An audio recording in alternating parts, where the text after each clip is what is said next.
And that timer is ticking. That's right, contestants, that timer is ticking. At the end of each one of these ticking rounds, there will be a poll administered into the chat. Once that poll is administered, you will vote. You will vote for who you want to keep, not kick. Keep, not kick. Say it with me, chat. Keep, not kick. The person with the most amount of votes will vote between the two lowest amount of voted people, and that person will be eliminated from the Royale podcast. We will repeat this process systematically as the rounds get progressively shorter until there is one person standing as the winner of the Royale podcast. Contestants in chat, do you understand the rules? Indeed. Okay, yes. Let's move straight into our introductions as the time is ticking. Ladies and gentlemen, in the left-hand corner, top left-hand corner, he's a left-wing, well, is that right? Political commentator, formerly for the Young Turks. Now he runs a bigger organization called the Hasanabi Livestream. Mr. Hassan Piker. What's up, everybody? Very excited to be here. This is the beefiest, most right-wing show that you've had. Is it? I think. Really? So I'm very excited. What? Well, we've got. Well, you have Bastiat who's a wild card. Definitely right on economics, but left on social issues. Mm-hmm. You got Richardlewis, who's kind of a lefty. I don't know. I mean, we disagree on some stuff, but we agree on a lot of stuff recently. Mm-hmm. You got Suspect Sushi, who apparently is also very right wing, and told me earlier that he's very excited to be on. You got Lecture Fan, who literally said work sets you free last time we had a conversation. So jeez, you know forgot where about the that. fuck Lecture Fan is. And it's very exciting. Awesome. Well, welcome aboard, Hassan. Always a pleasure to have you on the show. Thank you so much for being here. To the right of Mr. Hassan, world-renowned journalist from the United Kingdom, Mr. Richardlewis. Yes, great to be here. Indeed, a world-renowned journalist. Looking forward to the show. It's actually a great cast for your comeback, Austin. And I haven't had time to congratulate you on changing the name. Yes. Congratulations on no longer being a closet racist. No, I'm just kidding. Really happy for the rebranding and all your opportunities. Thanks for having me. Thank you, Richard. A pleasure to have you on, as always. Love having you. Thank you for joining me for the comeback stream. Ladies and gentlemen, to the right of Richardlewis, one of my very good friends, joining us live from a very nice hotel room. Melina, welcome aboard. Hello. It's the first time I'm on this show, so I'm very, very excited for it. I usually do like IRL streams and stuff like that, and I hope this will be fun. I feel like I'm scared to talk politics, but it'll be fun. Melina, wait, did you guys hear me? No, you're good. Melina, you said you're afraid to talk politics, but your years of debate sex has probably prepared you for this moment. Oh yeah, that's actually true. But like, I don't know who's gonna get lines fed. I don't think we really wanna. We don't really wanna do that. I think that I don't know who's gonna get lines fed more in this broadcast by DGG, Bastiat or Melina. I mean, Melina's usually on my side. All right, Wait, what do you mean by Hassan. All right, Hassan. All right. To the right of Melina. Also, you may have seen him in the first and second Purge movies. Mr. Bastiat, welcome aboard. You've got one joke, Austin, but you do it very well. Thank you. It is great to be here. Thank you very much for the invitation. An illustrious cast indeed. I am looking forward to being here to chat with everybody. We do politics, law, and economics on our channel. I'm also the editor emeritus and CEO emeritus of the Bastiat News Network, which is a real great place to be. I'm unaffiliated with it, but they've taken my name. So, I really appreciate their roving journalism. Be sure to check it out, folks. I'm looking forward to being here, particularly with Hassan, who, of course, thinks, I suppose, anybody left of Stalin is a rightist. But hey, that's just the way it is. And, of course, our actual rightists, Lecture Fan and Sushi. I'm really looking forward to that as well. And a great cast full of wonderful people. I'm really excited for today. All right, welcome aboard. Thank you so much, Mr. Bastiat. Pleasure to have you. Right below Hassan on the far left side of your screen, we don't know how he got here, Mr. Bob Seven. Hi, I'm Bob Seven. I'm the last SJW. I'm here to represent the progressives because Hassan Piker is now a full-time React Lord, of course. I'm well known for my sexual attractiveness. Not to brag, I've seen 8 girls in the full nude, and today I plan to attract even more ladies and even potentially Austin by having the best opinions here. Thank you, Bob. Thank you very much. It's not a dating show though, but welcome aboard the show. No, I'm going to do it by having the best opinions because I know thank you. Melina's into debate. You could look like anything, and if you debate well, she will be interested. I don't know if that's true, Melina. That's not true. I can vouch for you. But you could also be gorgeous. Like for example, Destiny is gorgeous and has good debate skills. So that wasn't at Destiny. I respect him. I'm not trying to do any shots.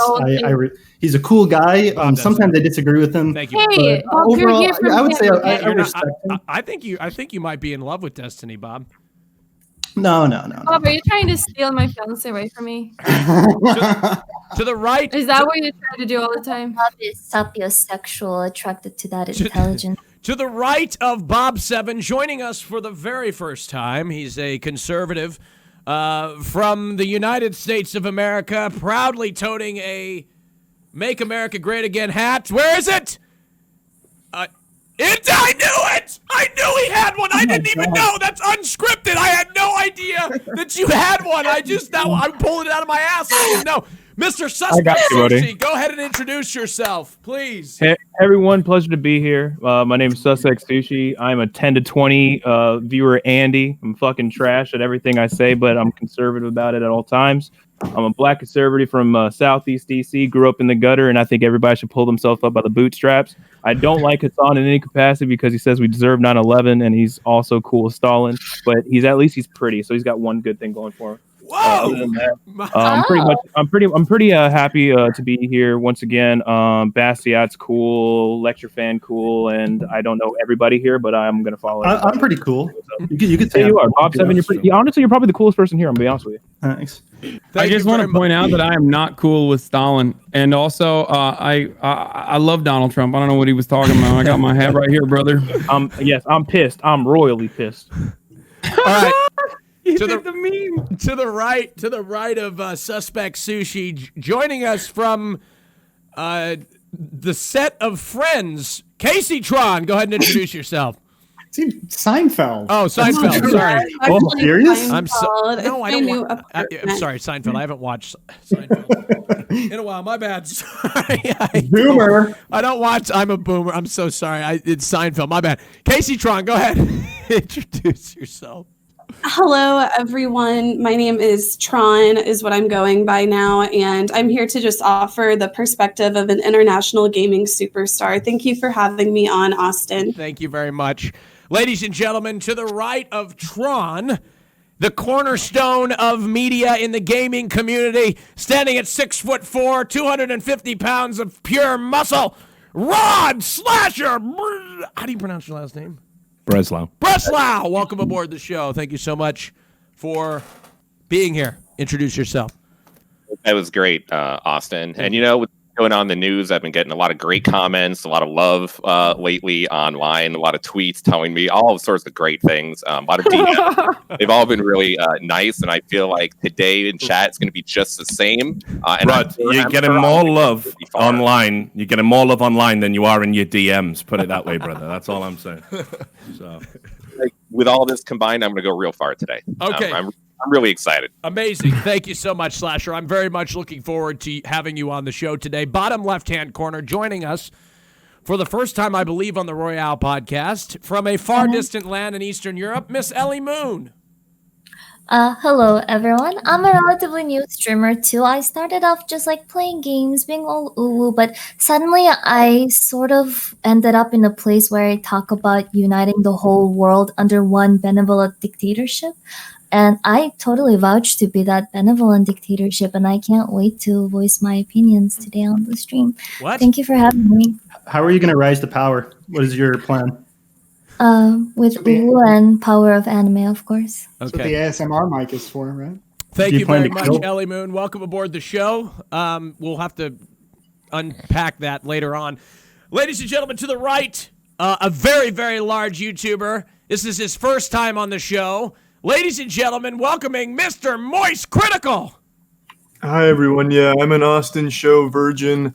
I wouldn't worry too much about me going deep today. It started raining here. I'm in Tampa, and we're just discovering electricity. So when it rains, the power goes out. I've already dropped twice today, so you probably won't be seeing too much of me here. But while I'm here, I'll say some real popular opinions. I think rape is bad. Pedophilia is also bad. Very popular. Amen.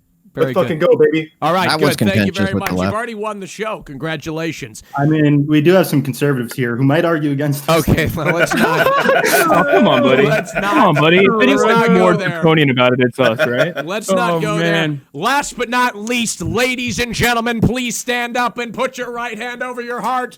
America's biggest patriot, touting an American flag and a Trump flag, Mr. Lecture Fan. Woo! Thank you so much, Austin. I am Lecture Fan. I'm the #1 conservative political streamer on Twitch, the #1 lawyer on Twitch.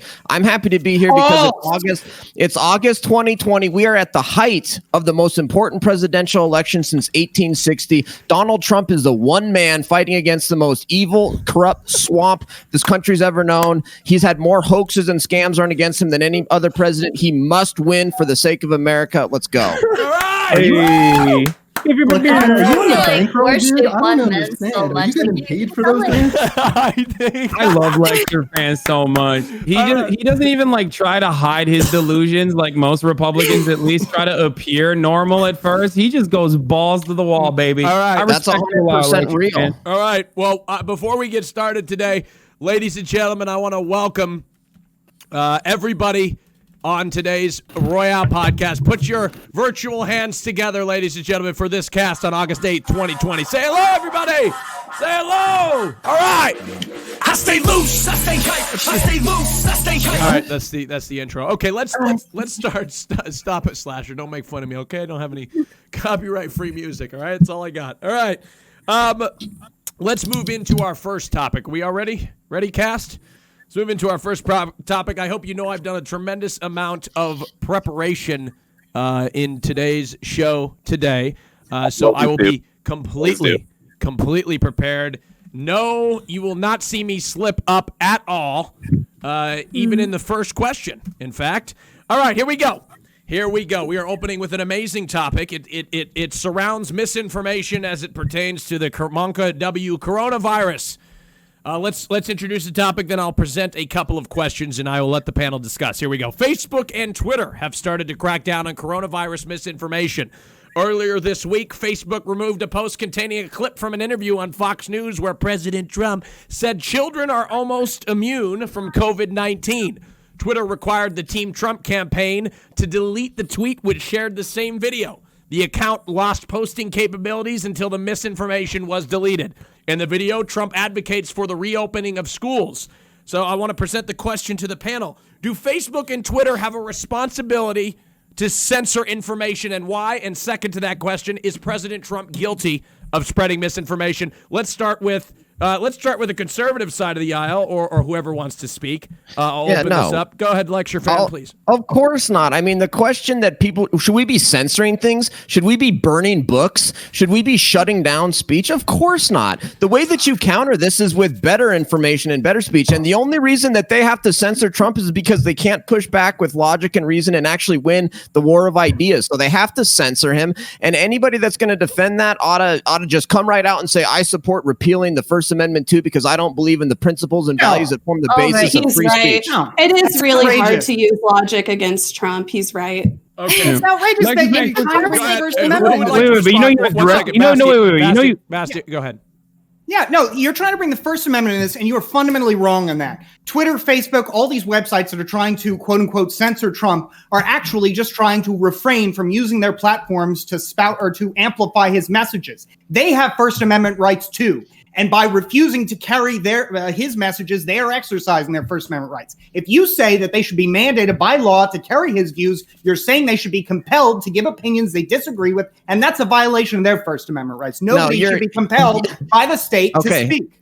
You're trying to reduce the element of free speech to this most narrowest legal rule, as opposed to recognizing it for what it is, which is a broad societal cultural value. I remember when Democrats like you used to say, "I might not agree with what you have to say, but I'll fight for your right to say it." When did you stop believing in that? But do you understand whenever you guys elected Trump? Freedom versus We stopped believing in it whenever you guys elected Trump. Thank you. Let Bastian respond, and Bastian, and then Bastian respond, then Hassan get in. Yeah. Look, when you say that, I obviously respect and believe in freedom of expression. That is to say, freedom from government persecution, arrest, all that, which, of course, President Trump does not. I believe in that, but I also believe in the right of private citizens to speak what they see fit, and that includes private companies. So for you to say that they should be mandated to speak, you're saying they should be forced to speak by the government, and that is anti-free speech. Hassan, go ahead. Lecture fan, are you a free speech absolutist? No, I think that if you're actually advocating violence, you're actually committing crimes. That's where I draw the line. And that's where I think these platforms should draw the line. If you're actually committing a crime, aka planning violence, if you go up to somebody and say, "Hey, I'll give you $1,000 if you kill somebody," that's a crime. That's not free speech. So no, of course, no. I don't think very few people are free speech absolutists. The reason why you're against some forms of speech being limited, or the reason why you're for some forms of speech being limited, is the material harm that it causes to people, right? Like crime. Yeah, there's an actual standard. Talking about call to action. Yes, and there's an actual standard for it. Okay, And by the way, so don't you believe that misinforming millions of people from the bully pulpit, a very powerful tool that the president has, is potentially causing irreparable harm to millions of Americans? You know what? No, but he's directly referencing. No. He's directly. Hassan, finish your thought, and then I want to have Suspect Sushi respond. Even if we don't talk about the immediate consequences of people thinking that coronavirus is fake, or not wanting to wear masks or whatever, any number of different things that Trump has actually gone back on, leaving all you conservative defenders of Donald Trump to look like absolute cucks when he is wearing a mask. Even when we don't think about that, I mean, think about the economy.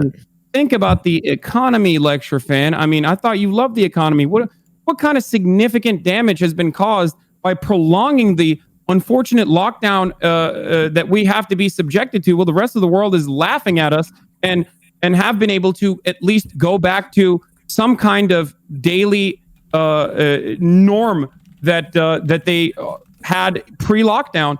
The only reason why we're still in an extended lockdown is because we still have a significant problem.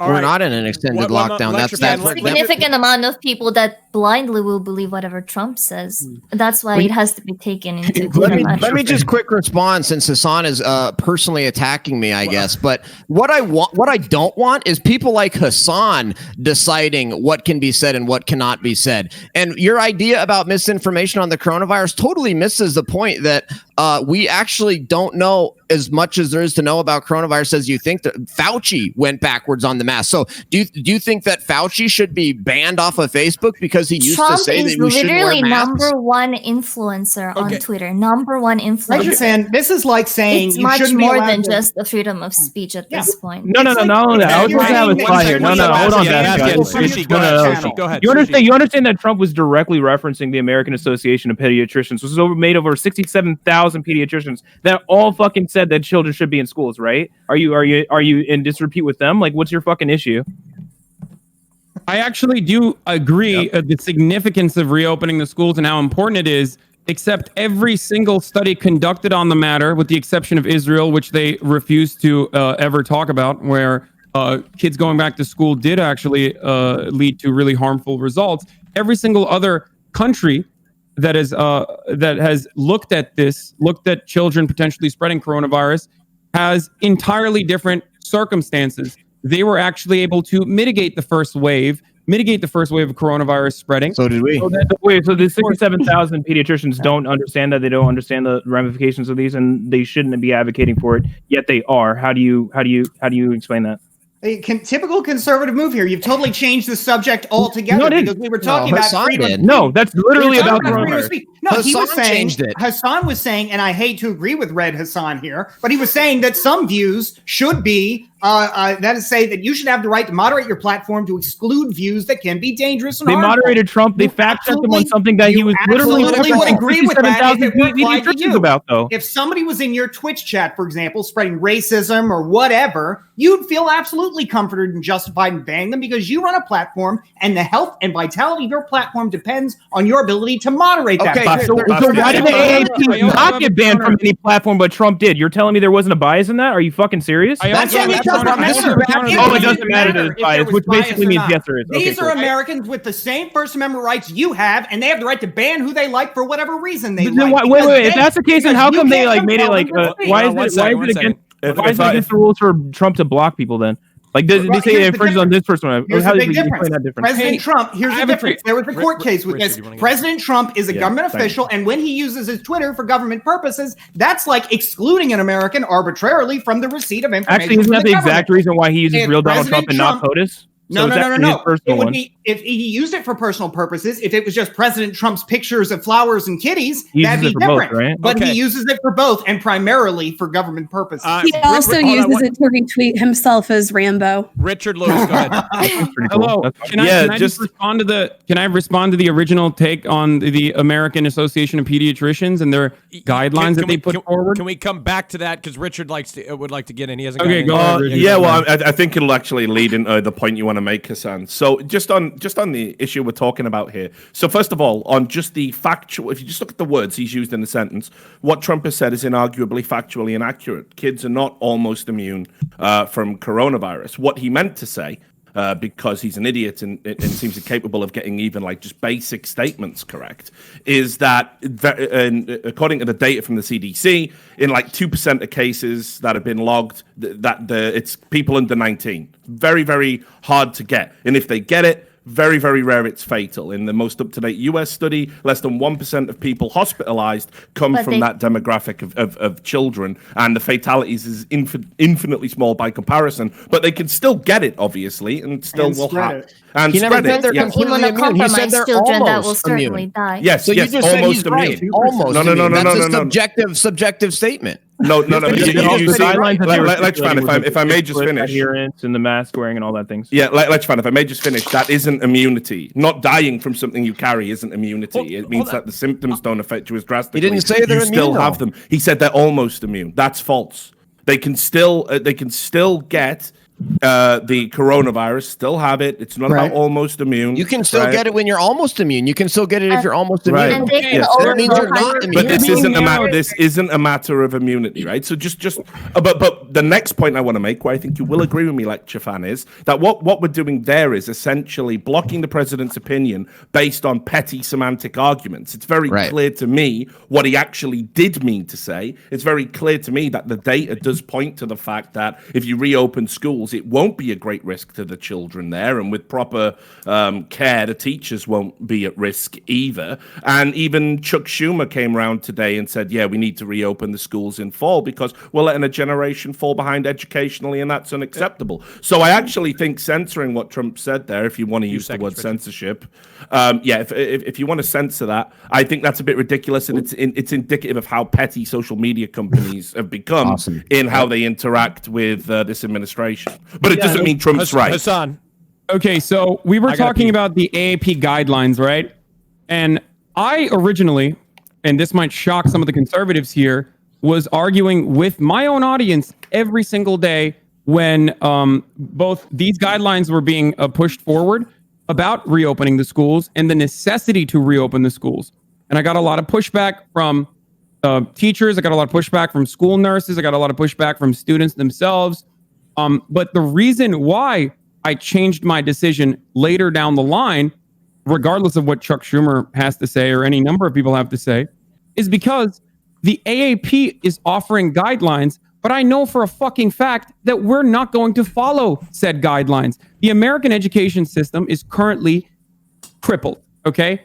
Due to a dramatic case of being underfunded, we do not have the necessary class sizes to ensure that children don't spread this virus. I am not here to argue with the importance of reopening schools, because that I agree with. Schools are incredibly important to reopen. And education is like the third reason why they're incredibly important to reopen. Schools need to be opened immediately for the daycare that they operate as, pretty much, so that people can go back to work. That's the real reason why Republicans want to. You must not support the mask mandate then either. American families, because nobody wears a mask, right? Millions of American families rely on food programs, so that their children. Programs haven't stopped. Casey, check your DM. I know, dog. Just listen. Just let me finish my point. Okay, I'm talking about why schools should reopen and the significance of that. Okay, but having said all of that, ultimately, if we reopen schools in the rushed way that we chose to reopen the economy and saw a massive spread, we are going to cause more death and more devastation, because it's not the children that are likely dying from coronavirus. Obviously, their death rates are much, much lower than older people dying from coronavirus. The problem is schools have adult staff. Schools have older people working in school. And the children have immunocompromised family members. Older I people. need to allow. I need to allow. Even the Mayo Clinic says that children are not nearly as. Exactly, Sushi. You're missing the point. They have the ability to spread the disease like anybody else. They have. Yeah, but the issue is with Donald Trump saying that they're almost immune, and the Mayo Clinic literally says they are considerably less likely to even contract it, or even be harbingers of it. Is almost immune the same thing as what the CDC said? It's an arguable point. But what I'm saying, the reason why you're weaseling around that is because Trump says like weird fucking verbiage for a lot of the things he says, but like what he's referencing isn't unfounded. It comes from like the Mayo Clinic that literally says that fucking children are considerably less likely to even have it. Considerably less likely. Is that the so same? Why is it not using almost immune? It shouldn't matter. It shouldn't matter if it's wrong or right. We don't censor. We don't censor people just because they said something we don't agree with. That's not how it's supposed to work. 5 million reported COVID-19 cases in the United States. Almost a third of a million were children. So this isn't some trivial number of children who are able to spread disease. Let's allow Melina to get in here. She hasn't spoken. Anybody who hasn't spoken yet, I want to get Melina and Casey. Casey, you've said a few things. Melina hasn't said a word, so let's hear from her. Go ahead. I think I don't know. It seems like Trump is just like trying to like opening things and like go back to normal. So things seems normal, but obviously there's like a lot of things that's like really bad that he says that is misinformation. And I think it's like if there's like platforms that wants to censor what he says, I think that's good. Tron, real briefly, and then I want to pivot a little bit. Yes, I just have a question specifically for Lecture Fan. Lecture Fan, do you think Trump is intelligent or smart? Yeah, he was smart enough to beat the hell out of all the Democrats. Okay, I rest my case. I think I win this debate. Okay, all right. I want to pivot. Ellie Moon, yes, go ahead briefly, and then I want to pivot just very, very, very. All right. I'll be very brief. You know, I know you Americans, you really love your First Amendment, but I really feel like when you just morally, when you think about it, the country is so fucked. Like, who the fuck cares if Trump is censored on Twitter? Literally, millions of lives are depending on what some one person says, okay? Like, sometimes I feel like there needs to be exceptions. I don't think it's a violation of First Amendment, but I do feel like even if it were, this is a kind of case where just so much relies on that sometimes you have to overlook. Things aren't just black and white, you know? And this is like one of the cases where I feel like you have to overlook just for the betterment of humankind. Okay, I think it's important to point out here. The reason that we have the First Amendment in this country as expansive as we do, the reason why the government, not private companies, but the government is so thoroughly kept from restraining your freedom of speech is that such restraints are naturally subjective. Like we just had an argument over the meaning of such a restraint. Imagine if the government actually could ban or censor your opinions on the coronavirus. Okay, my question. I have a question. Hold on. Right, but this is a global emergency. Brief question. My question is, do you feel the same, Lecture Fan and Suspect Sushi, about the censorship of the NFL and the kneeling of the flag, for example, as you do for the censoring of the president? I think Lecture's going to be way more contentious about it than I am. I'm curious because kneeling for the flag is a protection under the First Amendment. Yes, it is. And this was exactly what I said when it fucking started. You have the right to do it. I wouldn't do it, and you're there for a reason. I think you should fucking keep your politics out of your sports personally. Shut the hell up. Here, it's a massive difference. I agree. I agree with That's considerably more nuanced. We should stop having the national anthem during football games, and there should be no more fucking Defense Department. You understand why they do that, right? You understand why they do that, right? I really want to get a huge amount of money from the government. Charlie, if you want to get in here, you just let me know. Based as fuck. Let's hear it. What are you going to say? Can I please explain? Okay, the social media companies are a natural monopoly. Bastiat is basically saying, hey, if you don't like what the power company is doing, go get a different power company. Yeah. But these are natural monopolies. They've taken over the role of the public square. They're in a unique situation, and functionally, they're essentially they're incredibly important to our public discourse. And nobody's talking about, is this a narrow technical legal violation? Nobody's arguing that. We're arguing about, is this good or bad? That our public squares are censoring things just because somebody doesn't like it. Okay, so just to be clear, hold on. I really got to respond to this. We're not just censoring things; we're also defunding. This doesn't matter because you, at the end of the day, don't care about individual freedom. You're happy to sell it down the river if it means that Trump can, I guess, have an easier time saying whatever he wants. Instead of being consistent and acknowledging, there's nothing natural monopoly about Twitter. They've got competitors. Facebook, Parler, Google Plus, natural monopoly.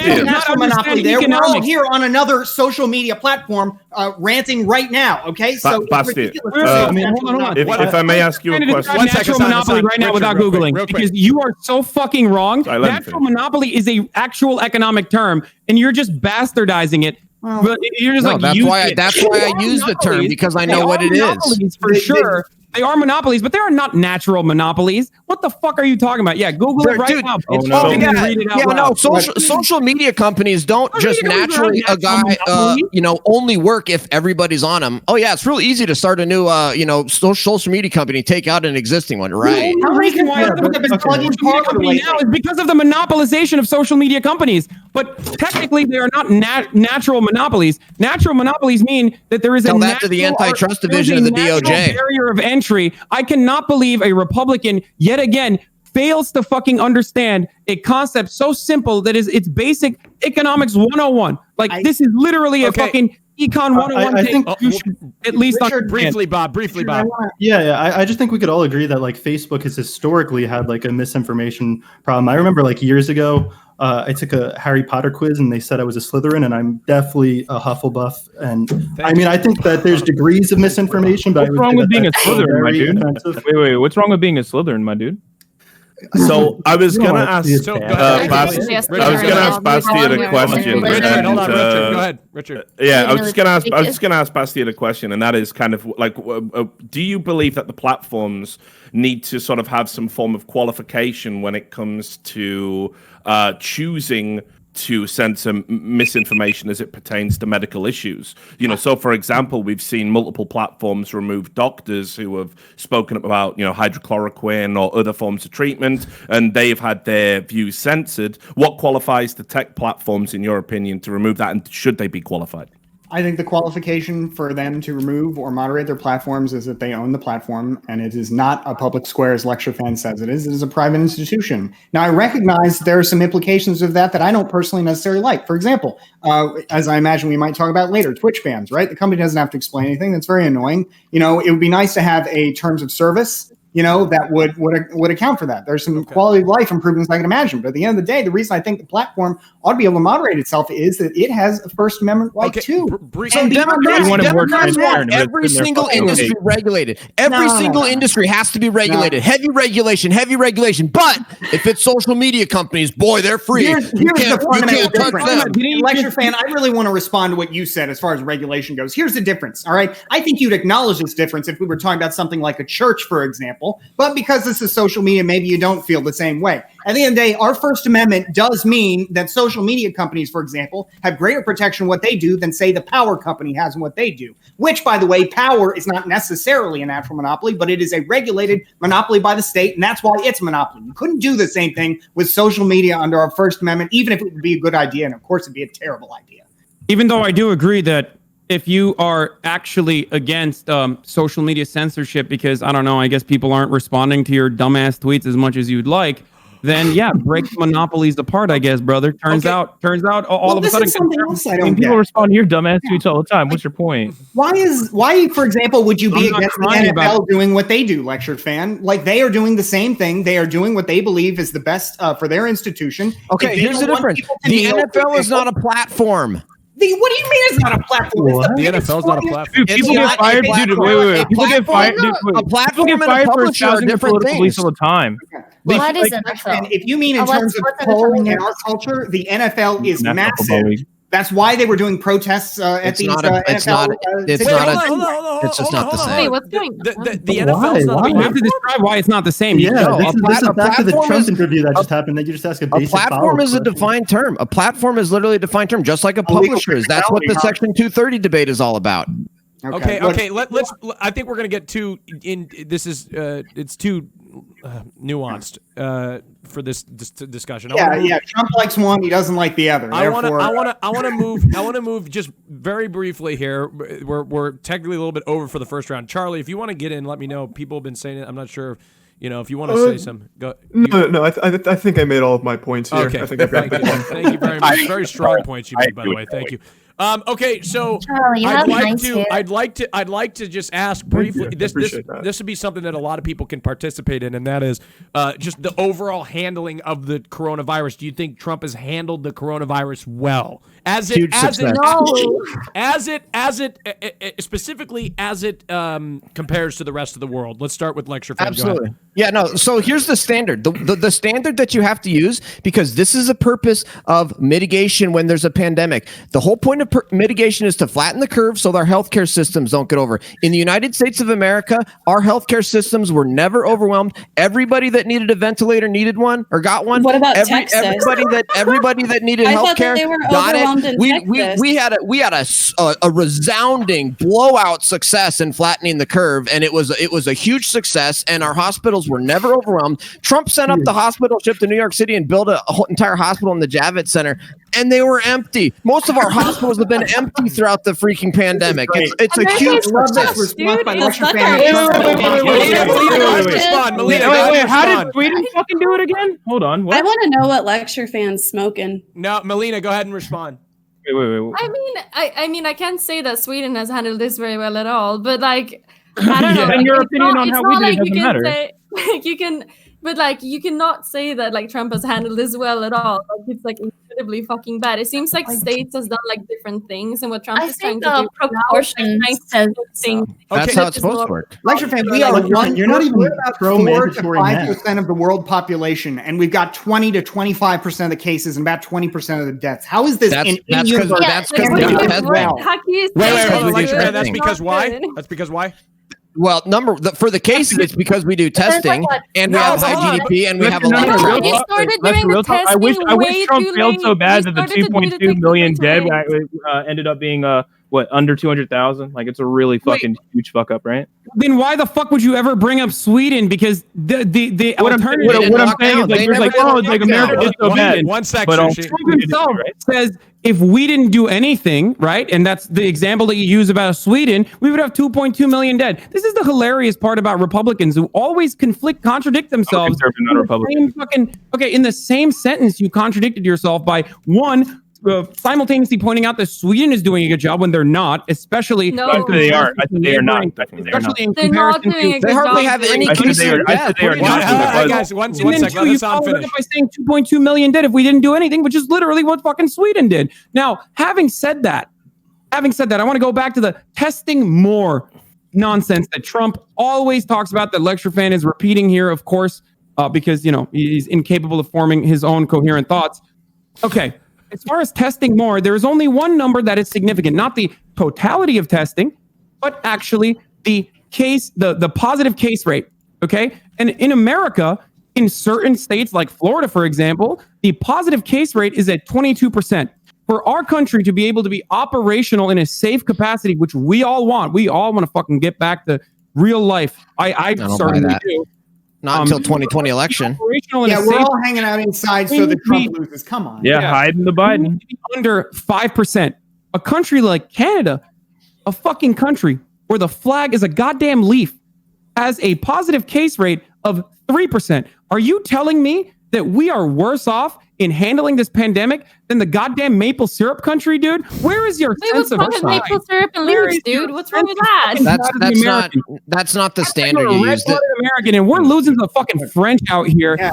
That's not the standard you use. That's not the right standard. The standard you use is whether the hospital is more like this country than any other country in the world. How is that a bad standard to use? I think it's as simple as detecting a positive coronavirus test is already just like such an alarming rate. So. Like I can answer this question definitively, and I think Americans need to hear this, right? Because unfortunately, like Americans, like you do live in this fucking insane warped bubble where you politicize everything. Like even a pandemic that's killing you, regardless of your political stance, you will adopt dogmatic approaches to how you talk about it and fix it based on what you think your political ruling class on your side want you to believe.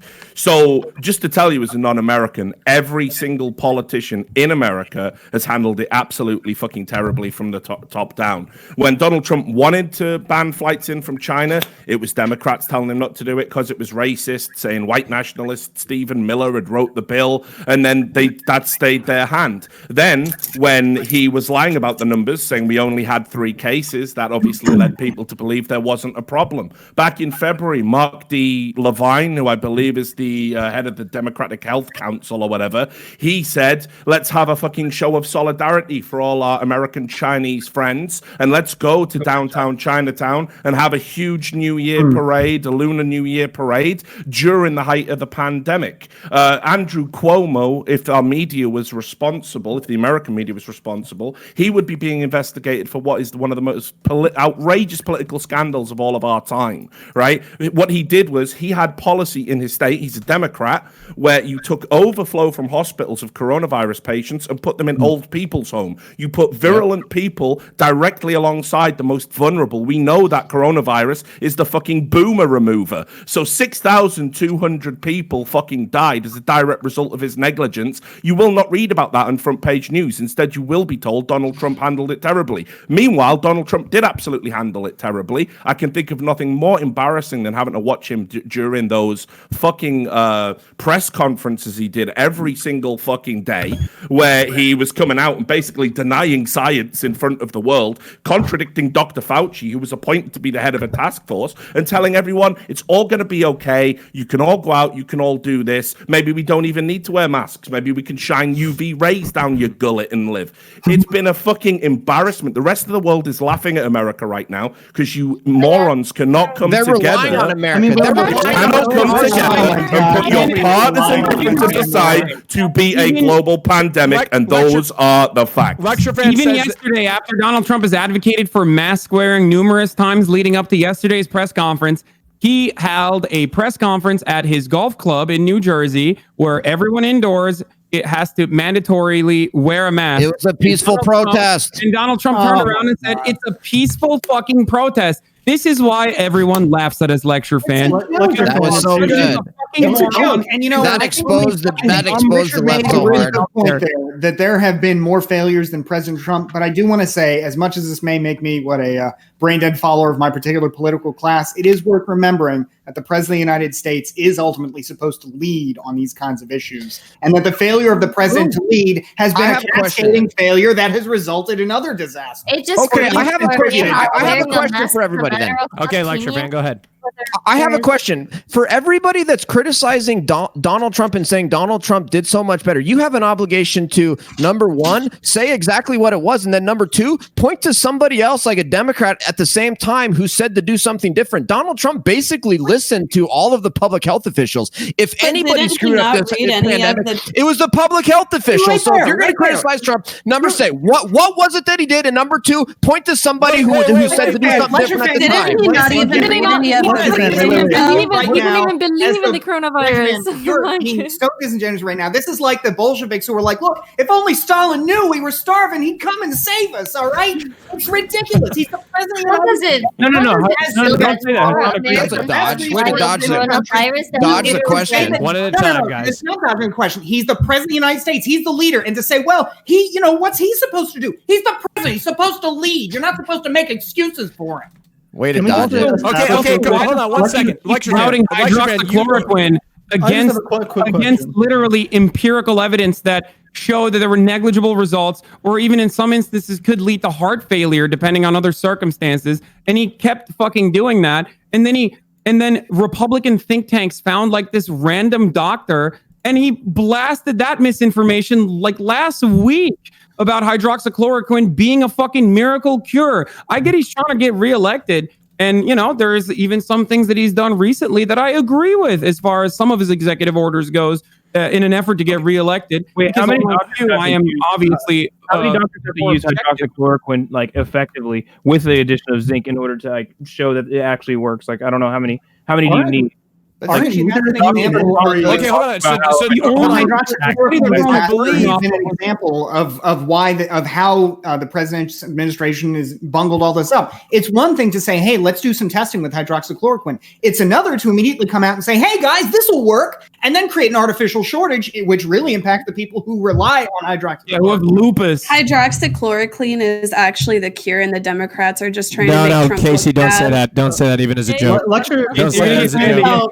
You already done once for coronavirus joke. Just don't do it twice, okay? Lecture Fan and Sushi, aren't you both against mandatory masks? Federally mandated? Absolutely, yeah. You know, all of the studies that say masks work are caveated on people wearing them properly, and having witnessed a lot of people wear masks, so none of them are using it properly. Therefore, we should have a mandatory thing. Wait, so when you remove it, like, why did it change of freedom. What I don't understand, out of curiosity here, do you think people should be forced to wear shirts and pants in public? Not even that. No, Okay, I think they should obligate I want to clear something up. Wait, One second. Hey, listen up. Where's the difference? Listen up, real quick. Hydroxychloroquine. Can't wear masks Hold on. appropriately, we should just not have them. One sec. There is no evidence to suggest that hydroxychloroquine is effective in the treatment of coronavirus. Okay, that's a fact. Okay, I was joking. Yeah. Shouldn't you be the biggest fan of mandatory masks? Like, you need these old fuckers alive to vote, dude. It's in your best interest. If you want Trump to win again, you don't want them. No, if you want to hear my policy, I'll tell you what we should have done to combat coronavirus. We should have done. Let's hear the lecture fan solution. We should have done level 1 mitigation, which is if you're sick, stay home. Number 2, we should have protected our elderly and our vulnerable, and we should have washed our hands a lot more and social distance to the extent you can. But we should have never done any of this shutdown or this draconian stuff and mask mandates. We got to find a place to wrap it up here. We got to find a place to wrap it up. They even fucking have coronavirus when there's no symptoms. Yeah, look again. I mean, Hassan is making the point here. You don't know until you know, but you've been you do because you know how many people are in the hospital, and that's what the point is to not overwhelm the hospitals. By the way, Austin, that's exactly what happens when you do that. One sec. Suspect Sushi, go ahead. Science Times, Mayo Clinic, all disagree with you. It does show a marked increase in recovery from COVID-19. It literally says right here, Science Times. Like I said, Mayo Clinic. Link?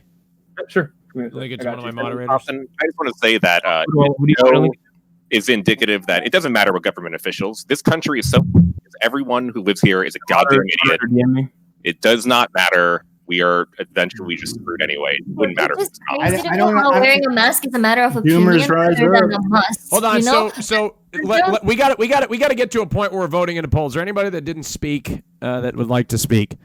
From what I understand, Dr. Fauci he came on television to say exactly what I said. Suspect Sushi is that the trials. I can't remember specifically what he said, but something along the lines of inconclusive or not showing any benefit whatsoever. That's just multiple doctors. What is your data show, or what is your the one I'm linking you right now? I'm getting into you one second. I'm giving you multiple just in case you have like any point of there is one original study that came out of France that was too tiny and basically has been discredited a million times over at this point, that stated that hydroxychloroquine could potentially reduce recovery times. What we now know is that study has been falsified numerous times over. I assume what Suspect Sushi is currently talking about on top of that is the likelihood that, or not likelihood, but hydroxychloroquine's potential capabilities of reducing recovery times for people who are not severely impacted by coronavirus. But unfortunately, due to the nature of the disease, the novelty of it, especially, most people would never work off of that evidence. By the way, not one of my links mentioned France anyway. Especially when numerous other much larger studies that have been conducted have shown otherwise. It's ridiculous. By the way, has gotten on to former FDA Commissioner Scott Gottlieb, for example, has said hydroxychloroquine, quote, definitively does not work as a coronavirus treatment after going over several studies. I think the fair way to say it, though, would be the medical community is divided. There are definitely studies that advocate for it. There are definitely studies that advocate against it. There's no consensus on it right now. I understand there are like the point of contention is only using hydroxychloroquine. When it's supplemented with vitamin C and zinc, they actually what they actually talk about. But this is where it gets dangerous. So I don't know if you saw the article a couple of days ago in Forbes, where they're actually delaying the medical group that have been tasked with this by Trump. They're actually delaying the convalescent plasma studies so Trump can see if hydroxychloroquine actually works. So now we're delaying something that we know definitely works, the plasma studies. I don't think there's been any that show that this will not help you have immunity out there. And now they're delaying it because he's got a hard on for being right about hydroxychloroquine. This is what I mean. It's like, listen, why America can't have a world leader that can't just like defer to fucking science? How science even gets this politicized? This is a unique failing and a unique issue with an American society today. We got to wrap this round up, guys. Yeah, I just wanted to. Like, masks should be a no-brainer because, like, there is infinite reasons to wear a mask. Like, even Twitch chat, you could use it to your advantage. A lot of you have weak jawlines, and maybe you could have more success with the ladies if you cover that shit up. And of course, you just save old people. You don't want to kill them. What does the science say about a wet mask putting in your pocket and pulling it out of your pocket and then putting it on your face and adjusting it constantly and touching your face and... I like the lecture fan. Hold on, guys. We're gonna get into masks. Hey, we're gonna get into masks. We're gonna get into masks. I like this image. We gotta vote. This thing is. We gotta vote. We gotta vote. Okay, we gotta vote. We gotta vote in the chat. Hold on. We gotta vote, please. Please, we gotta vote. It's too hard to follow the law. Therefore, there should be no laws whatsoever. No, we gotta vote. Hey. You are literally indirectly killing people. Order! Hey, we are voting now. The round one poll is in the chat. You are voting for who you want to keep, not kick. Keep, not kick. Keep, not kick. Very important distinction here. Keep, not kick the person with them. Can I just make one point while we're voting? The most amount of votes. 1 second. Let me wait till I get this message out. Keep, not kick. You're voting for who you want to keep, not kick, as I had mentioned. All right, the person with the hottest girl here. Okay, all right. All right. Thank you. Let's move right now. Keep not kick. All right, hold on. Before we move forward, I'm just going to preemptively say goodbye. No, you're actually in second place. Congratulations. It's a weird phenomenon, but it happens. Yo, can I go take a leak? Yeah, thanks, Bob. Lecture fan, what did you want to say?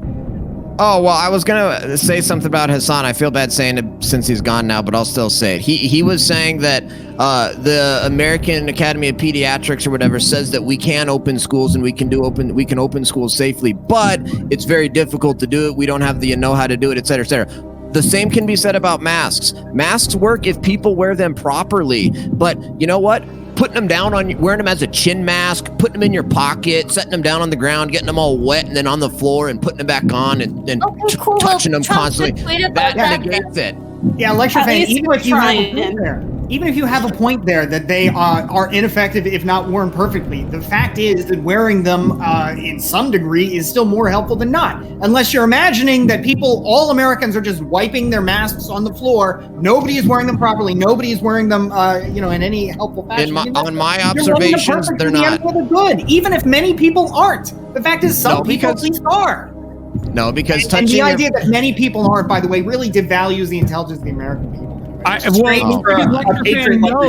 It's because Lecture Fan actually knows how fucking stupid his audience is, and that's why he can, Well, no, I'm not gonna say that. Lecture Fan has a lot of brilliant big brain conservatives who watch him. But I think it's ridiculous to say that masks are just, they're just these ineffective tools. If you want to come at it from a freedom angle, I never said that. They're fun. You're saying they're basically ineffective because nobody wears them. All right. Which, again, is ridiculous. Isn't that And backing that up with anecdotal evidence from, I guess, himself and people around Okay, him. But, guys, let's move on. We have to make an elimination. Hassan, you have one. Because you assume that people are too stupid to fucking follow these rules. Hassan, you have won the. You try to educate people to wear the mask appropriately. Hassan, you have won the round. Congratulations, with 47% of the vote. Congratulations. You must choose to Hassan has eliminate a monopoly. between the two lowest amount of voted people. Who are they? I did not look at the results. I mean, we already know who's going, but Slasher Hassan- and Suspect Sushi. One of you needs to be eliminated from the show. I feel like I made a lot of good points. It's okay, Hassan. I actually cannot believe. Okay, this puts I me am in in line the because I cannot. You don't want a pro God, pro military, pro police, black conservative to argue with you. this Come on, puts me in line because obviously Suspect Sushi is like I'm like a lion. You know what I mean? Waiting, playing with my meal. keep me on then. Wait, So obviously, why Suspect the Sushi, fuck would I kick him out? But also at the same time, I want to make fun of Slasher for, the Dr. Disrespect stuff. Tell us what happened, bro. That's something that we're going to talk about later, and I feel like it's important that he's here for that. So I truly don't know. Slasher, just tell us in a video game, dude. They can't sue you. Dude. This is devastating. This is devastating and also not good for my content brain because both of these people, both these individuals in the bottom right now are peak content. So, No, the better content is for you to argue with him later. oh, yeah, of course. But also, like, don't Rod's here for the doc story as well. See? Will you leak the doc information, Slasher? If you say, story, Come and on, say it. for sure gonna fucking Say put me off because just say it, dude. Come on. No, guys, come on. If you say the doc, Let's be real. you have to wait. Are you drawing it afraid out. to say because you'll be sued? I'm gonna be killed. Actually, I'm. Come Okay. on, Slasher. Okay, It I'll is kick up to Slasher you. to save him from further getting owned by literally every single person in the chat when we inevitably come to the Dr. Disrespect conversation and everyone is yelling at him and stuff. He's a good boy overall, and you guys should not be mean to him, and you're being too mean to him. So Slasher. So I'll kick Slasher to save him. Oh, okay. Hassan's being empathetic. Yeah, that's definitely right. Okay, So- Slasher. Go ahead and shout out your channel. Can I ask a question before you go? No, Bob. No, My you can't. channel It's a real quick one. No, you can't, Bob. doesn't exist. My channel doesn't exist because I don't stream on Twitch. So you can go there to not watch me stream right now. Okay. Well, wait, Slasher. What's your Twitter? Thank you for having me. Had a great time. I thought I had a lot of good points today. I think you did. What's your Twitter, I Slasher? can't go further. The answer to the doc is Well, Where did it go? cliffhanger. Thank you. Go follow him on Twitter. Let's continue our That was me. conversations. Let's continue our Why conversation. can I ask him a question? It was a I simple want to question, expand. I Austin. want to expand our conversation here into something else. We were going into masks real quick, and I wouldn't mind moving into that briefly. If you guys want to talk about do you believe we should that people should wear a mask? This is open. Do you believe? I believe we should do everything possible. That's the least we can do, of course. Lecture fan and Sushi, I want to ask you more specifically. Do you believe that people should wear a mask? If people want to wear a mask, I have no problem with it. But I'm not an advocate for my masks. question was: What happens if less people die when- Would you even recommend that people wear a mask? No, because there's a lot of downsides to masks, and I don't think the positives outweigh the risks. What are the downsides? What? Hold on, I want to ask Sushi. What about you? Face is all upsides, brother. Hold on, We what- will not be muzzled. Am I right, All right, LCR? I got you. I No muzzle. personally wear a mask. Your boogers on your mask is the Hold on, downside. Ellie Moon. 1 second. Sushi, go ahead. I personally wear a mask. I think it should be left to the states whether they want to enforce, and like fine people and things of that nature if they're not wearing a mask. I'd much prefer like maybe police handing out free masks to people who don't have them, but I don't think we should federally mandate it. Okay. Do you think less people die when we wear masks? No, they're suffocating to death on the streets, I just said I wear mask. I think I states was should just enforce asking. Do fines you think for like handouts less like people that. die? It was just. It sounds like Sushi, if you're saying it should be up to the states, What I that's said, right? basically what we're doing now, right? So I guess the question is, how do you feel about the current mask rule? I mean, are you against them? My That's thing what we is do now, right? There's My thing more is- people dying from masks than the coronavirus. Read a newspaper. Jesus Christ. What are you Pandemic. really trying to ask here? Like, boil down to plain English. Like, of course, like it does help mitigate a certain percentage of like transmission rates. What's in contention So then, here? what's the downside of making it mandatory? Death. It's already being enforced by the states. Okay, so People you're are not getting against, fined, things of that what's the nature. And then I downside of also making it gave an mandatory then? alternative. I also Okay, gave an so you're not alternative against for the federal government to have to be included in it. Where's the issue with what I said? I mean, I don't know that the only reason that I guess the federal government couldn't really ban it is that there's not really, as much as President Trump is trying, a large federal police force that could, fine Also, you the for fact that, wearing like, historically and legislatively, even during the times of the Spanish flu, there was the federal government actually said they have no right to actually do a mask mandate. masks. I And it was don't, actually- Yeah, when it I was think actually- about an I don't agree with astounding that. success, I think about the Spanish flu. No. Hassan. No. I said they said they didn't have an actual constitutional like foundation to do this, and then they left it to the states, and like they actually went up to jail time for people who weren't wearing masks at the time, and that's fine with me too. But you should leave it up to the state. Bastiat, states can't enforce them either. I don't know if you know, but there's a lot of problems with trying to enforce them by the states too. It's not like states are just wonderful at enforcing mask mandates. States have, as far as you want to say that states shouldn't be doing it, I guess that's some philosophical dispute, but states absolutely can do it. They have their own police forces. They enforce public health laws all the time. They've got the authority. There's this case, Jacobson versus Massachusetts, says you can mandatorily vaccinate. So they have all the authority to require you to wear masks. Jesus Christ. Holy shit. This is what we They're need trying to police microchip violence us. for. Police, if they see someone out the mask, I'd say they're allowed to take whatever action. That's a Period. violation of the Eighth Amendment. But at the there's same an time, exception Are we gonna go? Are we just gonna let Lecture Fan completely guide the conversation away with a weasel ass point by saying, "Oh, if people want to wear them, they can." When the question directly was, "Do you think people should wear masks?" And I answered it directly. I said no. I want to hear the And downsides, though. Okay, here's the It's downside. bad. Here's Well, the there down- you go. There's our point. The downside for everyone to be more enlightened with this lecture. Go ahead. So the downsides is that studies show that mask wearing increases your chance of having headaches. It also can cause other problems. It also causes other problems with oxygenation. It interferes with our ability. It interferes with our ability to have human-to-human interactions and our most spiritual relation. The most spiritual thing that we can do in our life is a face-to-face human interaction, and I think the mask interferes with that. I also think it instills fear, and more importantly, here's the reason. This is the biggest point. I'm ready. The whole point of a mask is part of mitigation, right? There's in epidemiology, there's containment, there's mitigation.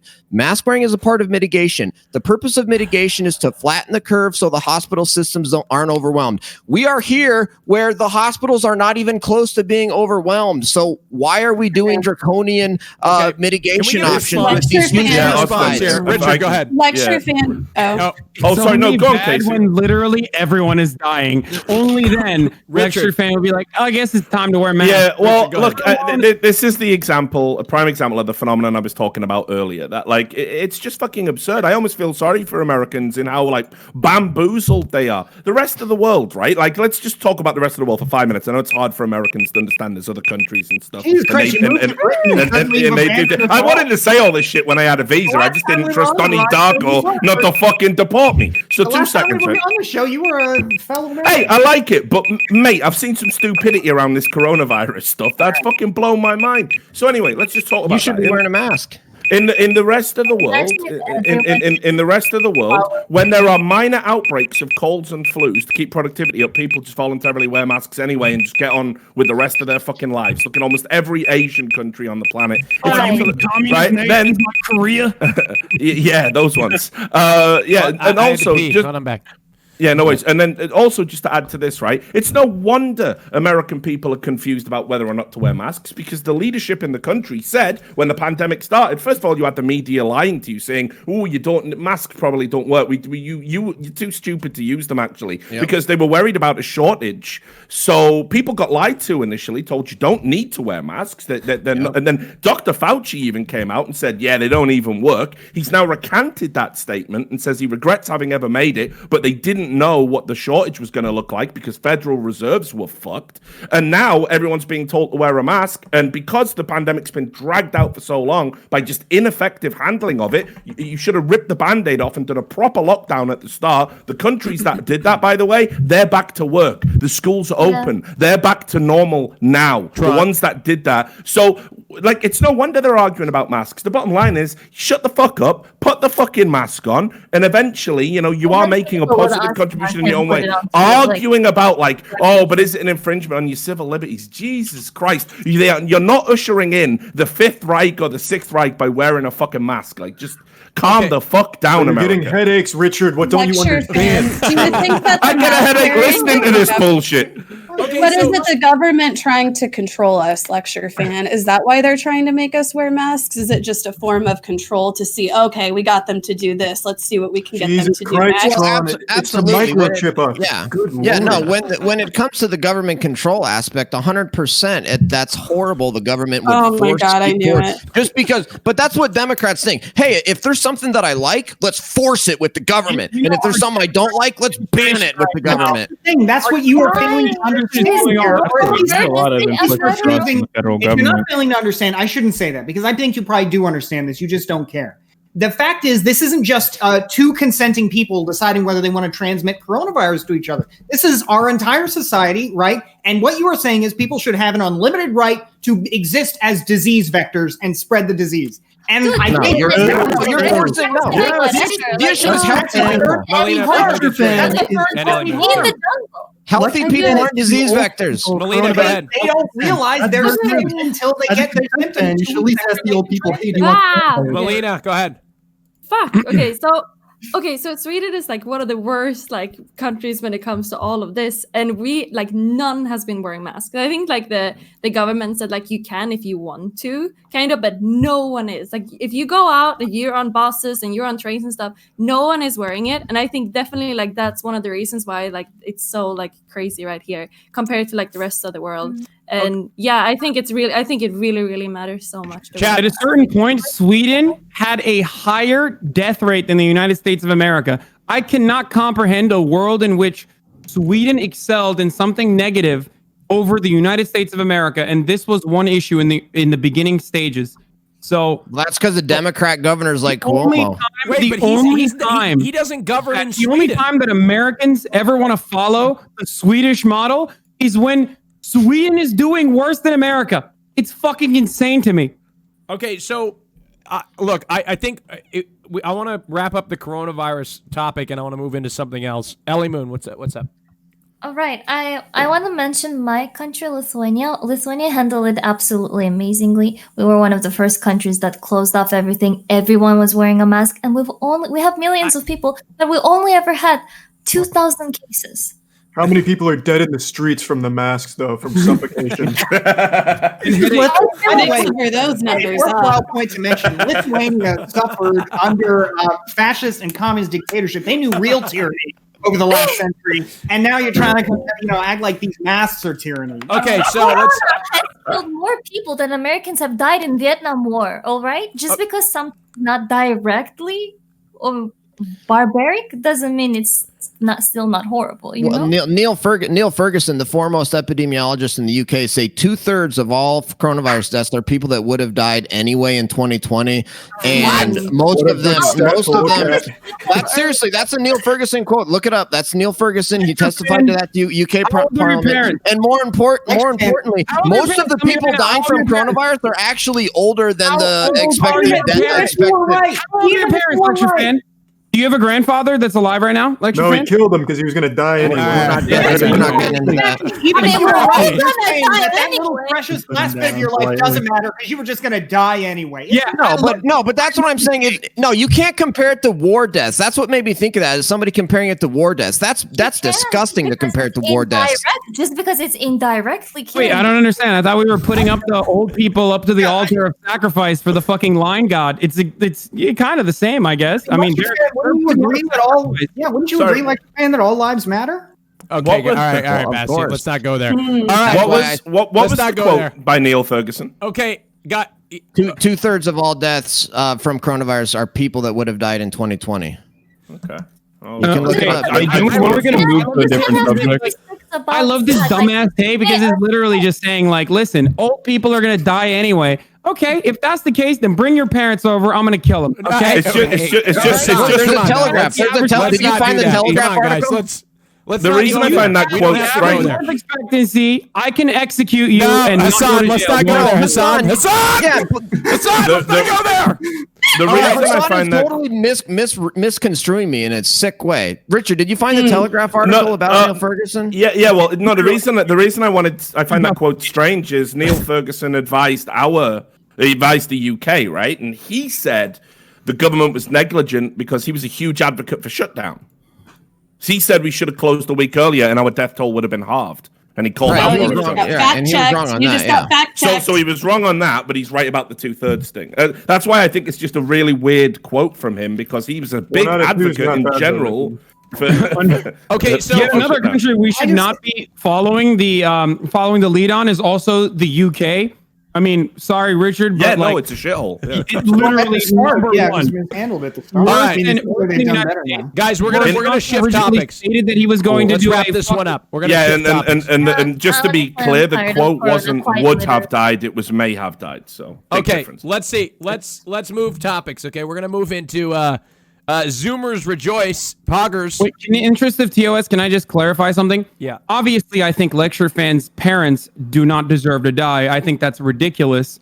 I'm just going to point that out so that people don't misunderstand my original point. I'm using hyperbolic language exclusively so that he understands that he is basically advocating for his parents to potentially die. No, you totally didn't understand what I said then. You didn't understand what I said then. Okay, thank you for clarifying. So do you think wearing a mask is a matter of opinion? Okay, let's agree to misunderstand each other and move on to the next topic. Here we go. The next topic is in regards to TikTok. That's right. Zoomers rejoice with Poggers.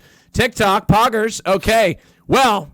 No, it's not Poggers right now because Trump, Mr. President Trump, has issued an order banning TikTok and WeChat from operating in 45 days if they are not sold by their Chinese parent companies in the United States.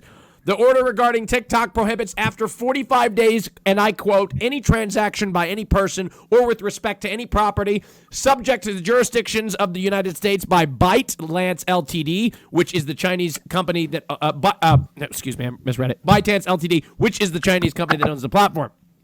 His order alleges that TikTok automatically captures vast swatches of information from its users, including location data and browsing and search histories, which threatens to allow the Chinese Communist Party access to American personnel and proprietary information, potentially allowing China to track locations of federal employees and contractors, build dossiers of personal information for blackmail, and conduct corporate espionage. Do you believe TikTok is a safety concern for the United States of America? If the Chinese Communist Party wants our data, they should do it the goddamn American way by purchasing it directly from Google and Facebook and any number of other applications that are American, damn it. That's the way to do it. Okay. Well, I've heard that TikTok steals a little more than usual, but I think it's worth remembering here that everything you just mentioned, Austin, is basically a risk if it happens to a federal employee. What's less clear is if we're talking about all Americans, because this isn't a ban on just federal employees having TikTok. This is a ban not just on government officials. This is a ban on all Americans using TikTok. Okay, but like the reason why I'm against TikTok is not only the fact that they're harvesting data, right? But also it's a huge fucking cesspit of people who groom children and things of that nature. It's actually like a really big issue of people trying to take child predators and things of that nature, trying to take advantage of children over through TikTok. I was just going to say against it's TikTok. dangerous. So apparently is Super Smash Brothers, but we're not talking about banning that. I'm against I think TikTok. that's because they exactly the banned same Okay, thing. so, TikTok. but do you agree with banning TikTok, Sushi, under the pretense that Trump describes in this executive order? Yes. Yes, but there's even more reasons as to why you should ban TikTok. Lecture fan. Wait, I don't understand. Obviously, grooming children is horrific and horrible, and we should prevent it as best as we possibly can. But it also happens on every single social media platform, even American-owned social media platforms. Are you saying that we should ban YouTube, Facebook, Discord, Twitch, and Twitch, even any numbered It's like platforms a where grooming TikTok is an occurring? outlier for. No, grooming. I said I have an issue with them harvesting data, and I'm cool with the ban, along with the fact that it's also accessible for grooming. Okay, There's also the safety pro-ban concerns. TikTok folks here. Are you okay with it exclusively because we're talking about the Chinese Communist Party?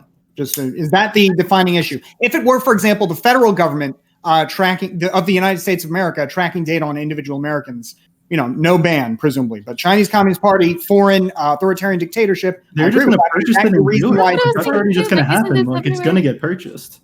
So, Lecture fan, do you care to comment?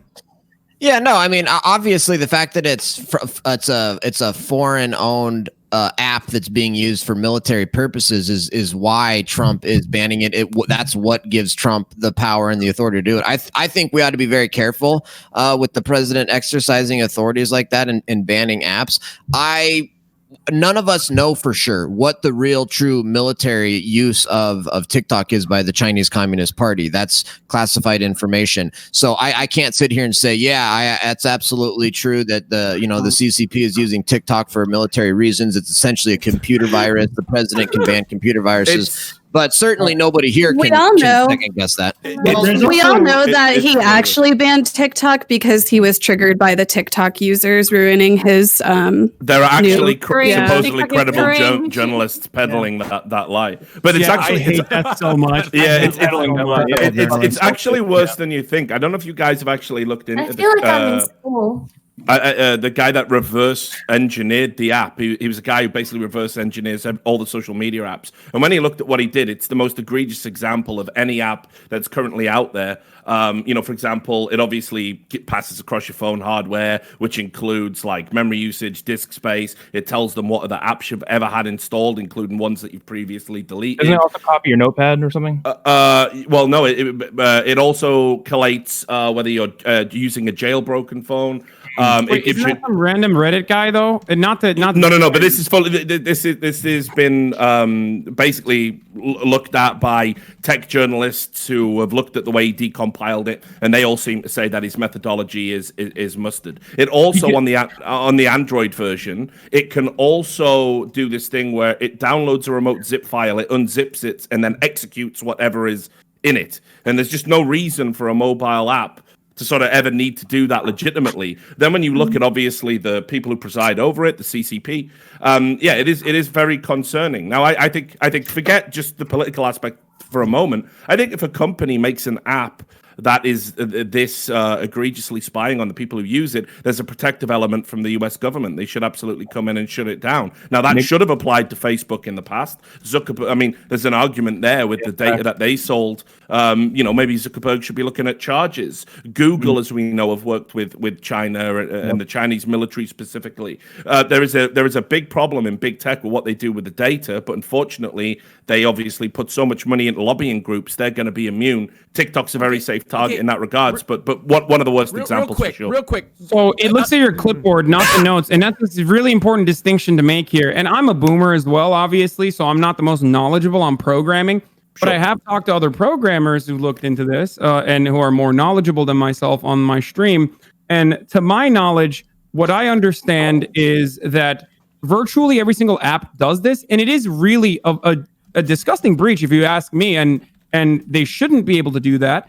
However, every single application does this, including ones that you would consider to be really strange. Like, why the fuck does the weather application do this? But they do it. Sure. Okay. And having said that, it isn't every app being as bad. I'll allow them to spy on me. Do executive orders really even do anything? Yeah, Yes. They no, can an pass a executive law. order is just the President of the United States using power delegated to the office of the presidency by Congress to effect change, or if he has a constitutional power. I thought it was like a directive to just say he was Well, going to do yeah, things. so it's like this. Congress, I don't know the specific law that covers TikTok, but like, for example, a tariff. The president can raise and lower tariffs as they see fit, right? Because Congress has delegated that power to the president. What I meant, though, there's certain order, slapping a steel tariff. There's certain executive orders that you can't, like, that they're not. Yeah, like Trump couldn't declare something. He couldn't just decree something if he didn't have the authority to do so in Congress. Okay, well, Mike, Tell that to DACA. This follows up a question that I had yesterday during the Trump press conference. We'll get back to our other topic. This is specifically for the conservatives here, and I want to know if you have an answer. Trump said he was signing an executive order to protect pre-existing conditions which is already a law under the Affordable Care Act, while simultaneously suing the courts to remove the Affordable Care Act. So my question is, and conservatives across Twitter were like saying this was a big move. Do you think it's a big move, Lecture Fan?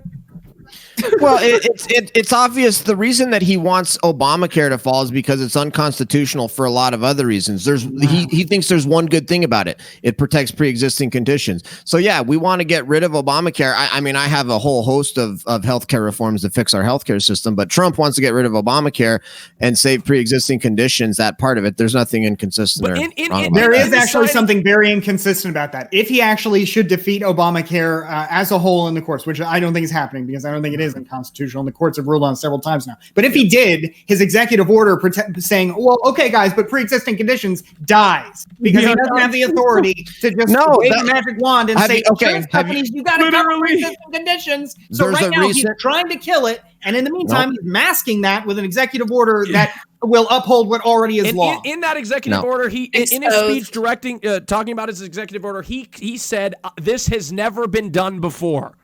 That's what he said. Yeah.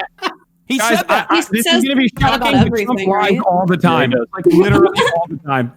I mean, it's technically not wrong. There's never been an executive order. That's true. I mean, that's very true. Yeah, so he wins again, I guess. Guys. Okay. All right. I'm sorry. I just wanted to pivot over there real quick. We can go back to TikTok if you want. Richard, thanks for I guess as far as TikTok goes, TikTok conversation though, if we were to go back to the TikTok conversation, now the source of what I'm about to reveal to you is questionable at best, and they have a tendency to lie, but maybe some of the Republicans especially will agree with me on this. But a recent CIA assessment reported the TikTok application showed no evidence that the Chinese intelligence agencies have used the application to intercept American data. Now, they could. I mean, they have full authority to do so. Well, Hassan, if I can just jump in for a second, let me explain why this is it doesn't need to have happened, but what the risk actually is. So under Chinese law, any company that is owned by a Chinese business, it is the law that if the government requests data, you absolutely must comply.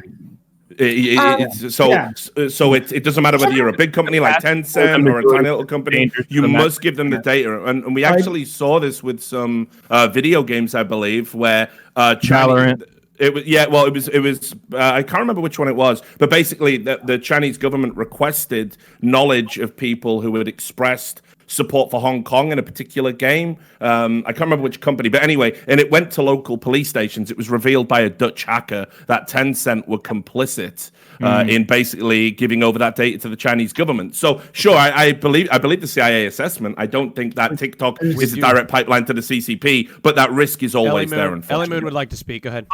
I'm very much against this. I'm very much against all of this, and we do it all the time. Good moderation there. Are we saying Ellie Moon?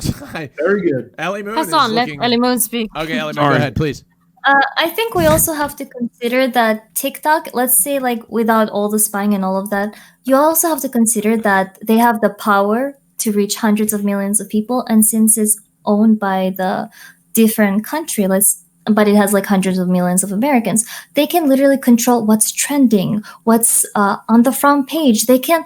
China can single-handedly use TikTok to influence younger generation as what certain things are cool, thus influencing maybe election, maybe even like bigger things. They have complete control over about that. Like Instagram too, for example, Instagram can choose like what's trending, what's popular. Like it's not always about the interaction. So what's the point here? Like fake trends. The point is that the ban of TikTok can also be justified, like in that case that you can't give that much power to such a huge. Also, I find it weird. I don't know how you could do that. I mean, I don't like the Chinese Communist Party either. But at the same time, I mean, if people want to consume messages, I guess that are supportive of that. Why don't we right as just Americans? But they don't have a choice in that, because I feel like they can make up fake trends. They can Like, make for up example, I guess I'm curious where you would draw a line. Like, for example, would you suggest banning, like, is it because the channel is foreign? What if it was a domestic channel that wanted to broadcast those kinds of messages? Let's say, like, for some reason, like China is extremely pro-Trump or something. For some reason, they can legitimately, like, I don't know. I feel like it can severely affect the voting turnout, like this kind of things, and I don't think it should be taken lightly. Okay, so I just want to say that we I gotta feel wrap like- things up, Bob. Go ahead. Well, I am genuinely at the point where I'm just consumer brain, so I would opt into just giving up my privacy for better curated content, 100%. Austin, can I make one quick point here? Basti, I think you've talked quite a lot, and I love hearing your voice, and you've got a beautiful It's suit. important, though. It's It's very important, important, but Melina's also very important. Okay. All right, Melina, let's hear from you, and then we'll go to Bastian. Okay, so here's the thing. I think like there's so many other platforms with so much information about you. And honestly, I think like American products or like platforms and stuff like that is as scary. Like if they have my information about it as like Facebook, Instagram, everyone can do that. Like everything is like it's already there.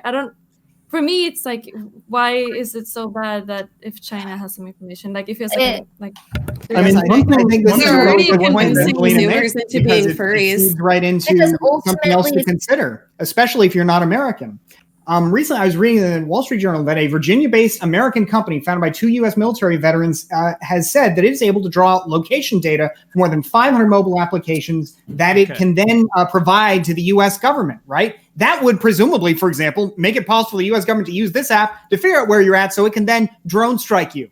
Okay. So, like, But there's also the problem is the data collection. The notion, though, that China is this unique issue. The problem is that we've got these apps that can do this, and we need protection against. Thank you, Bastian. Thank you.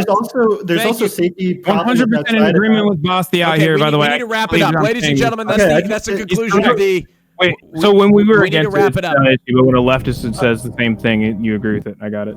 I just want to say that there's also the safety problems outside of just the security. Like some of the popular memes, like people do the Kiki dance where they jump out of the car while it's moving, and that's definitely not safe. Thank you, And Bob. I don't know.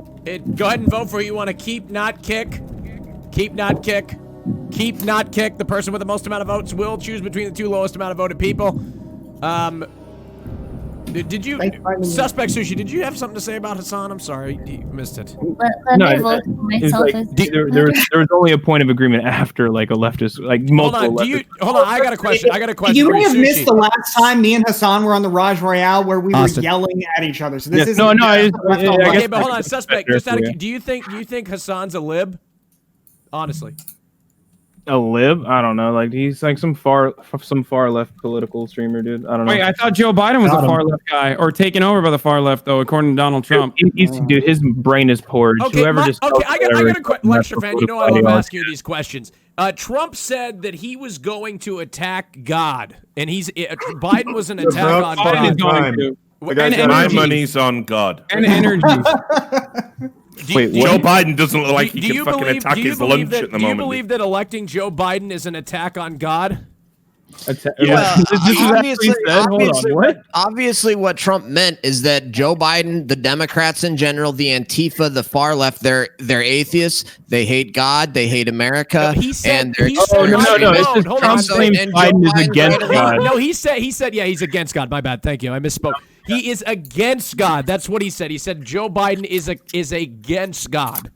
Do you believe? Yes. Do you agree with that? What does Are you God for want? God? Are you pro God? Can you tell us what does God want? Well, I'm genuine. It's a question. I'm just wondering. This is not, this isn't a gotcha. It's just what he said. Well, I think what I Suspect think Child Sushi said is a good point. which is Joe Biden. Joe Biden he's an empty vessel, and he's given himself over to the far left, which is certainly anti-God. Okay. No. What do you think about spirit the one thing that has done more damage to God and religion in this country than anything else is the alliance of evangelicals with the Republican Party. It has discredited religion in this country so much. This country used to be more religious on average than any other developed country in the world by far. It wasn't even close. Now we're coming in closer with those countries, and I have no doubt it's because that affiliation of church and state, which used to be something we didn't have and other countries did have, we've eliminated that in large part with the melding of the Republicans and the evangelicals. And now people are viewing religion with the same skepticism they view the Republican Party with. That's not why, but okay. Okay, well, the polls have spoken. Hassan Piker, you have won the first round. Oh, man. You cannot vote again.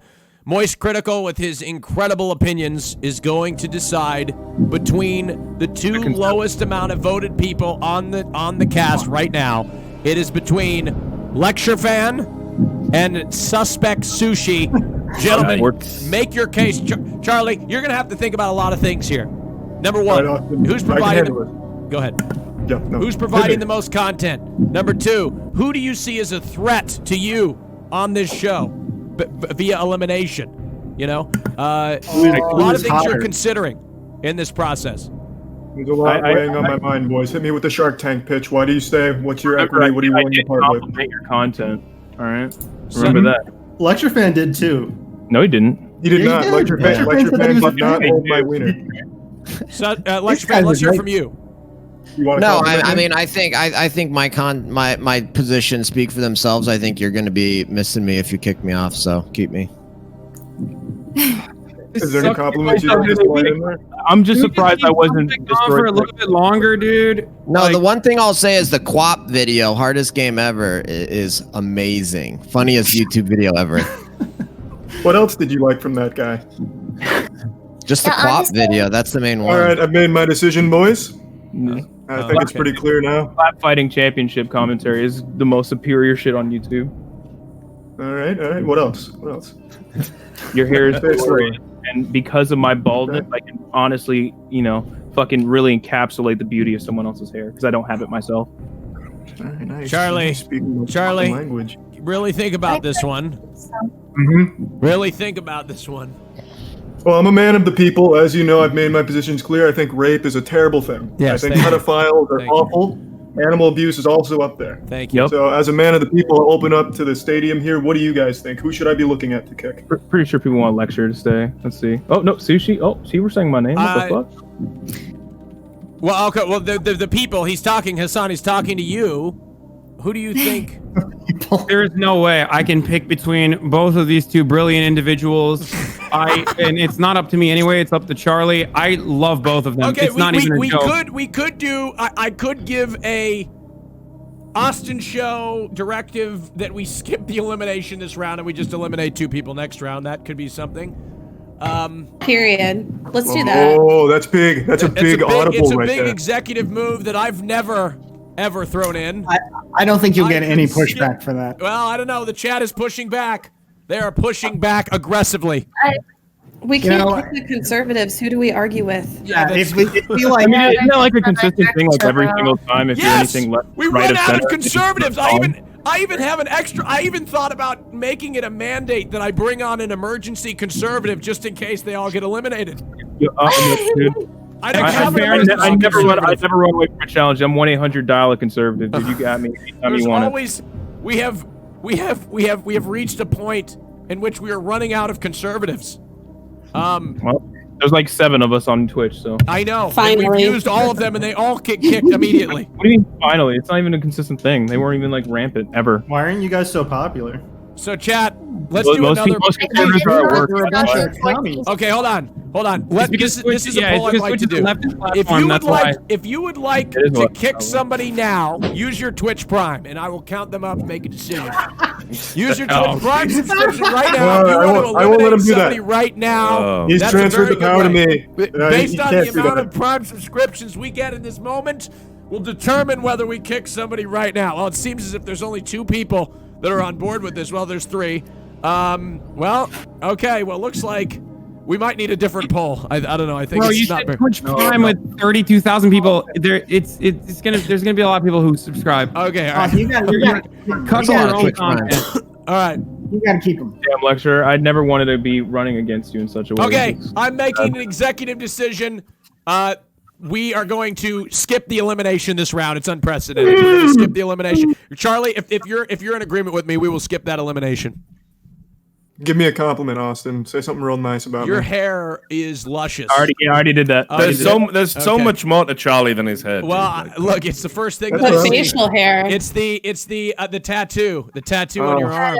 It's How many tattoos do I have, Austin? Tell oh me. God, on. I don't know how many. I haven't seen it.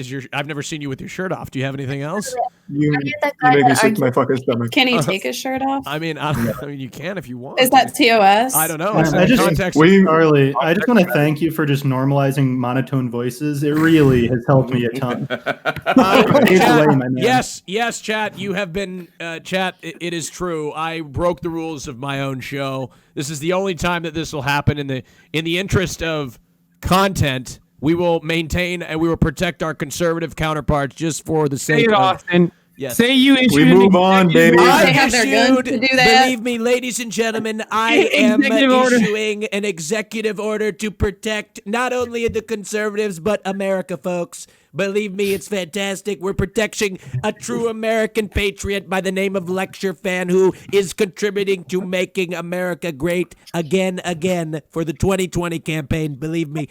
Okay, so we're going to continue. We're going to continue with another topic real quick. We're going to get off of Trump real quick because we've been on him for quite some time. We're going to briefly talk about a ban that just happened recently on Twitch, and she's right here, ladies and gentlemen. It's Melina. Melina was banned, and I can't even show the photo. You were banned because you were wearing and I quote, Bob wrote this script, but he says a way too hot Harley Quinn cosplay. It was way too hot.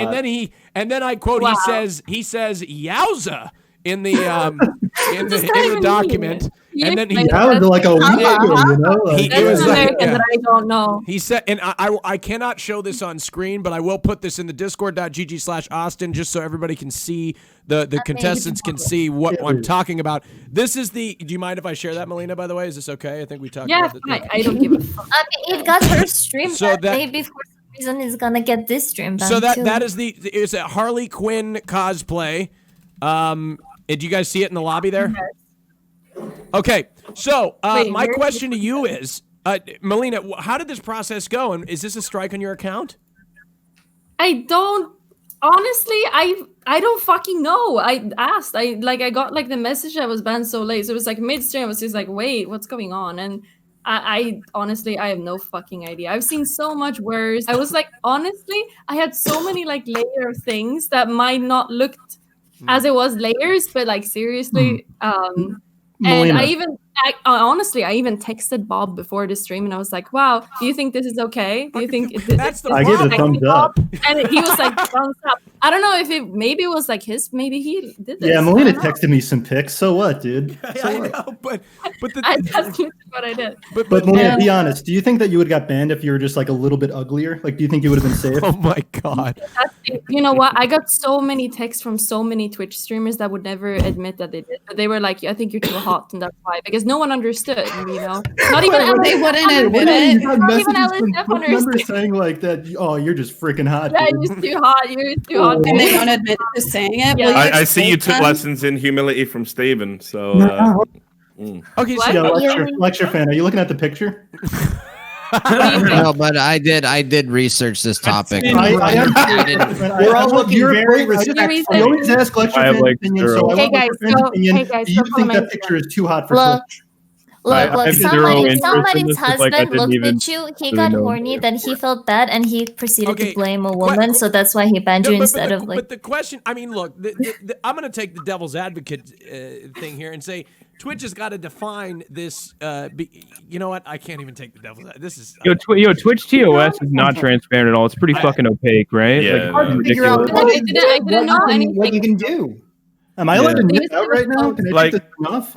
Like we were talking real before the show about talk. the They've prospect said of, in the like- past. Yeah. They've said in the past that cosplay and dress up is fine. They have a segment that is dedicated to people getting out their breasts and covering them in paint, calling it body paint. art.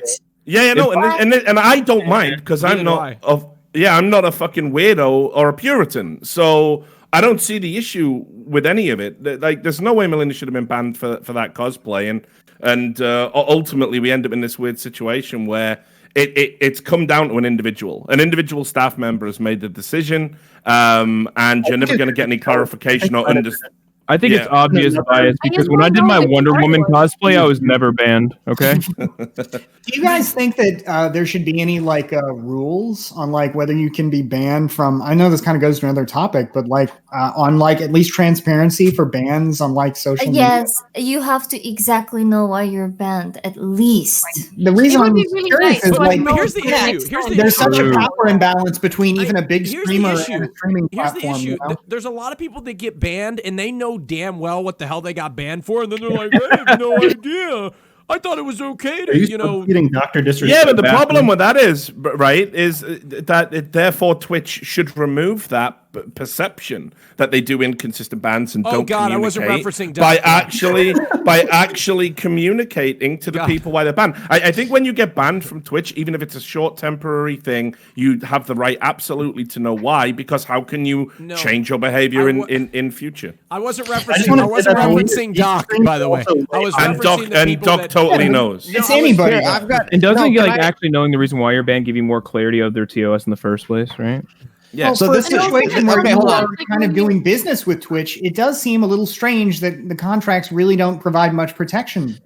So yeah, and I've actually made a proposal.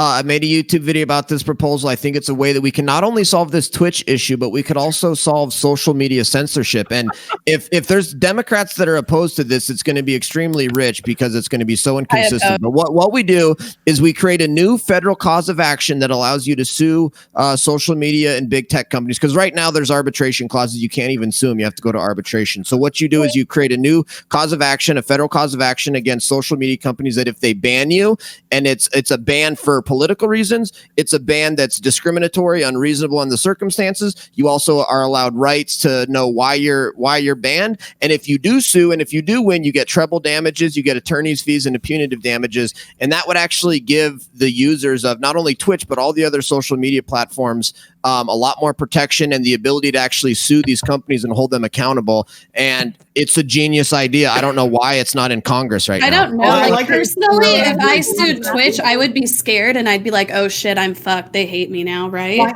But then I sue them more, I guess.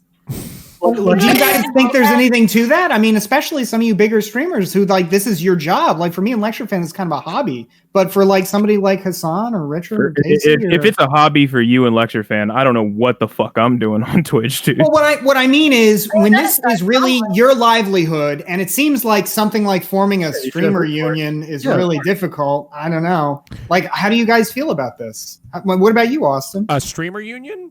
No, any kind of like government action to make it so that a company like Twitch can't just say, "Hey, I know this is your career, but get fucked. No reason, no clarification. You're done." I mean, you can only go to arbitration. Yo, Basti, did you see the Patreon lawsuit? This is where it gets interesting. I think there may be some overlap. I obviously I can't agree with Lecture Fan because he's, because you're a character. We all know it.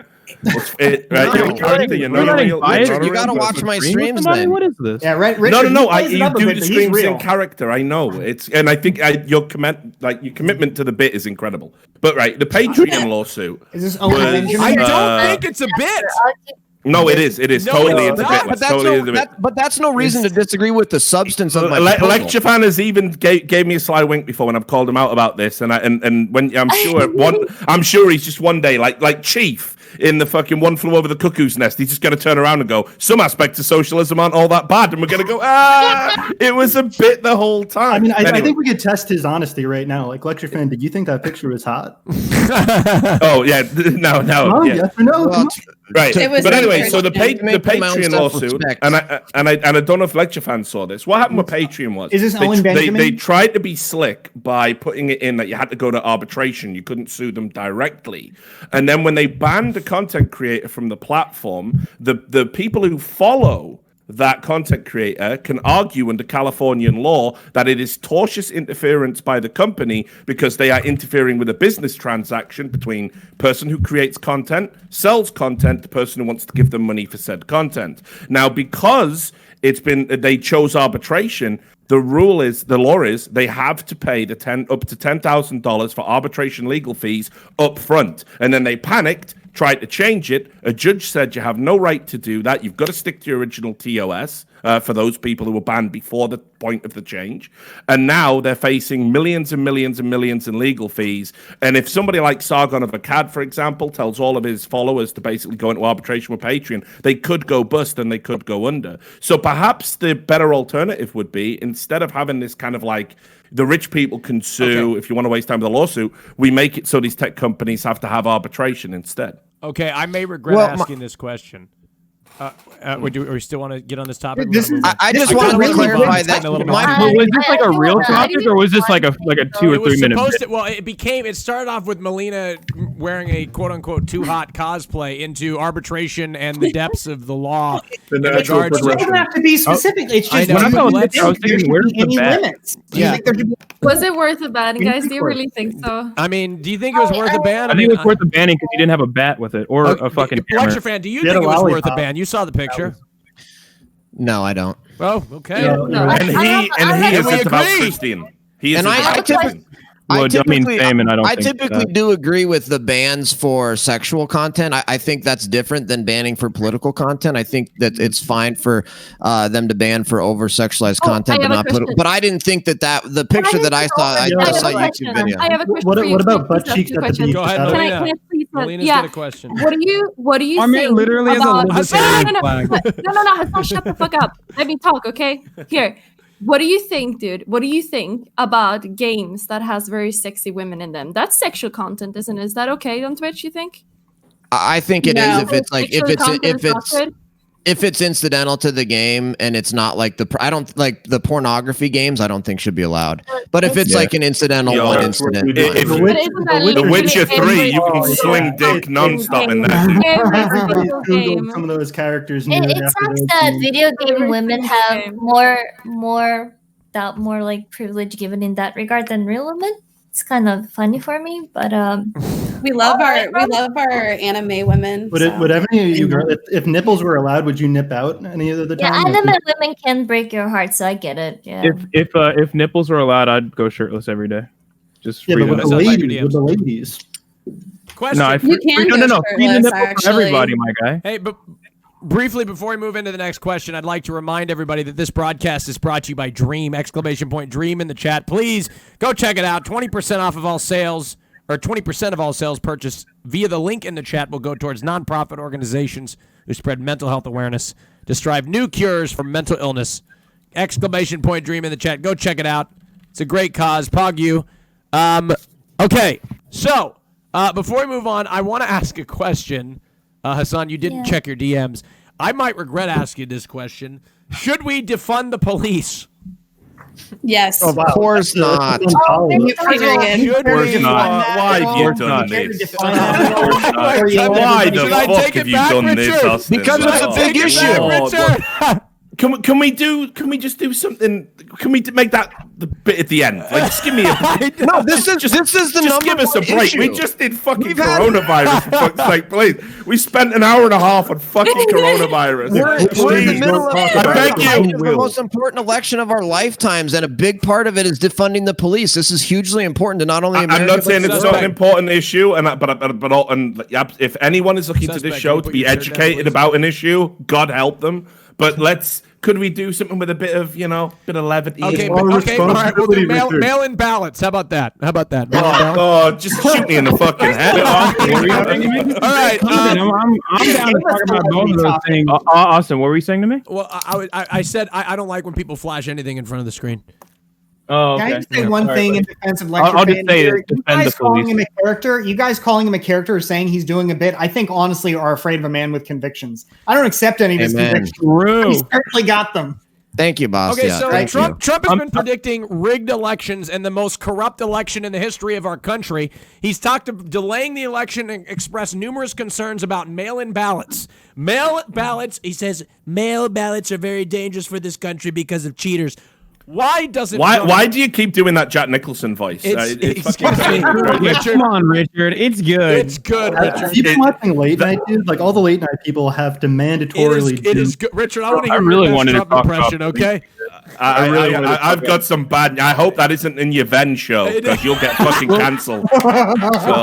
We'll get back to the defunding the police if you want, suspect Sushi. Yeah, but right now, I'm a first responder. I'm a first responder, and I work in tandem with fire, police, and EMS. So. Okay, we'll get back to that. Right now, we're talking about mail ballots. If you want to talk about that later, we'll talk about mail ballots first. No, okay. it's fun. If you ever want to like beat my ass like in a one-on-one with like about policing, we can also do that too if you want. It's up to you. Okay. If you ever want to beat my ass, let me know. Do you think you could take him? I'm already in the DMs. All right, here we go. As we move forward here, mail-in ballots are very dangerous for this country because of cheaters. Okay, there's many questions we have here. The question is, why doesn't Trump want mail-in ballots? That's the first question, and I'm sure we're going to get two sides of the argument here on why he doesn't want mail-in ballots. I believe whoever wants to go first. He wants them in some states, he's decided. He just praised mail-in ballots in Florida. Yeah. So it's after he was told by Republican operatives, "Hey, we're really counting on some mail-in ballots." He also cited the reason being is that it's taken years to be able to build an infrastructure which they can handle it. But hold on, Lecture Fan, wasn't Florida the epicenter of election-related controversy in the 2000 election? Isn't it one of the states, they're practically the only state that's been tied up in one of the biggest election controversies in American history, the 2000 Bush-Gore election, right? Absolutely. No, absolutely. Florida's had a lot of issues, but Trump's position, that makes complete sense. It takes years and years and years to get a system set up to where you can actually do a mail-in ballot and actually get results on the same night and actually set up rules. The Democrats are trying to force states in a couple of weeks to switch from traditional voting to universal mail-in ballot because they know that it enables more fraud, and they know that people who are too lazy to go to the polls are most likely to vote Democrat. And so there's no question. There's no question that mail-in ballots actually do increase the chance of fraud. We just had people arrested and indicted in Paterson, New Jersey, just recently because of mail-in balloting fraud. So there's no doubt that it's a problem, and especially when it's tried to be rushed for political reasons, it's terrible. Just to piggyback on that, we don't actually have to look at it through a political lens. Like, just take New York for example. Let me get the exact amount. 102,000 ballots were rejected in the March 3rd primary, and they were all mail-in ballots. And that's hold on. That's actually an argument for how mail-in ballot is technically more secure. The real no. It wasn't due to mail-in voter fraud. It was due to like things like someone's historical signature is slightly off, or things that didn't get received in time. That's the most quoted thing. The most quoted thing. No. The most quoted thing. The most reasons why they were rejected is because they were late. And they were sent around. You're saying they were rejected. Hassan's point is that the fact that they were rejected means they were caught, which means the system worked. No. They weren't fraud. Most, overwhelming majority of them were rejected because they didn't get to the polling center. And a lot of them were lost. So then, if that's your point is that fraud was a minimal concern. Fraud seems to be very consistent. We have to have a broader conversation about this. First of all, we have to describe the terms really quickly. So voter fraud is separate than election fraud. When you say mail-in ballot fraud, either you're talking about election fraud or voter fraud.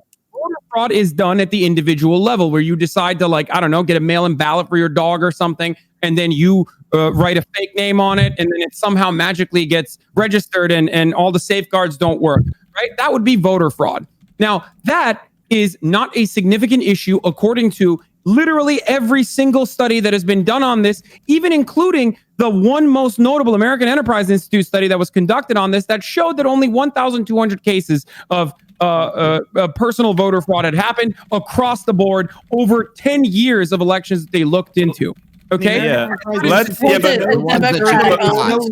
to also. Yeah, this is a conservative institution we're talking about. Not only did liberal think tanks not find anything significant, statistically significant, not only did George W. Bush's committees did not find anything statistically significant as far as voter fraud. Well, if they didn't find it, it must not have happened. Hold on. Are you sure that it wasn't a liberal institution posing as a conservative one? No, it doesn't matter. Dude. Over 102,000 ballots were fucking rejected, and it was not due to actual fraud. It was due to things like them either getting lost or they were late. So like, and there's 3% those are people's votes. 3% loss. Okay, right. People's votes are important no matter what. I don't care if they're voting for Biden. Can I just finish? Instead of fucking lecture fan just had like 3 minutes of just lying. So let me just educate people for 1 second. Okay. Everything. Election fraud, on the other hand, is either systemic voter suppression, which is enacted by Republicans, and they literally get yeeted in the Supreme Court, as notable cases have happened in the past, or voter suppression, or like ballot theft. Okay. Again, another high-profile instance from literally North Carolina, where Republicans stole ballots from old people and then changed the outcome of that election. You know what happened? We caught it because of the disparity in the exit polls in comparison to what the actual election results were. Now, obviously, there's always going to be some fraud. There's obviously going to be some kind of criminal activity. But ultimately, when you're looking at policy, you have to look at it from a point of view of harm prevention. Having people vote safely and securely, something that every American fundamentally should be able to do, is the primary concern right now during a pandemic that has destroyed this country and destroyed our economy, really. Oh, we can have riots and protests. We can have riots and protests, right? This isn't the only time we've had an issue in the Civil War. What did 1864? One second, Bastia, go ahead. In the Civil War, 1864, half the states leave the country by force to defend slavery. We had a general election. This was unprecedented in American history, except to the extent we had an election during the War of 1812, when the country was invaded by the British Empire. We had another general election during wartime. World War II, 1944. Almost 3% of the United States population overseas mail-in ballots. We have done mail-in ballots on a relatively emergency basis in the past. It's worked just fine, and there's no reason we can't do it here. But that was before. Except for the 80,000 plus people in multiple states. So like, their votes don't fucking matter. Go ahead. Can I ask Hassan and Bastiat, if masks work so well, why do we have to have mail-in ballots? If masks work, we can go to the polls. Because even though masks work, there is no reason to put people in unnecessary safety when you've got proof. Well, okay. Or unnecessary danger when you've got no proof. I agree, Bastia. Even if you're wearing a mask, you shouldn't be out protesting. I agree. If I can just chip in here, guys. Are going to print lots of ballots to swing the election. Richard, go ahead. If you can't comprehend how epidemiology works and spread prevention works, Richard. please refrain from making a point that makes you look terrible, lecture fan. Obviously, masks are not 100% effective, even for some of the reasons that you yourself mentioned, like you don't know how to wear one. I just wanted you to argue that they're not effective. No, we're not arguing that they're not effective. So what I was going to say before we slip back in the mask connection. And headaches, Charlie. Richard, go ahead. Yeah, so what I was going to say is, like, it's just another example of those, like, weird fucking dogmatic issues that only exist in America. The idea that, I mean, first of all, let's just be absolutely honest about how the American electoral system works. It is a fucking disgrace. It's like African despots have more honest elections than the American people do. Yeah. And right, like, I'm talking about voter suppression across the board, where which we just saw last time with like limited polling, ridiculously long queues, people having to queue up for like 2 whole fucking days just to get to a machine so they can put their name down. it's a fucking joke. We know that in the South, black voters get suppressed. We've known about that for years. And equally as well, we know that when it comes to certain areas, there have been non-US citizens, and this is a fact, voting in elections. Now, what happens is we go down party lines, and the Republicans say, no, we've never suppressed black votes. Absolutely have. It's an absolute measurable, quantifiable fact. And then over on the other hand, the Democrats go, what non-citizens vote in elections? And of course, it's absolutely there. It's absolutely quantifiable fact. Now, if you want to talk about voter fraud things that have been going on just recently, you had a New Jersey real estate developer go to prison in 2019. He was paying low-income residents in Hoboken with $50 to go and vote for Obama. I think it was. It took 6 years to get him in prison. You had a mayor. You had a mayor in Alabama who did an absentee ballot fraud, and he went to prison for just a year. I think suspended sentence. In February of this year, in California, you had someone who was going down to Skid Row in LA and basically offering them cigarettes and alcohol to go and vote the way he wanted in certain elections. There are so many issues, and of course mail-in ballots are going to be susceptible to tampering with. Now, whether it's going to have a huge impact, I don't think it's as drastic as what Trump says, but you really got to get a hold of your election. You're operating about 50 years, maybe even more, behind than the rest of the Western depending world. on the state, especially if it's a swing state, dude, the difference of 100,000 votes, fuck it, even 50,000, no, fuck that, even 10,000 votes is huge. You think I think there's a big difference here, though. Like, the point that Richardlewis is making is, on the one hand, I appreciate the very balanced takes you're giving here, but I think we might want to make a very clear point here. The voter suppression you mentioned in the South, for example, and it's unfortunately it's not just the South, but it is sure, but that's where it's been more prevalent. I would say. For example, in Atlanta, they've closed a lot of polling locations around Georgia, right? Yeah, I still live in Georgia, so it's an yeah, issue. you know all about it. I want to ask but wait, this is an important point. That suppression is real, and it affects a lot of people. And mail-in voting might actually cure some of that, because you wouldn't have to go to one of those polling locations. You're absolutely right. You're absolutely right. Unfortunately, this looks bad on West Virginia, but we actually had a postman just go to jail for like 10 years because he was taking people's ballots and changing them to the Republican Party. I think he did it with like 1,000 different people. He was just like, so as soon as it hit their fucking mailbox, he would sign it and make them Republicans and actually vote in their stead. I have a question. Yes, go ahead. As a person that I admit I definitely don't understand the way American voting system in general works, but why not? Neither do Americans, and neither do the American Party that are meant to be enforcing them. Like there was coin tosses in Nevada at the caucuses. Like, it's a fucking joke. Trust me. I really don't see a problem with this mail-in ballots, whatever. I don't really see a problem with that, because as long as assuming that everyone's going to use their name, their social security number, and if your name or social security won't repeat in the turnout, what's the big fucking deal? Well, one of them is that 3 to 5% of mail is lost, and If you have 3%. Lost, that could swing an election easy. Absolutely. That's entirely different. Donald Trump won a swing state by like less than 10,000 votes. Guys, I'd like to move a little bit over. I'd like to sidestep a little bit to something else. But wait, Hassan, can you not hear me? What's going on with my mic? Nobody can hear you. I hear you loud and clear. Hassan, go ahead and finish. What were you saying? I'd like to sidestep to something else. The point I was trying to make is that what you are talking about is a real problem. Okay. There is it quiet for anyone else? No, he's pretty loud. Casey, there is additional scrutiny when it comes to vote by mail. Okay, and that's why 3 to 5% of mail, 3 to 5% of ballots from the that were sent in through mail do end up getting yeeted, and that is actually a significant issue. But inversely, what is good in this circumstance is the many number of people that are going to be able to vote. And also, even more so than last year. Once again, that additional scrutiny implies that that additional scrutiny is my point. Like, that election fraud, specifically mail-in fraud, is very difficult to do and also illegal.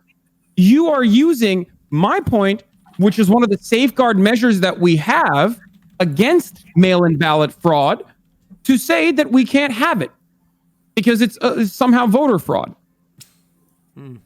Okay, So can we wrap this one up? We got to wrap this one The up. positive definitely seems to outweigh the negative. No, it doesn't. Okay. No, it doesn't. Because we a 3 gotta to wrap 5 this is just a one up. natural state of mail being lost, and then you put on top of that the propensity for. And by the way, I think polling shows like most postmasters and things of that nature tend to be conservative and right leaning. So liberals should actually be kind of worried about the mishandling of their mail-in votes. Okay, we're gonna wrap this. We're gonna wrap this topic up. Okay. If everybody's said their piece, let's wrap this up. Thing, And we're more because we Democrats keep will be voting moving from home. We keep moving back into coronavirus and going in circles. But it will affect the voting. I really do want to discuss. We also need to eliminate people because currently, right now, there are still 10 people on the screen. Yeah, I like how we just totally forgot about the elimination. We forgot about the elimination component of the show. The content is just it's just gone. So, in which case, I do believe that's a good time. We need to eliminate 2 people from the show, which I'm asking the question, will it be... We all know. Will it be the 2 conservatives? Absolutely. Isn't that always par for the course? Will it be the 2 conservatives that are eliminated from the show? I have a feeling I may be eliminated because. Will it be? Nah, you're way too cute, dude. Will, They're gonna will the Austin government have to bail out the conservatives again? We will have to see. Hassan, what do you think about that? I can hear you. What? Oh yeah, no, don't cuck the content, folks. I mean, obviously, Suspect Sushi and Lecture Fan, we haven't really even been able to get into it harder. You guys got to speak up more, man. Keep not kick. Dude, your simps are gonna fucking vote like all for you, man. Tell them to vote for us, and we'll stay on, right? Hassan simped. I can be more left than Hassan in some cases. Just consider that. When you're safe, dude. You're looking way hotter than Melina today. It's not even cool. Wow. Okay. Oh, please. Well, I wasn't That's banned enough. for it, so Melina, that just you dodged. disqualifies your argument, Bob. That's Melina gets really horny when it's.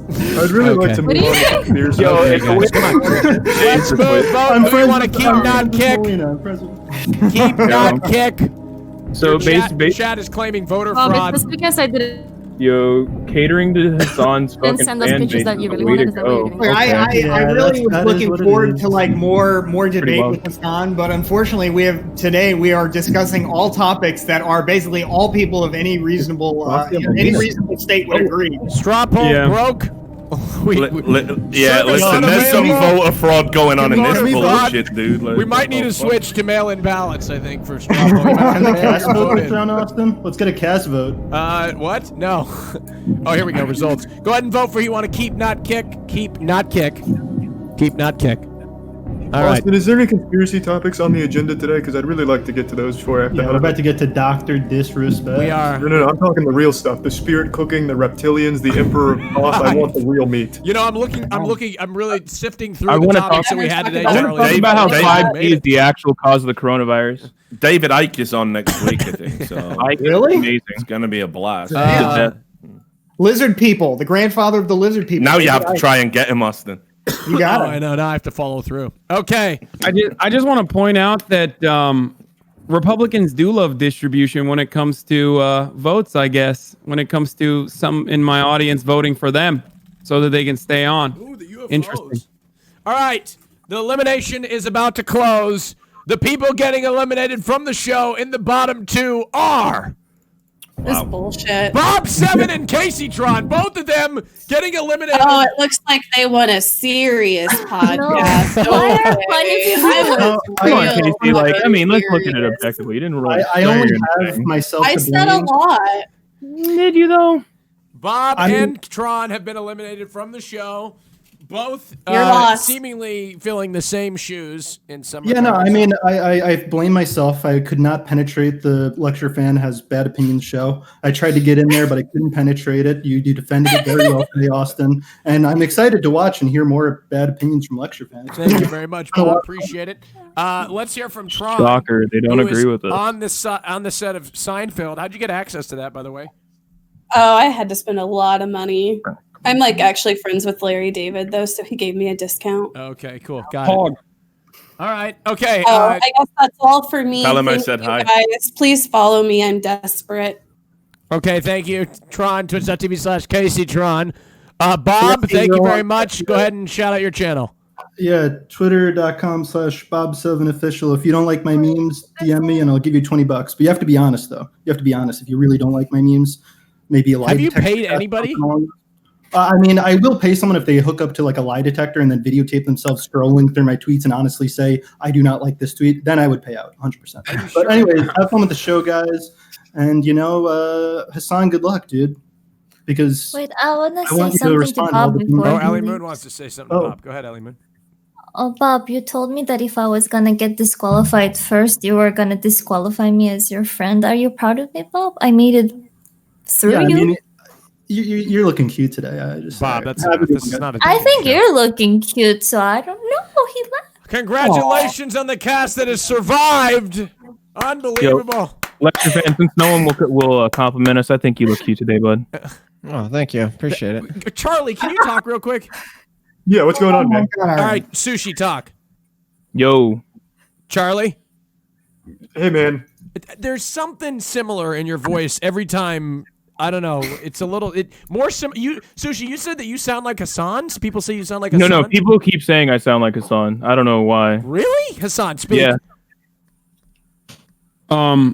I don't even know what to say. Okay, Do we sound anyway. alike? I don't even know what to let's say move because into people that think I topic sound that like everybody was yearning to discuss, and that is, should I think we I defund sound the more like should, Charlie sometimes, to be honest.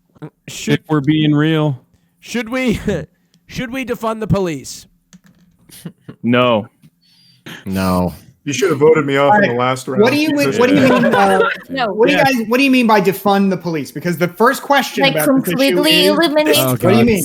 This How do is you- the how do you first define fucking problem that you've got, right? The defund the police is one of the worst political slogans of all time because it requires like another 5 fucking paragraphs about how you really don't mean defund the police and you mean just put some money from here to here. It's fucking so stupid. Like, not even the people chanting defund the police even really know whether or not they want to defund the fucking police. Some of them do. Some of them do are actually in favor of abolishing the police. I know. Yeah, Joe no, I know. Biden- Some are and a lot aren't. It's fucking madness. Like, they Yeah. don't even agree on what their slogan means. It's not the best optics. No.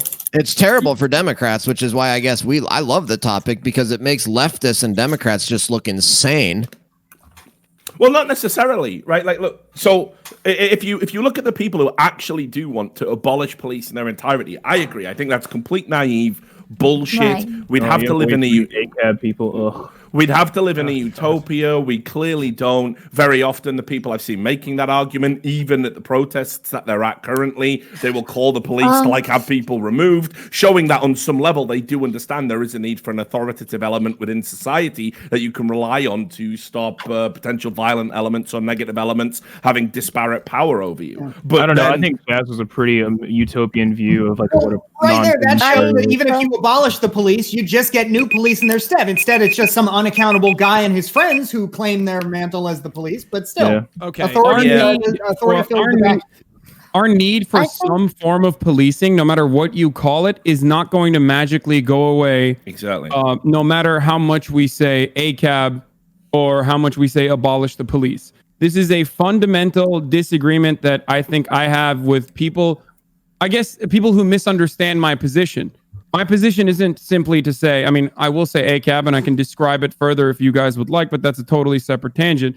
But when it comes to defunding the police, I don't really care about the optics as far as I care more about making sure that people understand what it means. Defunding the police means that we need to roll back the massive amount of spending that we have given to precincts all across the nation since the 60s by calling it community policing or any number of different reasons with very little accountability while changing legislation so that cops can pretty much get away with murder extrajudiciously as long as they can state that they were in a reasonable fear for their lives or had a reasonable fear that this person that they were following was a threat to other people's safety. We have a lot of stupid rules that allow police. Wait, don't you hate cops no matter what? No, I don't hate cops no matter what. I think that police Sure. officers can be good people outside of being a police officer, but As soon as they put the badge on, they're a fucking dickhead. Is that what you're saying? But when they have the badge on and they have to enforce all laws, even really shitty laws, then yes, they have to be bad. They have to be bad. You can start and you can join the police force with honorable intentions to protect and serve. So wild take. That's definitely different than ICE, for example. But if you are, I want to hear a rebuttal from when Sushi. you are upholding all laws, including unjust laws, yes, of course, you are doing something that's bad. Now, that doesn't mean that there shouldn't be no fucking policing force. I'm not advocating for that at all. All right? Okay, I hope that's clear what my position is on that. But defunding the police is a good idea overall, and we need to Hassan, refund. I want to hear from Sushi. Safety nets. I actually think that we need to increase funding for police, because like there's actually like people like say they want to like reallocate some funding from the police and then create like a social worker type thing to like for mental health issues and things of that nature. I actually think that we should just add more funding to the police force so we can accommodate for that. But the thing is, you need to understand, first responders on like the medical field, whether it's mental health or physical health, whatever, they actually have to, no matter what, have to wait for a police response just in case to also do something called scene safety.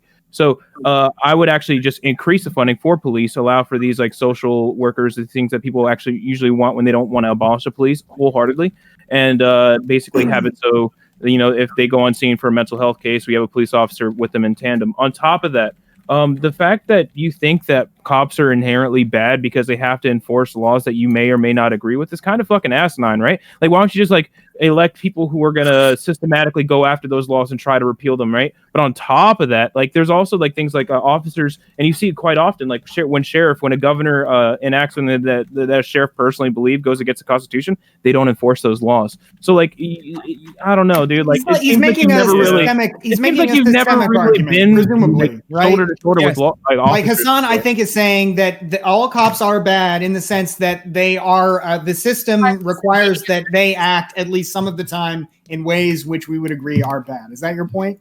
Yeah. Now, I think that is another example of messaging that is bad, but I mean, I get that point. I guess the thing that gets me though, Sushi, is, and the problem with this kind of messaging is it seems to make it very difficult to discuss the issues that are bad about the police. Like, for example, I did a video about police unions and how police unions basically they help make all cops bad in some degree, in a systemic type argument, right? Because they make it so that some of the problems Hassan mentioned, for example, not all of them are enmeshed in law, but at least some of them are. Some of them are enmeshed in police contracts, police union contracts that are negotiated by unions. And they make it so that it's very difficult to fire police officers who commit crimes or break the law or whatever. If you want to talk about reform of police unions, I'm right there with you. Melina, go yeah, ahead. well, like Duke Law did research where they found that 90% of officers are good, but the 10 that are bad, they can't get rid of. They cause 90% of the problem. Facts, and I have no issue with us like attacking police unions. Melina, go ahead. So it's not just the unions though. Like Tennessee Garner and numerous other decisions have like. Isn't there a clip? Isn't there a clip of like kind of like no matter what, like if you're a cop? Oh my God, Melina, really? You're getting fucking DGG clips from a conversation that I had with your fiance? Like, I thought we weren't gonna do this, but if you wanna have this conversation over and over again, yes. Well, I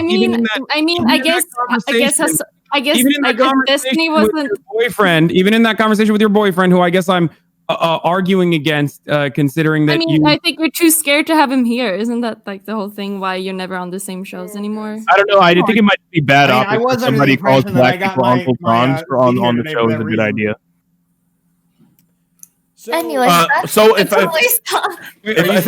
can no, that's what. No, I'm saying Destiny directly called me. If I can steer us away from this awkwardness for a second, basically, I think like the problem you've got overall is kind of like been identified by Bastiat. It's like the argumentation becomes ridiculous when if the central premise to your argument is that some laws are bad, therefore, and police have to enforce them as part of their job, therefore all police are bad, all cops are bastards, whatever.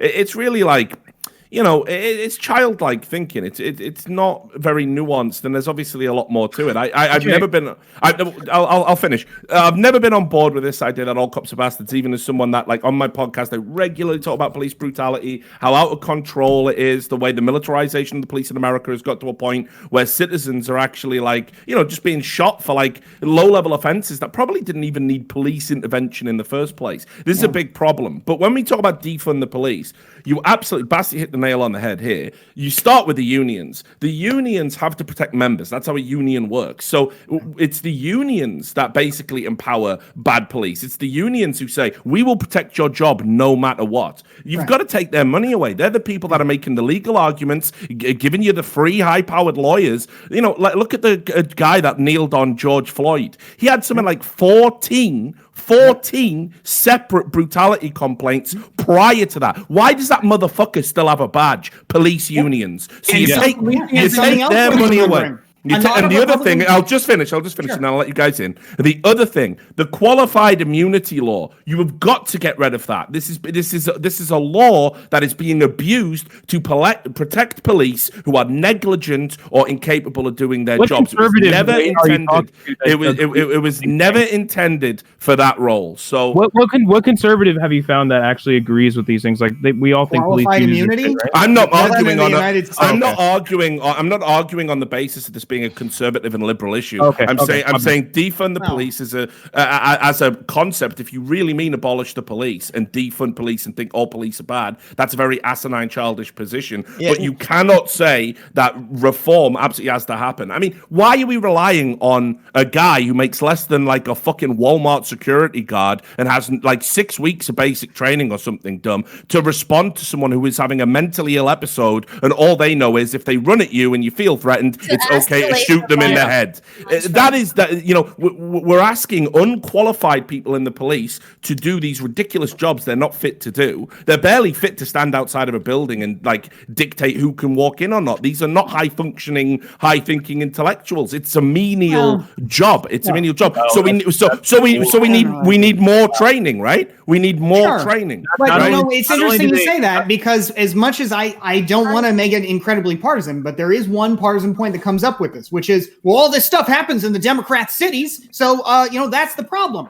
When in fact the problem is that 85% of America's cities have police unions with police union contracts that give them something approaching meaningful immunity from not only being prosecuted but being fired. And again, that study I mentioned found that people like the officer who killed George Floyd are kept around, even though most cops don't have nearly as many use of force complaints. Those who have lots of use of force complaints are nevertheless maintained because of these unions that protect them. And more than that, these unions give them bad training.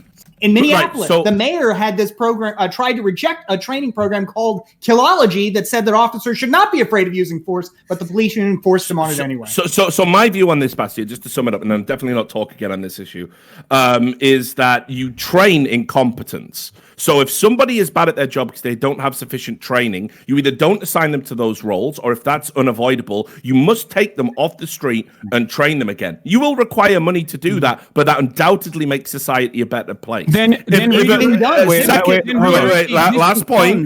point, Hassan. But if you are doing police brutality and breaking the law as a police officer when you should be held to a higher standard as a citizen, you should be in fucking prison, and there should be no debate about this. And again, it goes down these party lines of right and left. So you can make the world a better place by taking incompetent police and training them. That requires money, but you have to get rid of the unions and defund that aspect of the police if you want to get rid of the people who systemically brutalize the citizenry. Okay. We have issues with the unions, but like I need to talk about the fact that you're talking about training. One point about this? No, he's talking about training, but it's not. He doesn't understand like fundamentally like how long they actually have to train or what they have, like what their background is, right?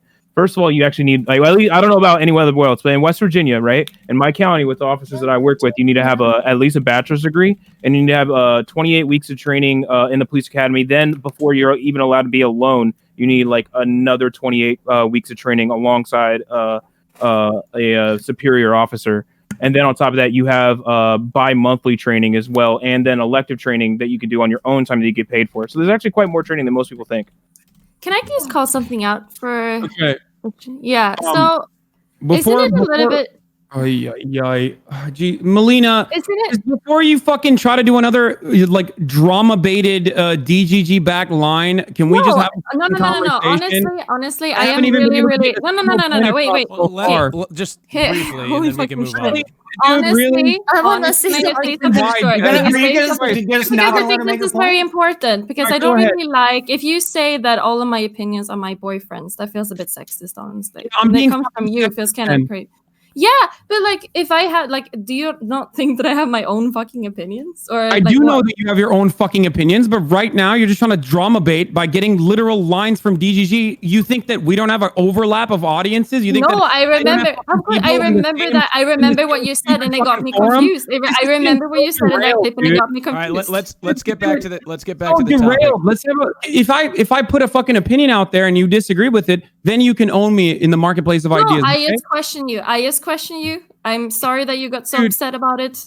Yeah, because this is male feminists are always one you got to be on the lookout for. Yeah, I'm not a male feminist. Okay, this is completely unfucking productive. Let's move into the discussion. I mean, I just didn't really like that you said that. Why do you think police unions are one of the few remaining unions, and arguably the strongest unions in any fucking state that we talk about?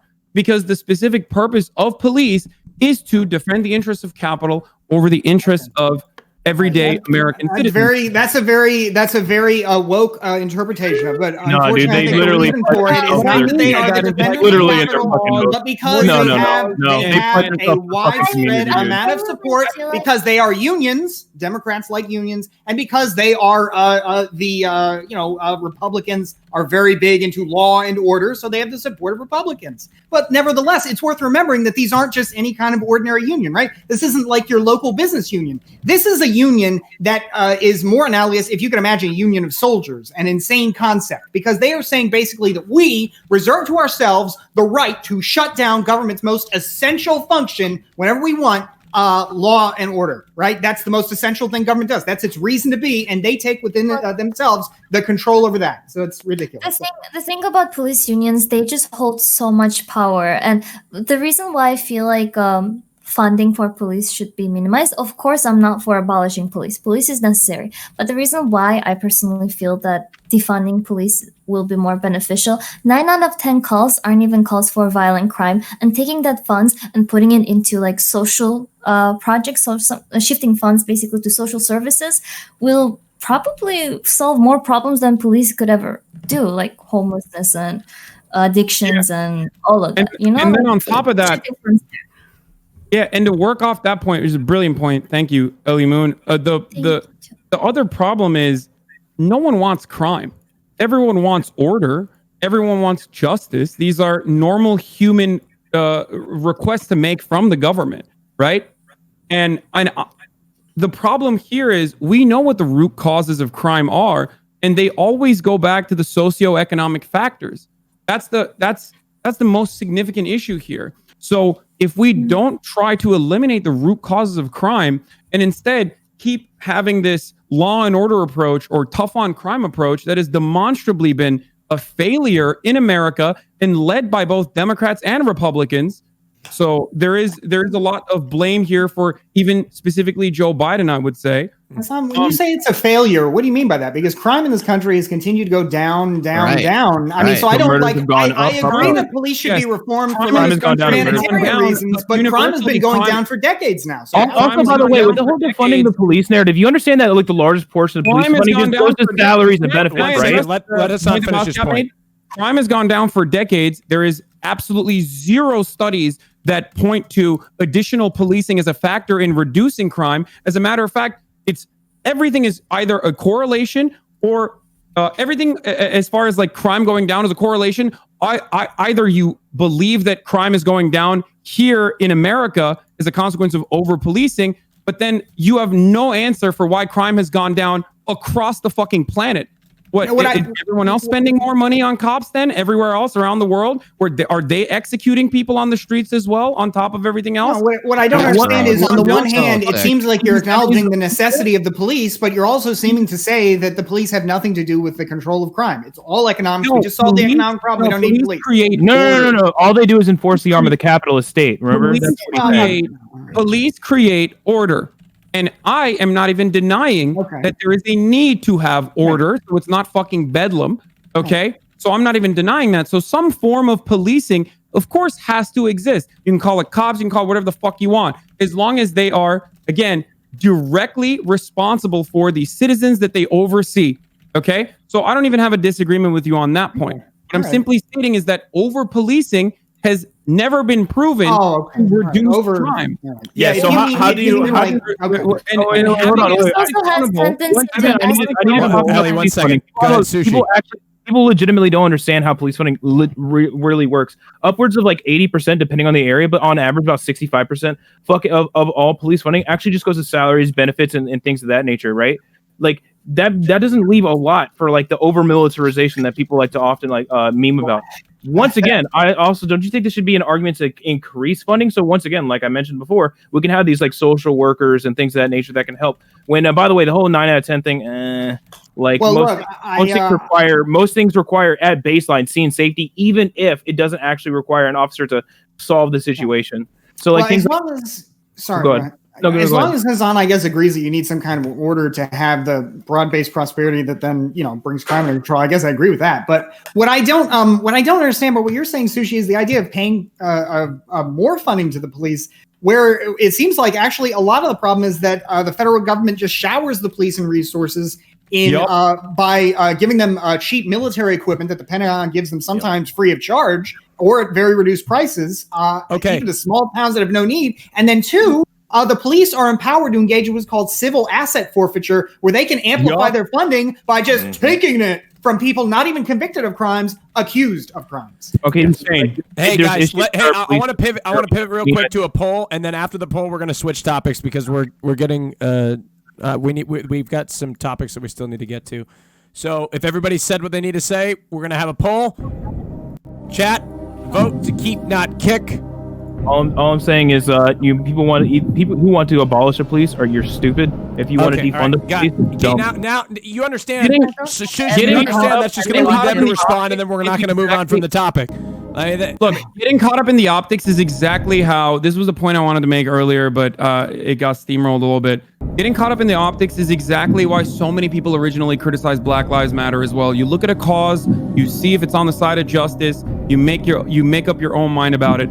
I think that like optics policing or tone policing in this circumstance is not helpful if you understand exactly what the intentions are. And most of the marginal cases that like truly want to abolish the police, whether it's because of some ideological reason or because they're anarchists or whatever, still are at the forefront of police justice, still are at the forefront of criminal justice reform. So even they themselves understand that the time is not exactly now to abolish the police. Keep, not kick. Keep, not kick. I think optics are more important than perhaps Hassan might, but I think his point is generally true that shouldn't be the first retreat, the first consideration. The cause ultimately matters more.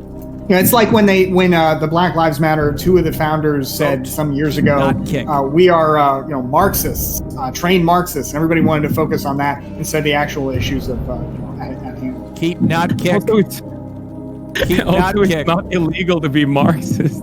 Great points, by the way, Bastien, dude. I'm really glad you brought up asset forfeiture and all that. I think I'm glad we're on the same side. I appreciate that. I absolutely think that's bullshit. Like we can all have these. We can all agree on this, right? What I was gonna say during that debate is that this is all nice and wonderful, and Richard and Bastien's points are great. And the thing is most people can agree on those issues, but that's not what's going on in our country right now. That's not what the debate is. If you want to have nuanced debates about police reform, which is a local issue, that's something that you can probably get a lot of agreement on, but that is not what's going on in our country. You've got the radical left that hates police, that literally is defunding them. You've got Joe Biden who's agreed with transferring funding away from the police, which is the definition of defunding them.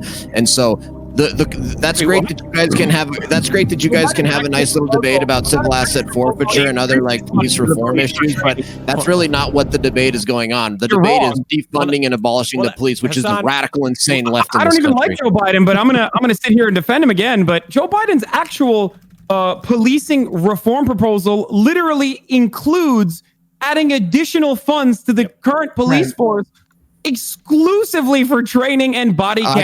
I can show you the video clip where he says I can show you the video clip where he says I want to transfer the money. Whatever comes to mind now, we're just lying. Like no. You've never seen the video clip then. I think Lecture Fan is referring to, he did do an interview, but what you have to remember is what Joe Biden says, let's be real, he doesn't know what he's saying half the time, right? That's just facts. So what is important, more than what comes tumbling out of his mouth, because he's not very well, is the policies he puts down on paper written by grown-ups. So Hassan wins this one. Forget what he said. Like, if we were to go on everything that Donald Trump has said and what Donald Trump does, you can't do this game. Politicians, even when they don't have dementia, talk shit. So it's about what they put on paper, and Biden is actually going to increase funding. That's what he's pledged to do for training purposes. That's Bernie Sanders probably spent a lot of time arguing with the far left committee. They're not all far left, but some lefty committees that he formed to try and get unity. Okay, with the guys, Bernie the vote is in. The vote is in. And the Even winner Bernie is Hassan. Sanders wants Congratulations, Hassan. You must make a very difficult decision. It's something we've been trying to avoid for this entire show. You must decide who to choose to eliminate. Lecture fan or suspect sushi. One of them has to go. Fuck. All right. Make your cases on who's going to be a bigger, awful conservative. Who's going to be trying to get you guys have to look. You guys are seemingly on the same side, but now it's to advocate to stay longer. Who is the better conservative? I'll just say this: if Hassan chooses me, it's obviously because he's scared. Dude, I'm fucking indifferent. Like, listen, like not even 3 weeks ago. Not only I wasn't an affiliate, and I was a one viewer Andy. This has like been one of the biggest opportunities for me, and I've gotten considerably farther than I thought I would. I was blessed to be able to bump elbows with everybody here. Because we switched to a mail-in I would, voting in fact, like to yell at it on, especially as a American separatist. Suspect Sushi. Here, I will help you out as best as I can here, okay?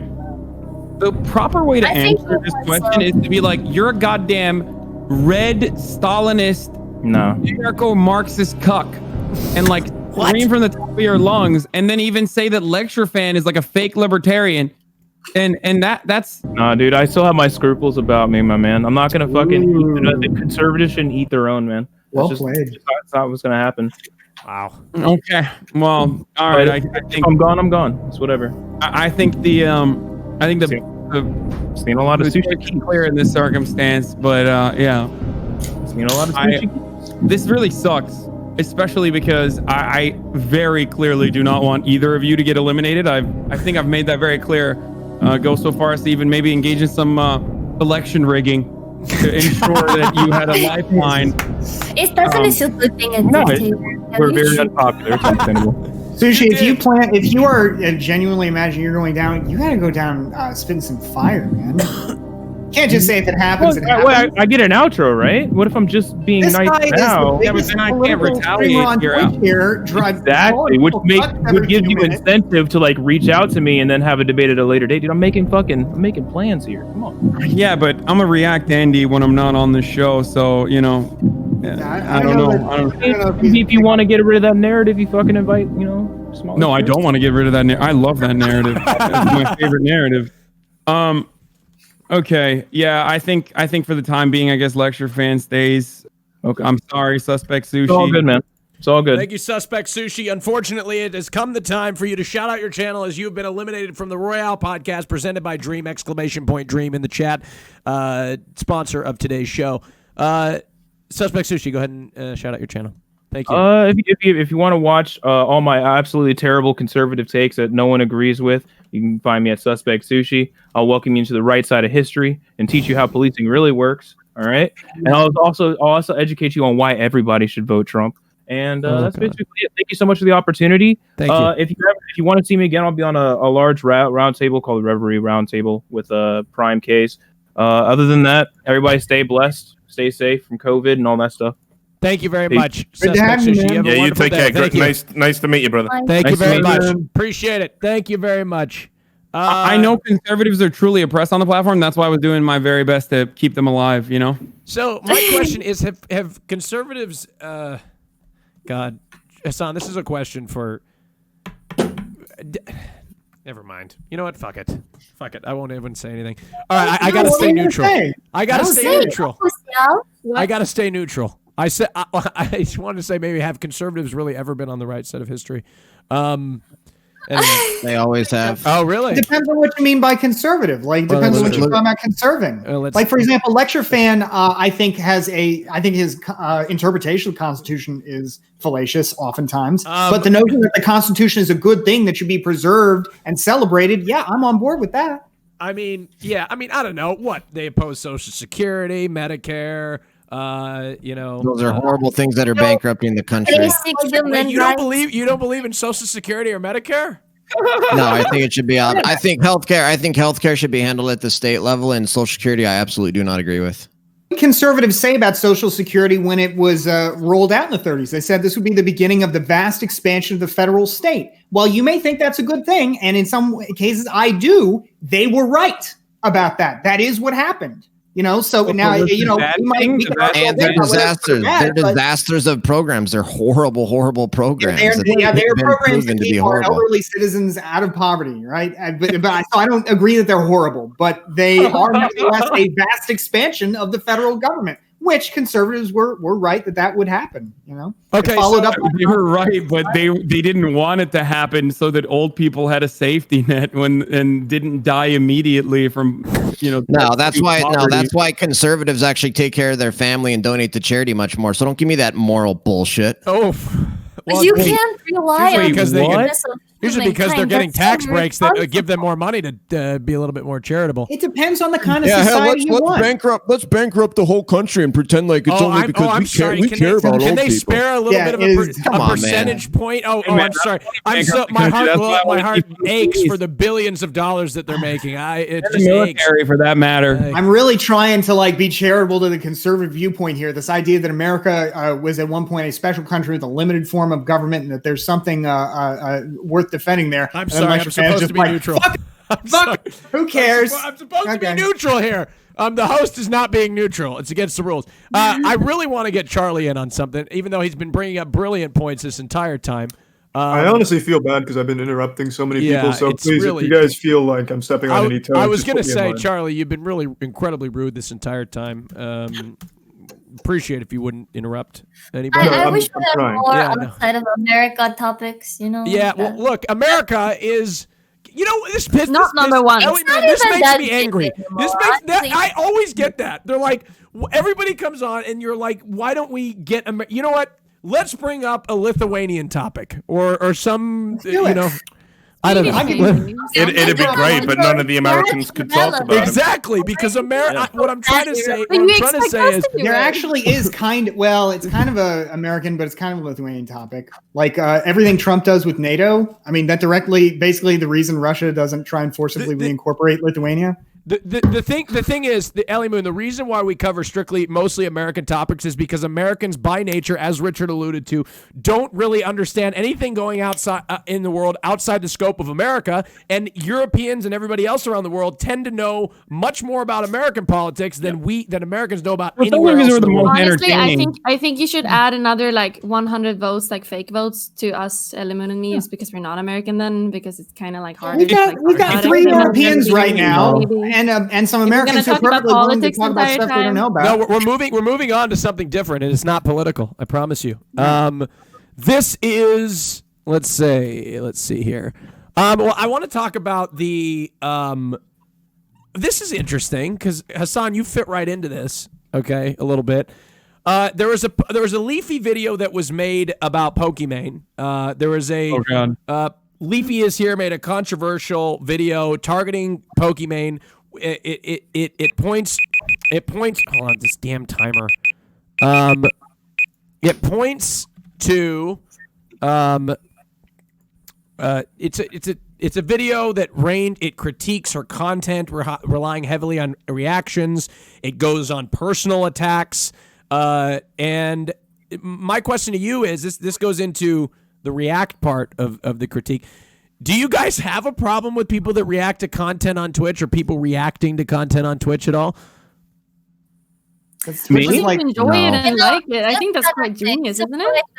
Okay, it works for a reason, and that's my most non-social, non-left take. Supply demand. Okay, that's what people want. And criticizing Pokimane over it is kind of ridiculous when 90% of the other 2 streamers are doing the same thing. So it sort of seems like he's trying to assassinate her character when whatever he's describing is pretty much can be based on a lot of other shit. Aren't these the same people who feels like it honestly feels like Twitch is like about the community. If you can like watch stuff and enjoy and have fun with your community watching things, like I don't really. Hassan, didn't you bring up a good point about the fact that like you have to sit there for like 11 hours a day and then somebody can make a YouTube video? I think Charlie can speak to this even better than I can. I've created content on YouTube for years before coming on to Twitch, and it's entirely different forms of content that you're creating. And I think it's very easy to either A, take you out of context when you're on Twitch because it's not as manicured as it would be on a YouTube video that you edited and posted. And B, it's very easy to just say like, oh, well, this dude is just not even reacting, when you can find 13 seconds from any point of a 12-hour broadcast where you are literally not reacting. So I've been literally the victim of this as far as the 9/11 take goes, as many of you are probably aware of. So it's silly. I think that it comes from a place of not really understanding how content is created on the platform, except for Leafy. He really can't argue that he didn't know how Twitch content is created because people found that he has a Twitch as well. And if I were to make a compilation of his really awful fucking boring stream, it's just him playing Fortnite while never really talking for extended periods of time. And last time I checked, I don't think he created Fortnite, and the same DMCA concept could very easily be applied to playing video games on stream as well. And has been actually. A company had hit PewDiePie with a DMCA for playing a video game on a live broadcast. Yeah, so but I mean, I really want to hear Charlie talk about this. I know he's interrupting you quite a bit, but I don't know, Charlie, unless you don't have an opinion on it. No, so like I do feel bad because I've just been blasting all your asses with so many of my opinions today, and I'm sorry to do it again. But I think this whole Twitch versus YouTube thing is really fucking garbage from almost everyone involved with their takes. It's like Hassan said, super different. Yeah. So it's like apples and oranges. Yeah, so like I saw yesterday, someone was talking about a 10-minute YouTube video that's no effort. I stream for 9 hours. That's real effort. Well, streaming, let's be honest, everyone, it's pretty easy, right? It's not the most labor-intensive job in the world. It's not back-breaking shit. It's just having fun. Now, a YouTube video that's 10 minutes, that could take someone anywhere from 2 hours to 12 hours. During that time, they're making no money. During a 2 or 12-hour stream, a streamer's making money that entire time. And I think that's a perspective that's lost on a lot of streamers when it comes to time investment in Twitch versus YouTube. And overall, it's just not a really good take to shit on YouTubers about, you know, this is all manicured content, mine's a little more raw, because that doesn't really mean anything. Well, no, I wasn't shitting on YouTubers. I've created. No, not you. I'm talking about the general perspective from what I've seen on like Reddit and shit recently. I was saying that it's very easy to act like a person doesn't bring anything to the table or whatever. Oh, and absolutely. to be fair, it's not my like Pokemon's content is not exactly like I'm not the target demographic for it. I don't really watch Pokemon. But aren't these people all upset about streamers like Pokemon because it turns out they have boyfriends? Isn't that what it all comes down to? First of all, it seems like they just single out female streamers for this kind of stuff in a way that they don't really go after male streamers for it. It's because it's easy to farm simps on the internet. Simp cells. That's what it is. It's very easy to attack someone like Pokemon. Heartbreak in middle school. You know, it's easy to farm them. That's what I think. It's not even necessarily about like people who are in love with her or whatever. It's more so about the reason why the motivation for a lot of people who make these crazy fucking videos to be like, oh, dude, react harder. Fuck you. You're not doing anything. The reason why they do that is because they get a lot of views. It's a really easy way to make a lot of money, get a lot of views, or at least, you know, maintain some relevance for yourself, especially if you got like bullied off the internet a couple years back.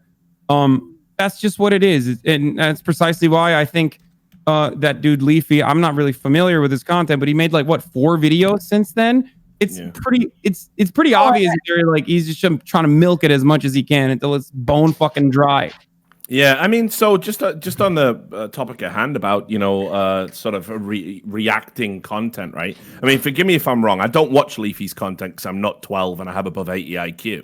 So I haven't watched it for a while. Let's put it that way. But I do seem to remember his content started out as him taking videos off YouTube and then he would make a video of him reacting to the video on YouTube. And this blew up back when iDubbbz did the content cop on him, because one of the videos was him literally mocking a child that had autism. So I mean, to say reacting to content is like the lowest form of content creation. Well, I mean, I guess he's elevated his game since then, because now he's just surfing on a CS map talking shit. So good job, I guess. Specifically with the Pokimane stuff, one thing I will say about Pokimane, and I've never met her, I've never had a conversation with her. I do think she seems to be fallen into that trap that a lot of big streamers do, which includes Hassan. I'm sure he can identify this a little bit. That they get to this point where they stop separating valid criticism from personal attacks, and I've no. You get shit on daily, Richard. Yeah, no. I know that, but what starts happening is the valid critique starts to blend in with the unreasonable stuff, and you treat it all the same. I'm guilty of doing this. So I think what's happened with Pokimane, like you can tell, she's been a little bit frustrated lately. She's received a lot of, I think a lot of it's valid critique. If you're a content creator, your content's going to get critiqued. That's the nature of the beast. And she's clearly got pissed off with it, and she's clapped back at people like that it's a Gundam guy. And she should just never have reacted to that, like going after his sponsor on Twitter and stuff. So she created a bit of a rod for her back with that. The final point I'll say is I think don't criticize Leafy for making a garbage video, which is very transparent what he's trying to do. He's trying to ride on her coattails a little bit, you know, because that's the game essentially with like these drama YouTubers. But what actually, sorry, you keep throwing me off when you're interrupting me. What I was going to say is, Pokimane, he went on Twitter afterwards when she announced her month-long break, and basically a Twitter user said someone should kill Pokimane, and Leafy replied to it suggesting the method. That's way out of pocket. That's beyond bad behavior, and that's something that needs to be looked at. Do you think that the platforms YouTube should take action against it? Absolutely. I think if somebody says this individual should be killed, I mean, we know that's a violation of all the TOS. We know it's a crime to threaten somebody. If you're a content creator and you engage with that, you don't know if that person's a psycho or not. So I think Leafy's acting incredibly irresponsibly by encouraging that. And let's be real, Pokimane, yes, she's a big streamer, but we're all vulnerable in the same way. We're all people who go out in the real world. And everybody who I think has a community is ultimately, I think, at least from my limited experience, maybe you bigger folks can vouch for this. It seems like your community ultimately, you set the tone. And so when you encourage or just let that stuff go, I mean, it just flourishes. Whereas if you stomp it out, then it doesn't happen. So I would be a little bit thankful for that. I mean, is that your experience, Hassan? Yes, it's above and beyond also as far as like stalkers and as far as like horrible fucking psychos on the internet goes. Like, look, I have a lot of stalkers. I have been threatened, and I have also even in the past successfully been doxxed. I've had hacker attempts like to try to sim swipe me and, you know, leak all of my information or whatever. This is something that a lot of big content creators have to deal with on a daily basis, especially if you're a political content creator, then you get a lot more of that. But with Pokimane, I can tell you from personal experience that because she had appeared on my stream in the past and we were publicly friendly with one another, that I still have people that fucking stalk me. And even my normie friends who are not even involved with like the Twitch world, don't even know what the fuck Twitch is, that get DMs asking about like fucking foot pics or asking about like, where is Pokimane? She's in the other side of the camera, right? And she hasn't even been on my stream in like a year and a half. So there is a significant like security problem here, and egging on people that want to kill her publicly in this circumstance is fucking completely batshit crazy, dude. Yeah, that's beyond the pale. And just as another point, I didn't make. Sorry, Ellie, you should jump in. So Ellie, Ellie's trying to get in. Let Ellie go first. Should say something. Come on, like seriously, are you guys crazy or what? The thing about Pokimane, like one thing that I keep hearing the circulating, valid criticism. She can't take valid criticism. I just don't see what's a valid criticism. The closest one I've gone to is she went for somebody's sponsor, but I completely justify her going after a sponsor because that sponsor sponsored somebody that purposely made something look like to make her look bad. It's a character assassination. It was. I know Gundam. It wasn't even just her; it was her fans. Stop talking over her. Stop talking over her, please, Hassan. Thank you. I love you. Oh my God, as if I already didn't love you enough. But you see, like, what else? Like, just valid criticism is just the guise for bullying. No, I disagree with that entirely. I mean, I think one person's character assassination, as you put it, is another person's, valid criticism of something that they've said. I mean, it's public accountability, essentially, and as personalities, we're all held to that same public standard. So shouldn't people have said about Keemstar being sponsored by G Fuel that G Fuel was sponsoring a literal guide that incites like people that they have done. But I saw that video in question that you're talking about, Ellie, and honestly, it's simply not that bad. She drew more attention to it. She fully Streisand affected that video by playing it on her stream because clearly she was craving some sort of positive response from her community who fully support her. She played it on her stream, making it blow up, and then it went a little bit further by intimating he shouldn't have a look. Hey, listen here, Ellie Moon and Richard. I don't want to. We're debating the topic. I don't want to debate the nuances of the topic in particular. We're debating it broadly, and I think we're getting too into detail and debating things that are relevant. No, what you're doing is Pokemane's not here to defend herself. She's a big, powerful streamer on Twitch. So much like everyone else, we have to fall in line, and there's certain topics we can't talk about. I understand that. That's fine. No, that's exactly what is happening, though, Austin. Of course it is. Defend yourself when you're just ruthlessly bullied. Like, this isn't bullying. This isn't bullying. Bullying is when people are messaging her abusive messages. A guy making a video and saying her content is bad because of X, Y, and Z, that isn't bullying.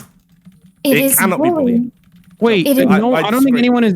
Wait. It is bullying when you purposely paint a wrong picture, like using her community to make it look like something happened. Like, oh, this guy sold his house when it was clearly a joke, and he on purpose did that. That is bullying. He's only reasoning. He did a follow-up video saying sorry for being an idiot. I made a fool of myself by. There you go. He was an idiot, and before he did that, that's what Pokey pointed out. Hey, you're an idiot. That's not true. That wasn't the video she watched, actually. I don't think it was the Simps video. That was a follow-up video, because what people have realized, and this is another reason why you should never take your platform and sort of highlight these people and give them your audience. They've realized Pokemon is a word that's going, they put it in their analytics and people will click on the videos, and Leafy knows that now, and he knows that now, but it still isn't bullying. Like if he made a video every day, why I don't like Pokemon's content or why I don't like Pokemon's community, this is within the parameters of valid critique that we are all subject to as content creators and personalities. It's important to preserve that distinction. I mean, I haven't seen this guy's video, but like, for example, what Richard just did with, I think, a lot of criticism or critique. I mean, I think you're absolutely right. You got to be able to draw that distinction. As long as there's misinformation, that's not valid anymore. As long as it involves misinformation. Misinformation needs to be corrected, and he did that. I'm not defending the guy. I don't know the guy. Especially when you can only correct misinformation after the fact. Especially so it can only happen later. Well, there are measures that you can take 100%, especially when you know that the content that you're probably creating is going to draw a lot of attention, and that's probably why you're doing it, right? Because ultimately, I don't even understand why someone would go through the effort. Like, I get why people make videos criticizing me. I totally understand that. I'm a very polarizing figure. And that's totally reasonable and justified that people are like, fuck you, you're wrong, whatever. I even have big content creators that make YouTube videos misdirecting and misinforming people about things that I may or may not have done. And it's a big click driver. It's drama. It's whatever. And I don't think that they should be deplatformed. But I also totally understand why someone would be frustrated and even voice their concern with a person who is purposely spreading misinformation. Right. And I think that in order to combat that kind of misinformation, if a person decides to say, I mean, this is fucking bullshit. Like, how is this person making money? If this brand ever came to me, I wouldn't want to work with them. I don't think that's an unreasonable thing to say.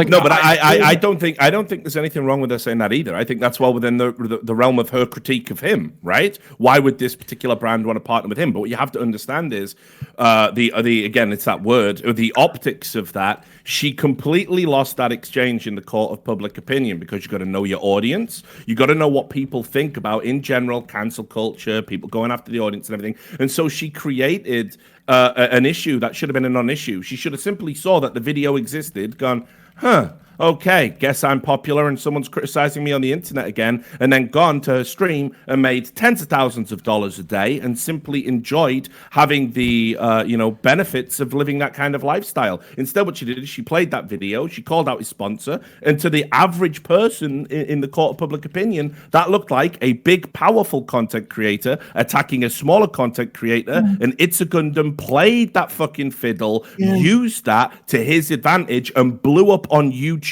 because of it. She actually made the monster she's railing against. It does seem like, from a practical perspective, when you're dealing with people who just want to roll in the dirt, I mean, there's no advantage to jumping in there with them, you know. Yeah, that's like when people tweet out. It's like people tweet out and they, hey, if you've heard something bad, it's not true. And then nobody had ever heard of it until they tweeted about it. It's like, and it's interesting too that Richard mentioned the Streisand effect. I don't, if you haven't heard that, Barbara Streisand's house was put out on the internet. Prior to her complaining about this, only 6 people had found this information, 2 of whom were her attorneys. Afterward, thousands of people suddenly knew where she lived, what her house looked like, all of that. So, I mean, it is good advice, you know? Charlie, you come from the YouTube scene. I want you to weigh in here on anything that anybody has ever said. And you seem to be perhaps your more personal connection to what's going on just from the YouTube side of things. Do you have anything to weigh in on what Richard or anybody else has said? Well, I mean, it's not really YouTube specific, right? It's more like individual based. Whether you perceive something as bullying or valid criticism, that has nothing to do with being a YouTuber or a Twitch streamer. So, I mean, for me personally, if someone makes a video saying, Charlie's fucking short, looks like a hobgoblin or whatever, I'll be like, you know what? That fucking hurts. But you can say that. I'm not going to be all butthurt about it or whatever, but not everyone has to react that way. You can absolutely get upset if someone's calling you ugly, this and that. I mean, I get it. It's an individual thing. As far as like the platforms go and like the reacting thing we touched on earlier, from people that don't watch Twitch streams and go to just chatting, either to jerk off or watch reacting or whatever, they're going to watch these clips out of context where they're just seeing a Twitch streamer watching a whole video as a highlight on YouTube. And during one of these videos, like using XQC as an example, I love XQC's content, but I watch it. But people that don't might see him reacting to a video that's highlighted on his YouTube channel, and that's an 8-minute video, and he maybe says 15 words. Yeah. So that's the perspective they get of people that watch content on Twitch. They think they're just capitalizing off of the content on YouTube instead of like their personality they interject into it. And that's one cherry-picked video that he may have not reacted to that much because either wasn't feeling it or just didn't have a whole lot to add. I don't think there's anything necessarily wrong with it, but it is what it is. I just don't get it because unless you come on with a prepared like monologue, it seems like everything you're doing as a streamer is in a sense reacting. Like whether you're reacting to your chat, whether you're playing a game and in the context reacting to that, or reacting to a video. Like that just seems to be kind of the nature of the beast, unless you do like, for example, Vosh, you come on and give a monologue or whatever. Most people don't do that though. I mean, it's usually some form of reacting. Everybody I mean, that's just the nature of the stream. Everybody on Twitch reacts, and then I take all the reactors, and then I react to them on my stream. Yeah. I think there is like kind of something to be said for at least trying to elevate the content. Like for example, when Critical reacts to the World Slapping championship, he does commentary over the top. There is a transformative element to it. When you see a lot of people, unfortunately, the reason reaction content has got such a bad reputation is there are so many people who just sit there eating fucking popcorn and they think that's going to be sufficient to be transformative or entertaining, and of course it actually does that like really wrong about it though? What's really wrong about it? Well, I didn't say there's anything wrong about it. I explained why it had a bad reputation. There's like no fair use argument there if you're just sitting there streaming somebody else's stuff. I mean, then you're basically profiting off of their work and providing no transformative value. It's you may as to weigh in playing is a video you haven't. It's like playing a movie you haven't purchased. You know, So, like John Oliver is reaction content, right? He takes a clip, he does something, you know, he does a funny joke about it. Sure, it's pre-scripted, but you're watching someone else's content, and then you're elevating. There's a lot more production that goes into it, though. Ultimately, like everything is technically derivative. Obviously, all art is derivative. But having said that, there's a difference between just straight up playing a YouTube video and not saying anything over it. I think we all understand that. Having said that, though, even in the case of Pokimane, to be like, oh, she's just eating in front of this video while this video plays, like fucking react harder. My point originally was to say you can find that about virtually every single fucking content creator on this platform, like myself included. There are periods in time when I'm not even on camera where I'm still watching the fucking video and literally run back because I'm, you know, peeing or some shit. Run back and pause it so I can talk over it. Now, obviously, I'm also uniquely known as the pause champion, and people get really fucking annoyed with how much I pause just to butt in. But that's the point. Their own, like each their fucking own, and it's very easy, like I said, to just show someone is not reacting hard enough on a video. Ultimately, it just comes across as like women mad that they're definitely making get money. dogpiled on it hardest. It's like if I'm gonna take a video of a guy eating, I bet I can find a lot of guys eating salad watching a video. But no, woman is the one that's gonna get dogpiled on it, you know? Because everyone gonna see a guy eating a salad and they're gonna be justified. Oh, he's probably doing something. Like there's gonna be a reason why he's popular. But only reason like a woman's popularity, at least on Twitch platform, I'm not gonna talk about anything else, gets accredited to their looks. I'm not denying that looks, of course, it plays a role, but to completely disregard everything else, it's just blatant sexism. Okay. I don't know. I think Hassan's mostly the looks because the takes are so terrible. I mean, you're not alone in that feeling, brother. I mean, they call my audience Coomer Crew. We do need to make an elimination, which we're going to administer a poll into the chat. 2 people are leaving right here. One of them is Charlie. Charlie will be one of the people leaving. That's still correct, right? You hard out at 8 p.m. I'll have to head out within like the next 10-15 minutes. Yeah. So, I mean, you could stay here for the next 10, 15. Around for the next round. You will be the person that's gone after this. After you need to depart, right? And that's what you said, right? Unless you see a different thing.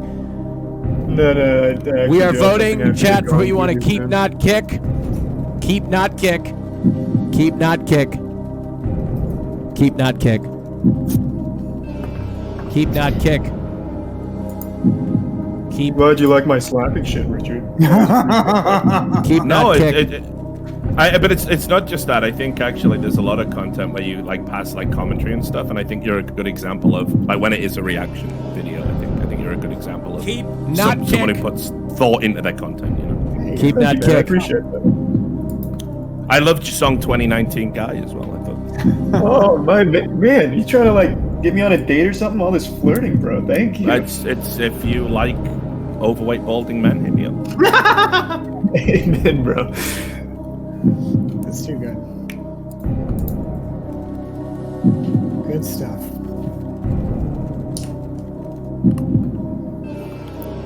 All right. Keep, not kick. Hassan, I saw you malding about this earlier, and I want to join you in your mauld. Doesn't it piss you off when you start your stream and like 30 seconds in, maybe you have a few thousand viewers, and people are like, "Oh, 3K Andy!" Like they gotcha in the 30 seconds. Thousands of people join in, but they get you in that moment. Doesn't that piss you off more than anything? I mean, it does, and usually I don't even address it, but this one was unique because he was like, how does this guy have 17,000 subs, but only 7,000 people watching it? And I'm like, I'm 20 minutes into my fucking, like I'm 20 minutes in, and we're literally like 5 minutes after the intro, and there's 7,000 people, and he's like, this is ridiculous. Like, because he was implying some like wrongdoing or something that was. When we hit the peak show, whatever, I think we 70-some thousand, whatever it was for that Lover Host show. I had people in. The show was going. I think we hit 20,000 viewers within just like maybe 10 minutes or whatnot, and they were coming in saying 20K Andy at that time. I just get so fucking pissed. You can't actually be letting that get to you. Oh, it does. It gets to me. Oh my God! On top of everything else, you're like the only person the who can 20K regularly the 20K, the 20K get 20K people. The 20K does. Yeah, I know. Admitting that is also worse because then they're gonna fucking do the like exact opposite, where they're gonna like immediately hammer that on. 70K Andy, bro. Now they're doing it. 29K Andy. Yeah. Oh, yeah, no, I would perma, like, especially when I'm gaming. Yeah. Like my audience has, contrary to people's opinions of me, I peak or I have the most viewers when I'm talking about political commentary, and I have the least viewers when I'm playing video games. So it almost halves nearly, and everyone always is like hitting pee-pee poops and fucking 8K Andy incoming, and I would just ban them. This is the thing is. The thing is, this is why I could never be president, because I can't. 90 days not my Twitch peak. chat. No, I completely support this level of dictatorship. What? I don't think so. If I had like that many views, I'd like just ban them. Ellie Moon, you want a benevolent dictator? Is that something that you? Yes, dictatorship of the proletariat? Right. I vouch myself as a benevolent dictator. I can promise people that I'll have your safety and security as my utmost priority. What would be your main mission, your goal? What would you want for your people? To listen to me? Because All right. If you got good things to say, why you got to force the issue, right? Mr. It's okay. I don't trust majority. At some point, majority voted for Hitler to get in power too. Whoa! Not quite. It was a broken parliamentary system, but yeah, I get you. Definitely a little bit. I don't know if there was really much democracy that went on there. Hitler's image has kind of been reformed. He's now more of like a hentai figure. Well, let's not go down that road. Okay, let's move into the poll. Critical, you've won the poll. Congratulations. Well, Hassan has won, but by default of the structure of the show, Hassan is not allowed to choose twice. So you have defaulted to the choice, and you must choose between Lecture Fan and Suspect Sushi. No, that's not the right poll. You must choose between Ellie Moon. Oh my God, Ellie Moon and Bastion are it's a dead heat. It is a dead heat between Bastion and Ellie Moon, but I must freeze the poll right here, because if everybody's going to go in and vote for one of those two people, which means that they're going to be elevated to the top. So I've saved the poll. The poll is closed. The poll is closed. There's literally one vote. Yeah, I was going to say, I saw you with 909. Yeah, it was 909, 908. That's insane. Yeah, Holy moly. So if you ever think your vote doesn't matter, this election it matters. We're going to have a second poll that's going to determine who's in the bottom three. Who you want to keep on the show. Who do you want to keep on the show? It's between Bastiat and Ellie Moon. The vote didn't matter. The person with the least amount of votes will be into the bottom two, excuse me. Who do you want to keep on the show? Who's choosing? The chat. The chat. Oh. Chat. But just in case you look on the Shark Tank page.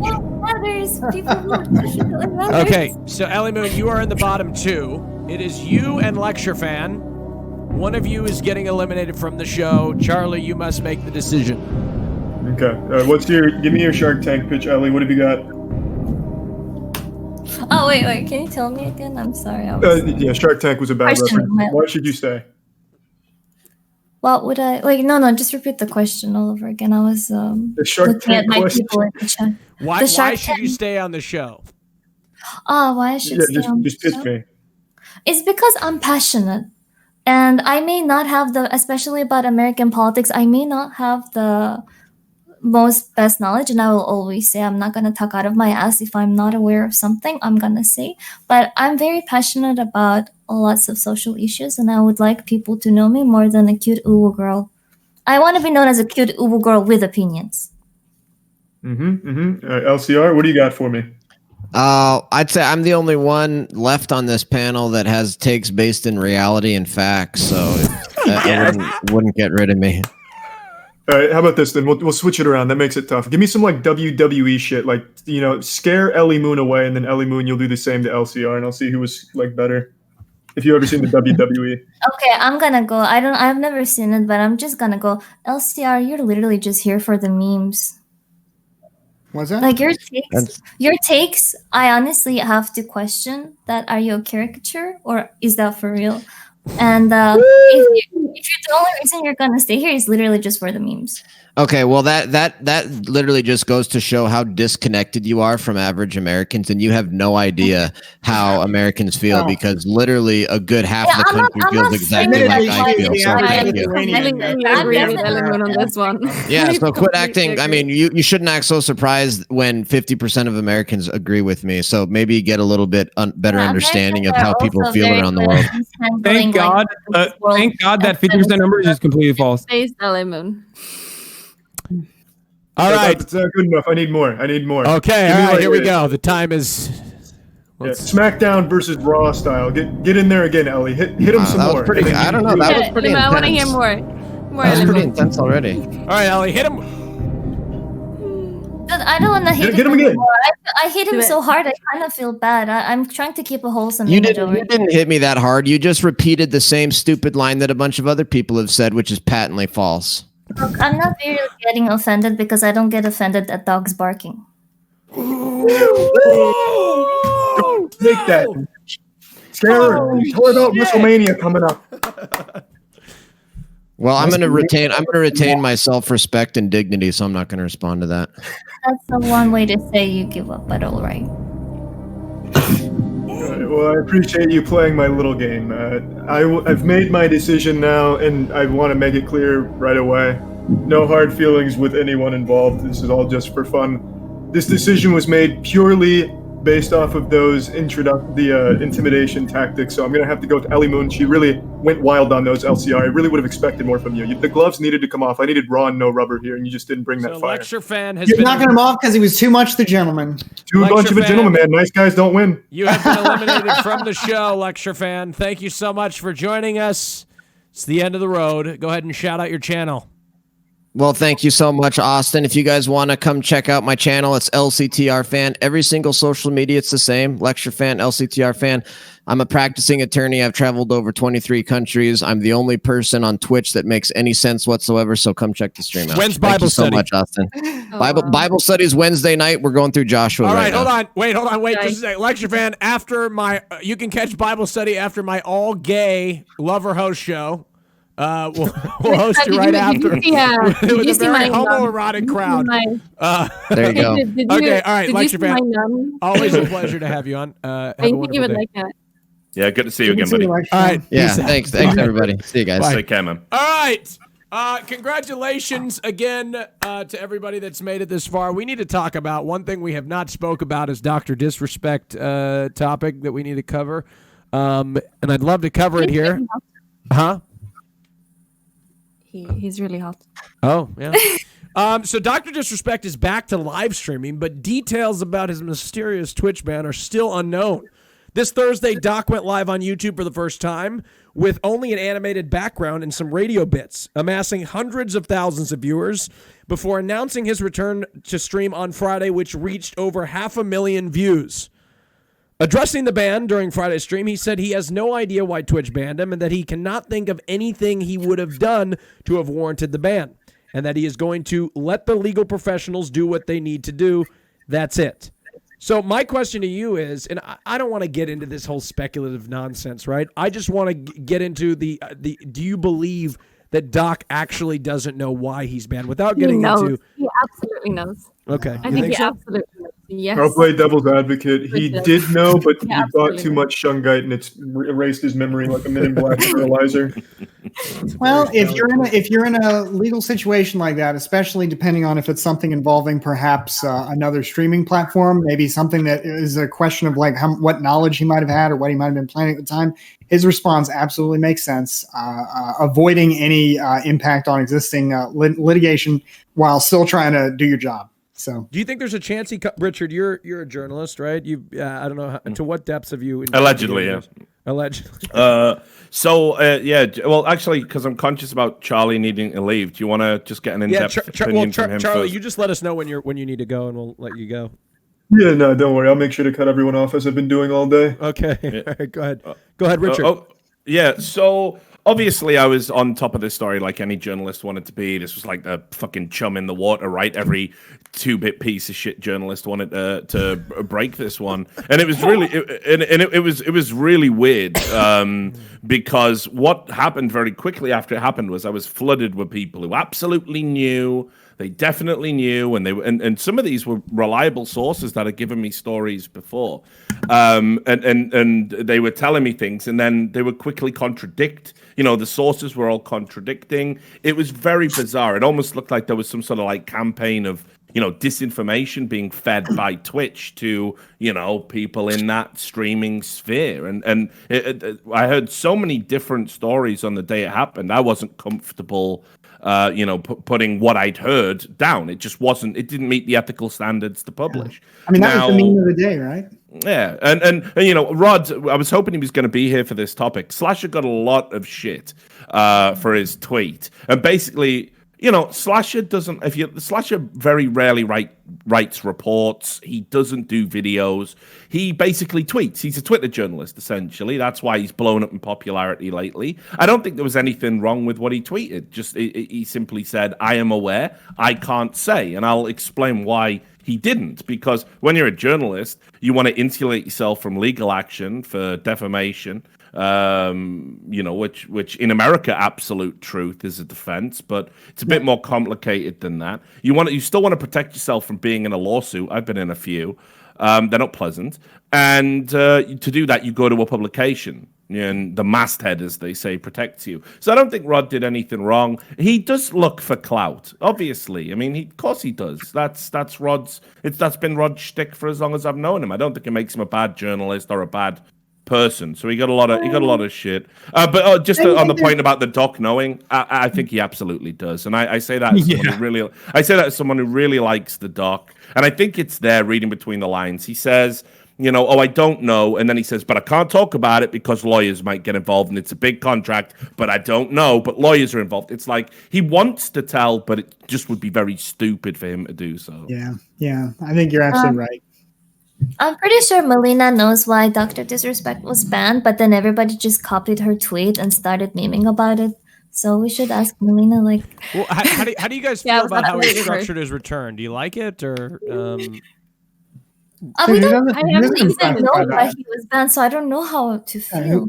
Who's not impressed by just showing up after a month and then 500,000 people watching you live on the internet? I mean, that's pretty impressive. Well, the controversy itself drew a lot of the clicks, so we'll see what percentage of that he maintains in the upcoming streams that he does. It'll probably still be a not insignificant amount of people that watch him because they want to know what's going on, and then ultimately it will readjust. But Dr. Disrespect has always been an entertaining figure. I think that's precisely why he was regarded as the face of Twitch at one point. And he does put a lot of effort into his content. That's definitely something I've always respected and admired about him. So we'll see what happens as far as his viewership goes. As far as his return stream, yeah, he did a really good job. He did the double Dutch. He did not even reveal that he was about to stream until later with a cryptic Instagram post, and then his return stream was actually to advertise his real return stream, which I've never seen before, and I thought that was really good. Do you think it would have been more effective had he just announced it on Twitter and then returned, or done this thing? No, this is more effective, I think. And that's why you saw 400,000 people waiting originally in his waiting room, and then 510,000 at its peak when his actual return stream happened. So he's very good at marketing, and I think that he also has a lot of legitimate institutions that are still backing him at this point, including CAA, as Slasher has also pointed out. Now, that is conflicting with the way that Twitch took action, so it's still very confusing to me when I look at the situation, because if Twitch and Discord were to take such immediate action in a way that really raised a lot of alarms and caused people to suspect something really terrible, especially given the timeliness of the ban. For CAA not to drop him, that is very confusing to me. That's part of the strategy that's going on, though. I've been told by sources that I definitely trust to have some insight into this, that, Facebook and YouTube, because of what supposedly happened over at Twitch and all these companies talk, they don't want to offer him a partnership. So what he's doing is, by live streaming, is essentially showing that, listen, everything's fine. I can still stream if I want to. But he's losing money hand over fist by doing these types of streams without getting paid to retain it or work for the platform directly. I think it's more about what he was going to do next anyway, because if you remember, he was in talks for a TV series. I don't even know what's happened with that in light of these allegations. But knowing what I know about CAA, I know, and I've been represented by them in the past, and now I'm with WME, but they would 100% drop him if the TV contract also fell apart. That doesn't mean that the TV contract did not fall apart, but it would be very surprising to me if CAA didn't drop him after the Twitch contract fell apart, and then on top of that, the TV contract, and any sort of if there was definitely no future money to be made for a company like CAA, they would not have any interest in keeping Dr. Disrespect on out of the kindness of their hearts or something like that. Okay. Do you guys not find anything spooky about the fact that a big streamer can just get banned like that so relatively quietly? I mean, that's got to be spooky to you and to you too, Austin, right? No, absolutely. I hope that everything is a part of a movie or something. That would be really nice. Hopefully. No, sorry. Ahead, No. I was just going to add. I mean, we still don't even know what's happened. As I said, I've been told 4 or 5 different stories. And because it's Twitch policy, they don't make public statements about these things. There's no clarity. We never really know. But I cannot believe for a second that with one of their biggest partners on the platform, they haven't explicitly communicated why this has happened. I certainly think that level of partner gets a much different treatment to the average Twitch streamer. Yeah. Okay, let's wrap up this topic, and we need to do another poll. Charlie? Should I include you in this poll? No. I think everyone here is safe because I do need to skedaddle here in a second. Okay. Well, yeah. So everybody is out of the poll. Charlie's not in this poll because he has eliminated himself because he must go, which is it's been totally planned. Chat, vote for who you want to keep, not kick. Keep, not kick. So two people are living? But let me quickly say something about that. Keep, not kick. Go ahead. Good for him. I bet he's gonna come back even stronger. I remember that thing when Tyler 1 was consistently banned from playing League of Legends. That kind of things in the end will benefit so much more than whatever he lost in this time of absence. It's crazy. Speaking of League of Legends, root for the underdog. Isn't that owned by Tencent, the same company that owns TikTok? That also is League of Legends unironically at risk of being banned as well? No, that was another. People can't read properly. The executive order doesn't cover all Tencent. It says, it does say Tencent. And but as it pertains to WeChat or whatever it was. Yeah. Okay. Yeah, that's specifically worded in the. Are you implying that Bastiat can't read, Richard? No, absolutely not. I think he's an incredibly intelligent guy. You're trying to stir drama up where it does not exist. No. I respect what you're doing, though. You are doing what the market demands, and that's why we're all here. Wow. Yeah, a lot of people made this mistake. It blew up and trended on Twitter for a day, and it has no factual substance to it whatsoever. I like the memes. I definitely participated in them exclusively because I do have a hate boner for League of Legends and mobile games in general, so I thought it was funny. Yeah. But it does seem ridiculous. Oh, it would have been hilarious if it was real. The vote is in. I don't disagree. By the way, ladies and gentlemen, the next person to use their Twitch Prime subscription, Hassan. What's up? You have won the round. You must choose between Bastiat and Melina. You must eliminate one of them. They are in the bottom 2. Okay, this is definitely a difficult choice for me. This is probably vote splitting between DGG. I would even go so far as to say. But as much as I like Melina And I have no problems with Bastide either. I actually like Bastide as well. I'm afraid I'm going to have to keep Bastide on because he is going to own me in the marketplace of ideas like last time, probably. So we'll have more content there rather than like petty fucking misdirections. No free clout. Now let's. Wait, what do you mean by that? Wait, was that towards me? What do you mean by that? Hassan, you can't just leave now. Hello, Hassan. You can't leave, Hassan. You can't do that. You can't leave. Here's the thing. I love Hassan, but like whenever you just like point out like 3 words of something that combines something that might be a little bit Jewish, he gets very, very triggered. And I don't mean to do that.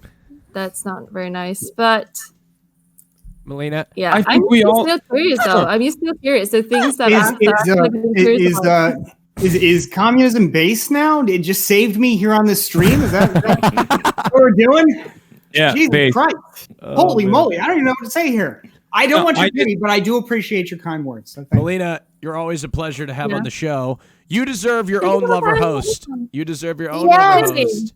Melina needs her. Wow, that's very nice. Yes, Melina, you need your own lover host. It's in the pipeline, the Austin Show pipeline lover host. If you're interested in finding love on the Austin Show, great. it's very common to find love. Melina, thank you so much for coming. Please, whenever you're ready, I'd love for you to shout out your channel. Yes, twitch.tv/Melina.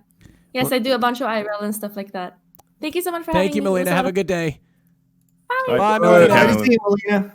All right, that's Melina and Charlie. I'm guessing this is where we say goodbye to you.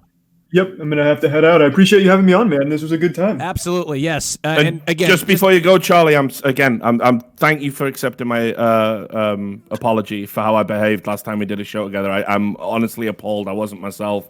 I know I ruined the fucking show, and I think you're a fucking really good content creator and stuff, and I was just a fucking asshole, and there's no excuse. So thank you for accepting that apology. It means a lot to me. No, I think you're a great guy, man. I think you're too hard on yourself for what happened. It's totally understandable. Thanks a lot for saying that, brother. That's good. Good to meet you, Charlie. Charlie, again, just next time, just don't interrupt so many people. It's really distracting. I'm just an opinionated guy. I couldn't help but just fucking fight over people to get in there. I know. Vicious. Really frustrated me. All right, man. Follow him at twitch.tv/Moistcritical. And where else? YouTube? Moistcritical on YouTube. I make a lot of shit. A lot of different places. Moistcritical on Twitter, TikTok, Vine. All right. Take care, Charlie.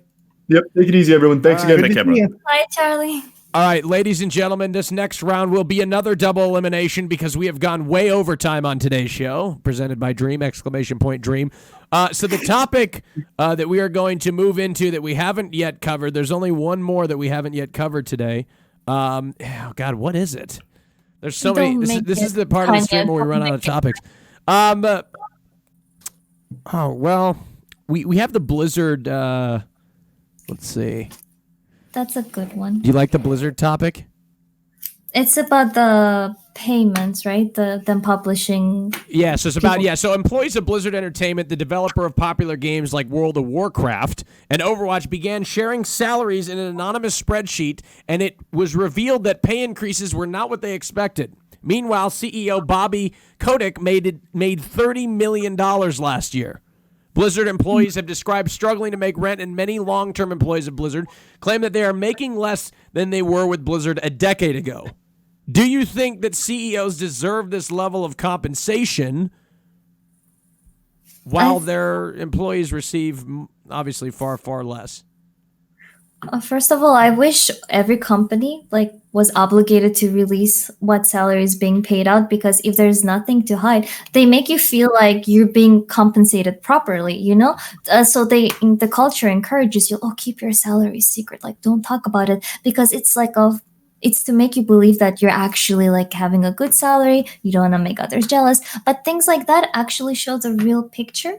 And I think it's a really good thing that all of that information came out, because public needs to know where money. Public need to know how much the CEO of a video game company makes. Because people are being taken advantage of. The workers do you disagree? It seems like I absolutely do disagree. I don't think it's the look. This is a competitive industry. All right. Obviously, I think the CEO is probably thoroughly overpaid. Especially with some of the, some of what Blizzard doesn't seem to be the company it used to be.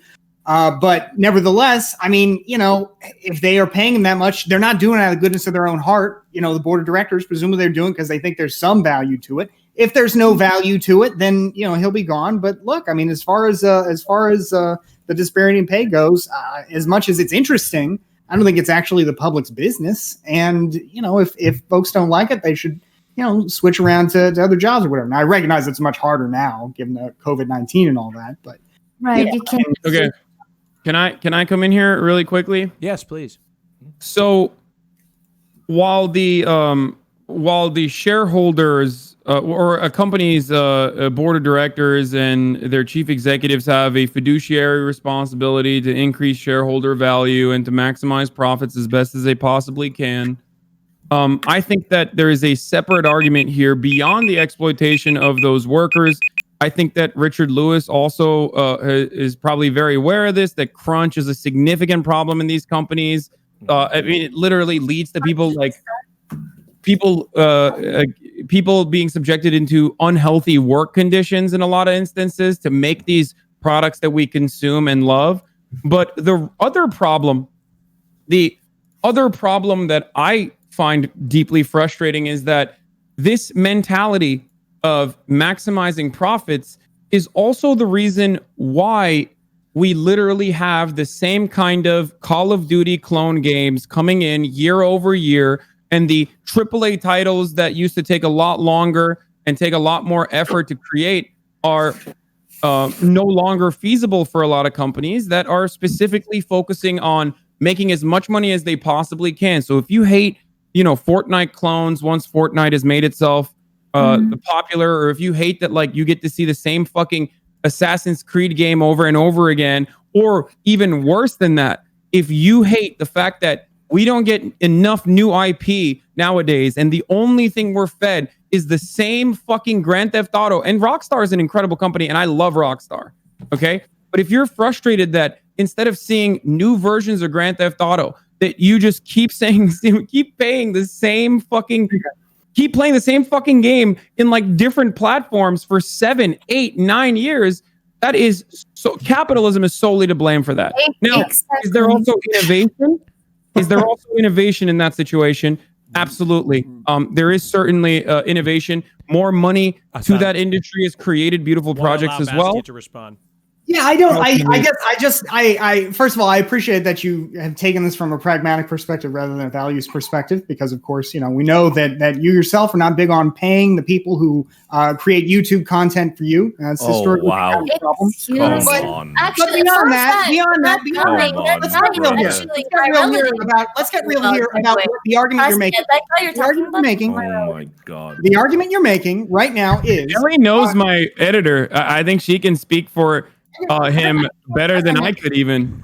I'm glad to hear that. I would love to be wrong, because I pay my editor a fair wage. I think that's the right way to go about it to get the good content there. Yeah, but I'll say this: if what you're saying is true, then somebody who doesn't like your React content, I guess, should just stop subscribing to you. Because what you're saying here is, if people are getting the products that they want, people subscribe to you because they like what you do, and so you do more of it. And there's nothing wrong with that. That's not a bad thing, and it doesn't squish out innovation anyway. For example, think about some of the games that are produced on the edges of those AAA titles that nevertheless succeed anyway. Stardew Valley is one that comes to mind for me, right? That was some guy's passion project that is now turned into a multi-million-dollar enterprise. It's not like any of these other traditional AAA titles, but it is nevertheless a big, great, successful game. So you might be a copycat game that just capitalizes on nostalgia or previous popularity or anything.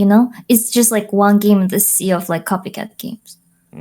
Yeah, you might be right in general, Bastia, with the principles you're talking about. But when it comes to Activision Blizzard specifically, it's unquestionable that not only do they make inferior products to what they used to make, not only do they prioritize the continuation of a series year after year. There's no need to have a sequel for Call of Duty every year, but it's something they do because they need to meet this fiduciary responsibility to shareholders. They know it's going to sell like hotcakes because gamers aren't the most discerning of consumers, so they just keep pushing it. They've actively shoehorned more predatory consumer practices into the games than they ever used to do. Yes. You know, loot boxes. Not just that though. Go look at the technology they patented. They patented sort of an algorithm that would basically make you have a worse experience. It would match make you against someone who would wreck you in the game. So you would then be like, oh well, I want to get that item. I want to get that gun or whatever. So they are patenting technology that is directly anti-consumer because all they care about is money. And then when you look at the hierarchical structure of the company,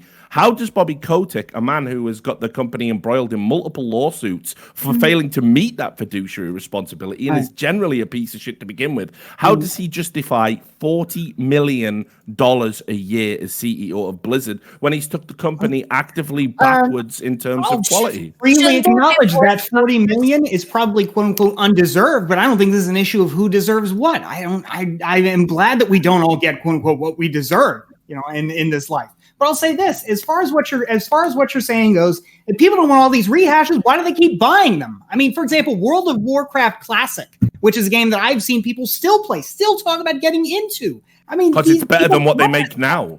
That's why people play Classic. It's the same principle. It's just rehashes. People want these rehashes. I may not want them. You may not want them, but we are not the majority. The consumers make this decision. And while there may be something to what you're saying in the sense of companies don't like to take risk in trying new things when they have sure bets, I agree with that. But that doesn't mean that they're doing something wrong. Just, if anything, creates an opening for new companies to take new risks. Yeah, but that's what's going to happen eventually. Sorry, jump in, Hassan. Well, that doesn't exactly happen, but you do see a lot of talent flight, and I'm sure again Richard can attest to this as well. He's more knowledgeable on the situation, but a lot of people just end up leaving and going to indie creators or making their own independent creations themselves. However, but the resources in that circumstance are still drastically limited in comparison to the behemoth that these massive companies have become by sucking up every other large corporation. And this happens in every industry. And obviously video gaming is one where we directly see the consequence of that. And what I mean by this is when a independent company starts growing, then another corporation, a much larger corporation like EA, will take over and pick apart, pretty much like eliminating all redundancies, as they say, eliminating a lot of the staff in the process, increasing their market share or increasing their market value, while finding exactly what it is that sold copies and only marginally improving it, really robbing it of the creative juices that it could have. And the smaller that the larger that the industry becomes, it's actually getting smaller and smaller when it comes to who controls that industry. And that's why they have every opportunity to be able to pump out the same kind of garbage over and over again. And consumers don't really have any other alternative. It's not as easy as you say about like consumer choice. Games are the ultimate luxury product, and there's a lot of them out there. Even though, for example, I'll concede that maybe there are, maybe these large studios have a lot of power. I mean, Steam has this limitless, number of games out there. And what you described, like when I talked about Stardew Valley, for example, that was, it seemed to be the result of the process you just described. Out of something bad, something came good. Harvest Moon used to be a really good type game like that, where you could, do all the stuff that people enjoy in Stardew Valley. It was a lot of fun. And the quality of that series declined. Let's find a way to wrap up this discussion. Right? Same with the SimCity games, right? The SimCity games got worse and worse until SimCity 5 had this online-only requirement that was absolute garbage. So what happened? Paradox released Cities Skylines, and now it's blown up. People love this game. It's better than any of the SimCity games before it, even though it came from a much smaller studio, Paradox, which few people maybe have heard. It's such a small studio. Those are the games I play on my stream. So it's really, I think that the problems you guys have highlighted are real, but they create new opportunities for new people to create new works of art. Hassan, if you're going to respond, make it brief, and Richard and Ellie Moon likewise. I don't really have a counter to this because I think it'll just be repeating my original point that's the new opportunities do not bear themselves in incredible works of art that everyone enjoys and consumes, as it becomes less heartless. And we see this both in Hollywood, and we're seeing this in the gaming industry now as well. It's a sector that's clearly very profitable, and a lot of corporations that are gigantic get bought out by even larger corporations. And they functionally turn into financial institutions that are exclusively interested in predatory capitalism, purchasing other companies so that they can take over more market share and increase their value. But we suffer as gamers as a consequence. Guys, we have to wrap it up. Okay, So, I'll wrap this up. Bastien, I'll come back to you last. Ellie's been trying. Ellie, go ahead. Oh, I'm sorry. Ellie, go ahead. I wanted to mention, I'm not entirely sure about the terminology, but back to capitalism. It's not like completely useless or anything. Of course, like it does motivate to innovate in a way that people will consume it. It's higher likely that through that, whatever people like, we would hope that it's something better and greater. But let's get back to the payment inequality thing about CEO getting like so much money, whereas workers are reporting that they're being more underpaid than they used to before. Isn't there this thing called two-tier board institution where basically it's like a clear distinction where I don't know how to say, where it monitors the profit part of the whole market, but it also makes sure that the rights of the workers and everything is safe. Does Blizzard have something like that, system like that kind of governance framework? They're embroiled in lawsuits in 3 different countries for potentially violating workers' rights. Guys, with respect, I really want to wrap this topic. Yeah, no so problem. If we could get That's concise in our responses. They're really lengthy. We just need to wrap this topic and get through. Last thing I'll say on this is I just, I'm just thinking about this, and there's another small company called, I think, CD Projekt Red out of Poland. So they weren't even an American company. Project Red. They came up with this Witcher game series, and like the third one was like Game of the Year. I mean, they're still releasing this game as of October 2019 on Nintendo Switch. Like this Game of the Year. So like these small companies grow up, they take advantage of market openings, and they do what they do best. Great. Thank you. It's time to vote. The people. CD literally did crunch, but also the lowest amount of voted people will be eliminated from the show. I feel like we kind of derailed from the original topic. Well, I think we are. CD Projekt Red has a crazy crunch. They're making Cyberpunk, which is great, by the way, but also it is now time to vote. They have terrible work conditions. They are literally subsidized by the government, if I'm not mistaken. Well, that's another argument. But if you're talking about what's bad for gamers, you will be voting for who you want to keep, not kick.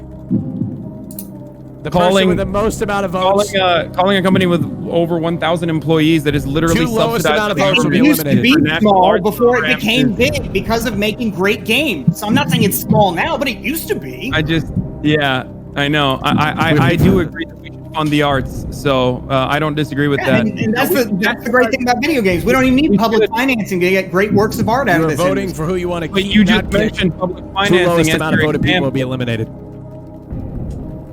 2 lowest amount of voted people will be eliminated. Just hold on, Bastien and Hassan. It looks like you guys are going to have a lot more time to talk here.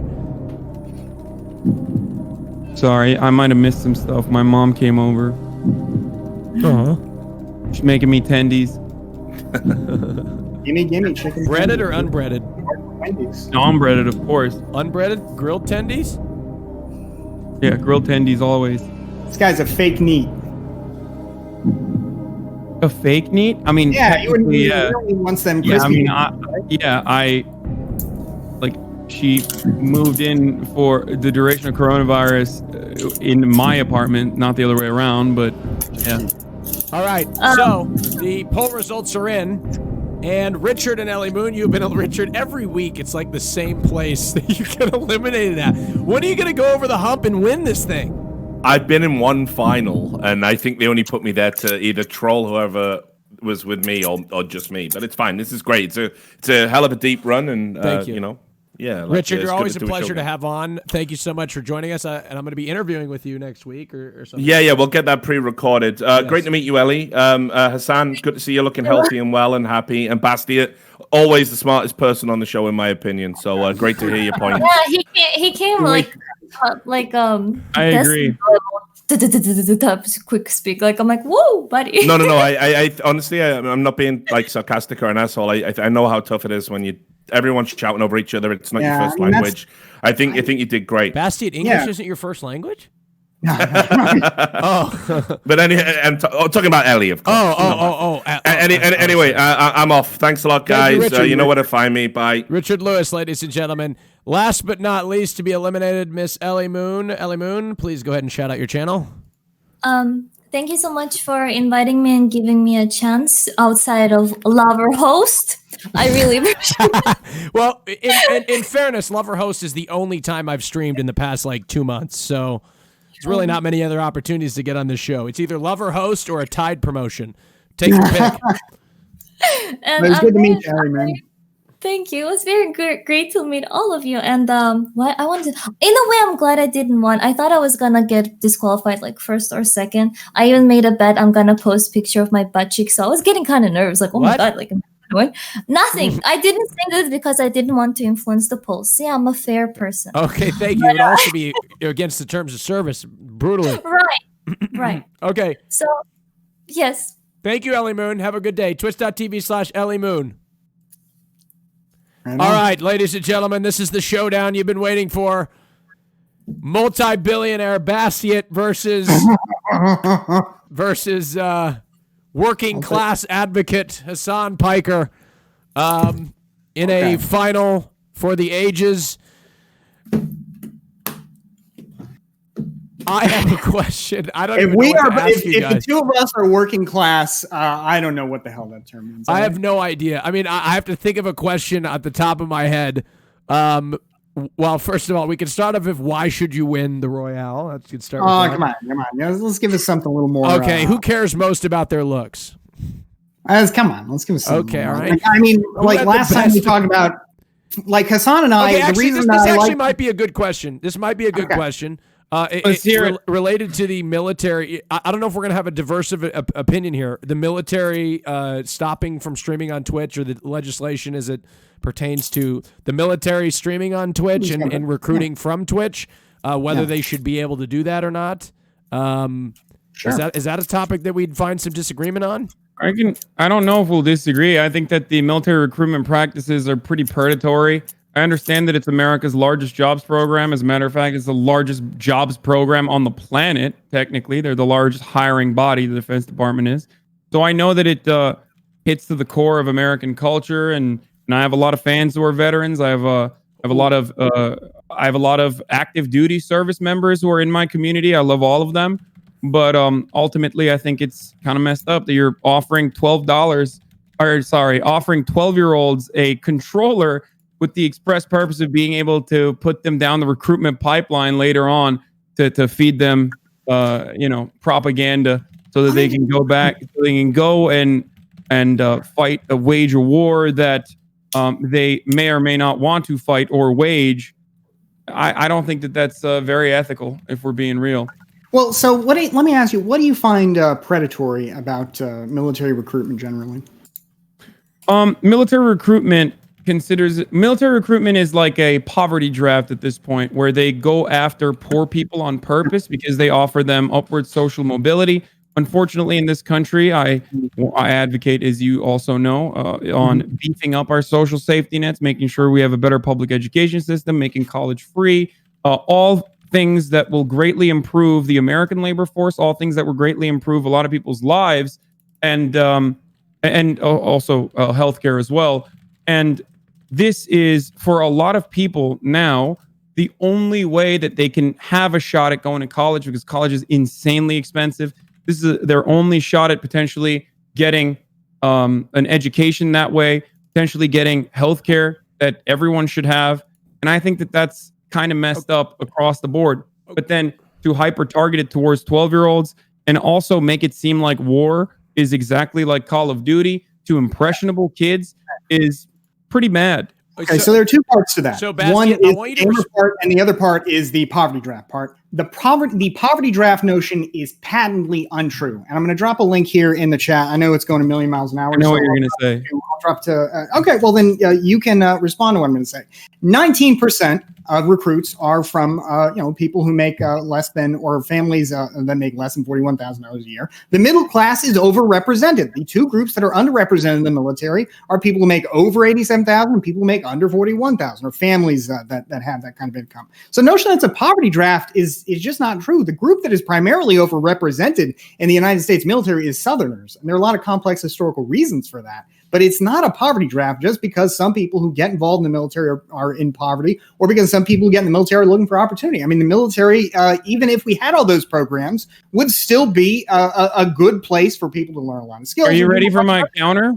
Let's hear it. Look, man, I don't wear a fancy suit, and I didn't have as many subs as I do now.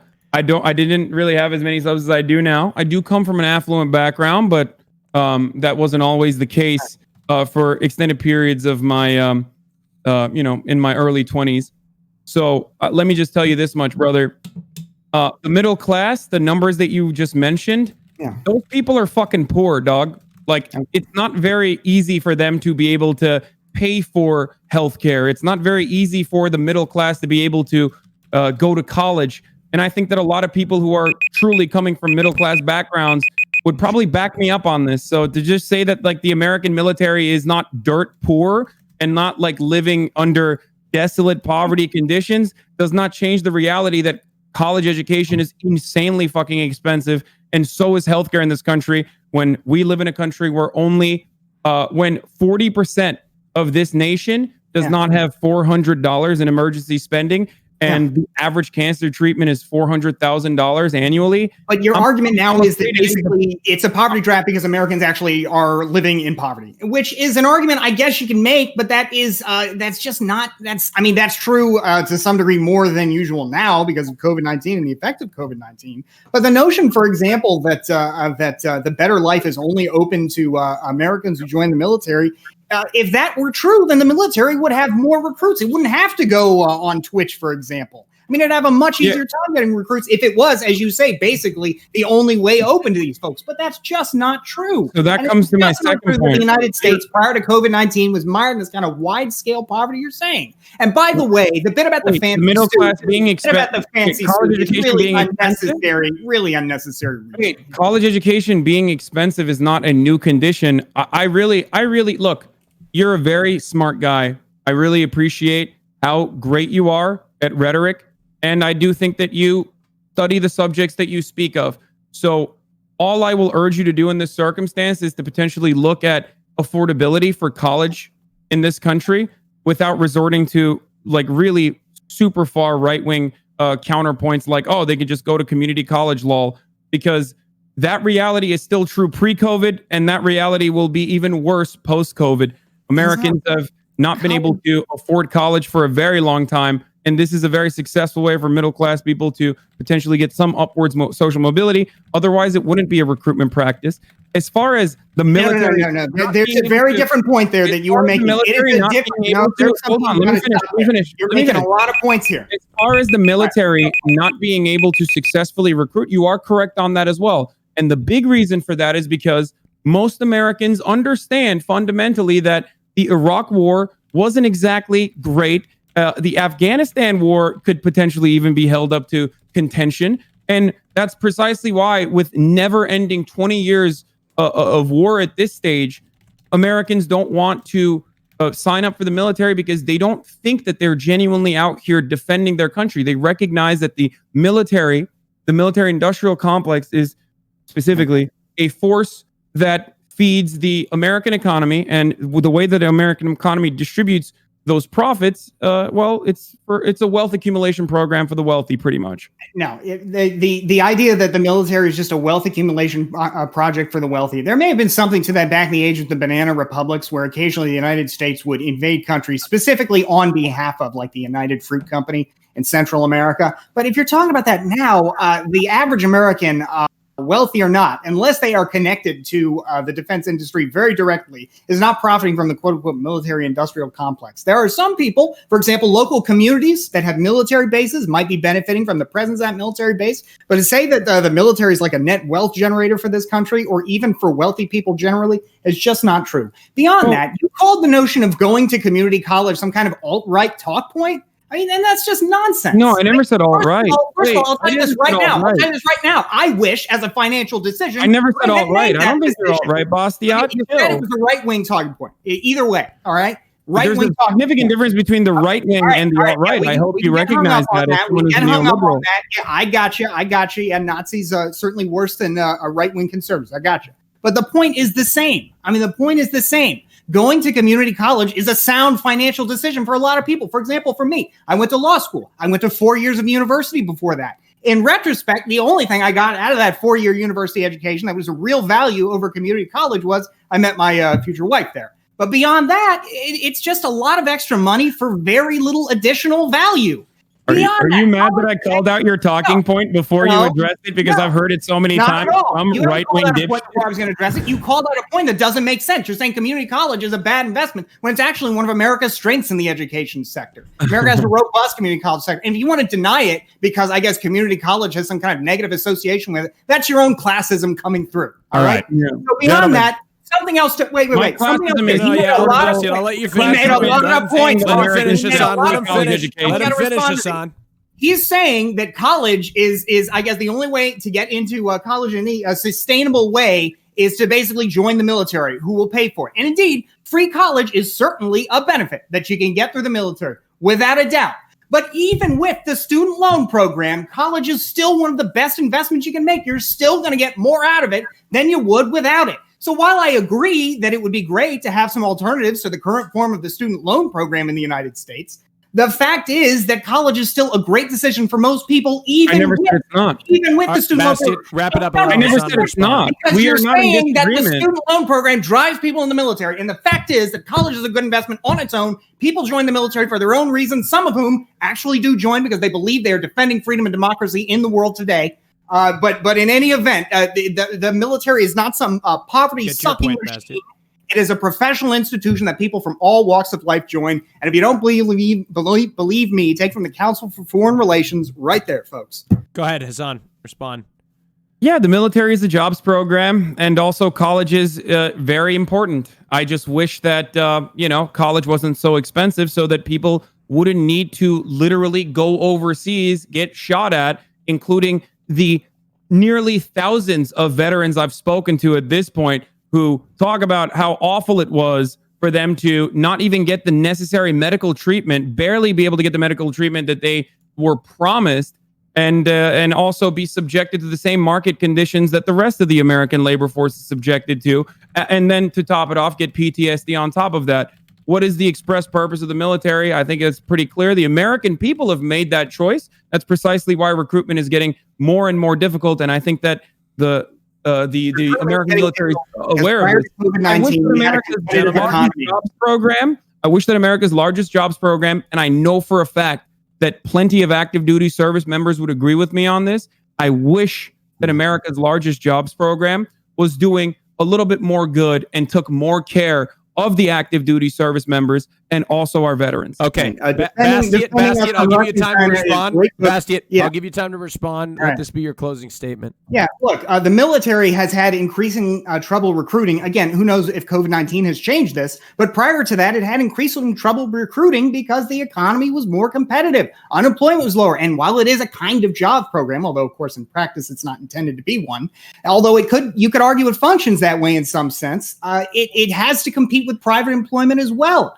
And that includes attrition from its own forces to people who think they can do better in the private sector with the skills that they've achieved in the military. So, yeah, the military has to recruit because it has to compete with private employment. And this idea that is the institution of last resort, that is just not true. Wait, I thought it was, I'm sorry, I thought people were joining because they thought that they were protecting and serving, and now you're talking many about... Many people absolutely are, and I'm not going to deny that. I'm not going to try and minimize that. Program that the government has to compete with other private corporations, which is precisely my point. I'll be clear right here. I think it is an absolute good thing that people join the military to defend America and to defend our allies abroad. Absolutely, the people in the military defending South Korea from invasion by the North, defending Eastern Europe from invasion by Russia, and who would be called upon to defend Taiwan from invasion by the Chinese Communist Party. Why is it that you mention the number of different conflicts that we've engaged in the past 20 years? And every time we talk about America, every time we talk about what the American military does, you always got to go all the way back to Korea, which is like the last. Let's go back more recently. Let's go more recently, Hassan. What about the attempted genocide against the Muslims, which was engaged in by the Serbians in 1995? which the United States and its NATO allies suck. The United States you mean organized the 60 days plus of relentless bombing? No, the years of presence. Even the United Nations said was unconstitutional and illegal. I don't care about what's unconstitutional according to the United Nations. I care about what's right. And what's right under American law. The United Nations is secondary. The UN Charter is secondary. I don't even have a disagreement as far as to defend genocide. I don't care. I'm interested. I don't even have a disagreement in serving democracy. I don't even have a disagreement with respect to that conflict requiring military action. Nobody argues against Yugoslavia except the Serbs. Who tried to commit genocide. And the Russians wanted to defend them. Can you listen for a second? Yeah, I don't even disagree with you with necessary military intervention in that circumstance. But what America did in that situation was literally above and beyond bombing the fuck out of people. And they still have issues to this day as a consequence of the depleted uranium that they utilized there. So that's silly that you would bring that up. Again, though, we're talking about Iraq and Afghanistan. And you are not even intervening against genocide is wrong because Afghanistan. You are not even referencing Iraq and Afghanistan, even though last time you did that. Let's talk about Iraq and Afghanistan. Gentlemen. Let's talk about it then. Gentlemen. I mean, because your humanitarian position apparently to leave Saddam Hussein and the Taliban head choppers in power forever. It's nonsense. For you to try and claim the moral high ground there is ridiculous. Wait, I'm sorry. Do you think that Iraq is better off now? I don't give a fuck. I hate Saddam Hussein. You think I like Saddam Hussein? No, but for you to so confidently say, we do not know what history might have otherwise been, but for you to so confidently say, we would have been better off to leave a genocide maniac in power. We wouldn't have only defended the Ministry of Energy. We saw what happened when we left a man like that in power. We saw what happened when we left al-Assad in power. That's what happened. If we cared about the safety and sanctity of the Iraqi people, we would not have fucked that country with a fuckload of boots on the ground military warfare and sanctions that have even killed more than 500,000 people. Don't you dare tell me. That is the dumbest talking point. The notion that they killed more than 500,000 people. That's the point I brought up last time. You are now advocating for genocide. You denied that very point when I said sometimes sanctions can kill. You denied it. Just by the Iraqi invasion with lies. Now that we already know that we know that it was backed exclusively for the interest of American corporations, from Halliburton all the way down to our military-industrial complex. The fact that you would still try to defend this point of view is precisely. It makes you look as dumb as lecture fan when you do this. Let me give you a clear argument. Gentlemen, listen to me. Listen to me real quick. The point is not that the Iraq war was waged properly. The point is not that the Iraq war was waged properly. The point is that it is justified to take dictators out of power. Bastiat. Gentlemen, please. Can we find a place to leave it? Sure. And wrap it up. I think we just found it. All right, there you go. All right. The chat's going to be so mad at me because they didn't want it to end. But it has to end at one point, and that's where it's going to. Ladies and gentlemen, we are going to vote. You are going to vote for who you want to keep, not kick. This is the final vote of the Royale.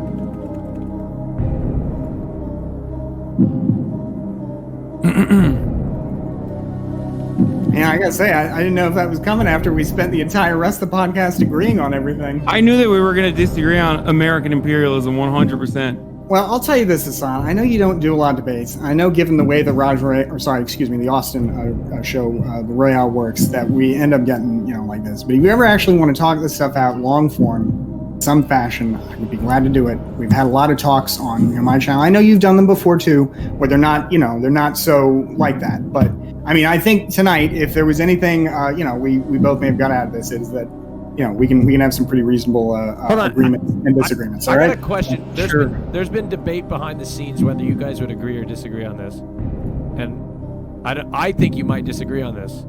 I know both of you are voting for Biden, right? But do you think he'll be an effective president?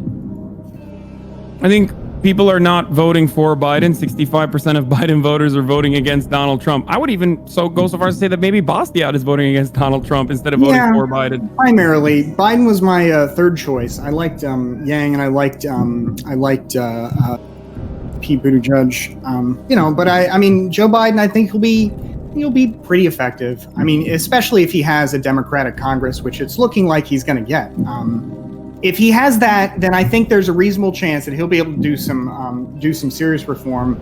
And what I'd really like out of a Biden presidency would be if he could bring some meat back to our institutions. For example, so much of what President Trump has done, he's been able to do because there were no laws against it. There were just norms against it. Like when he kept ownership of all his companies. If Biden can do some of that, can bring, bring some meat back to our institutions, I think he'll leave the country better off and he'll be effective. If on the other hand, you're talking about lefty policies, well, he'll have more trouble with that. But we'll just have to see how it goes. So. At this stage, I just want a president who's not utilizing federal agencies on exclusively Democratic cities in an effort to win favor, I guess, and restore his rightful position as the law and order candidate.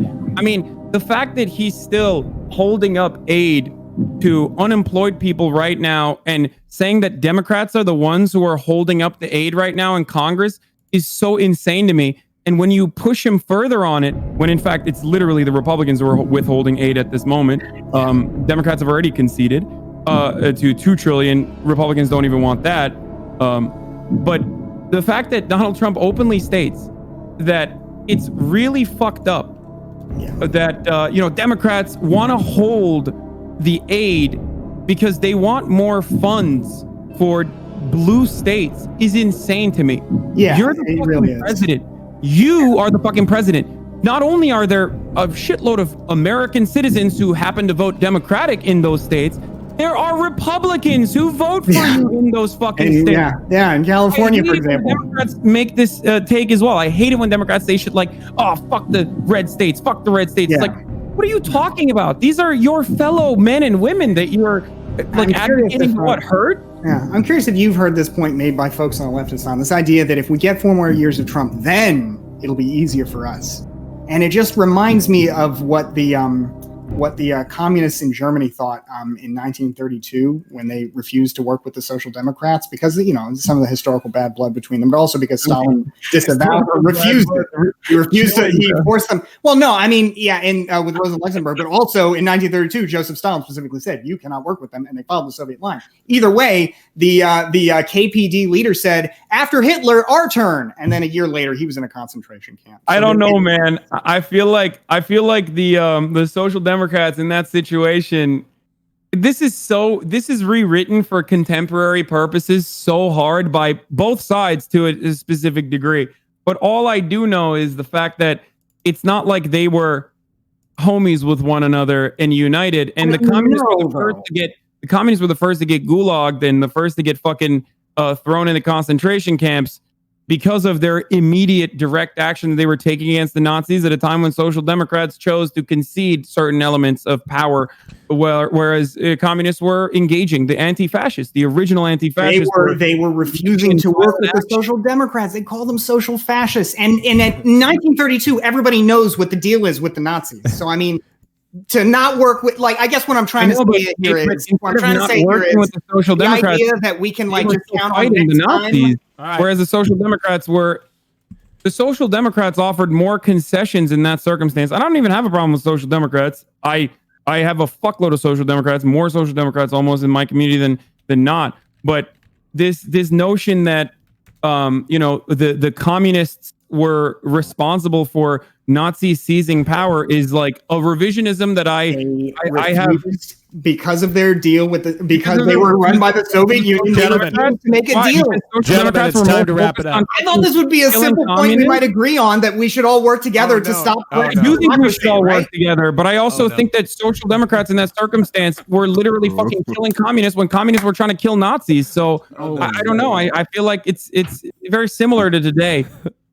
I do want unification, except unfortunately it's usually a more conservative element of society that ends up winning. I'm not saying I want to unite. Like, I'm just saying when it comes to somebody who has a different agenda versus somebody whose agenda involves disenfranchising both of you, right? Then you should probably vote to stop who's trying to disenfranchise. Let's find a place to wrap it up.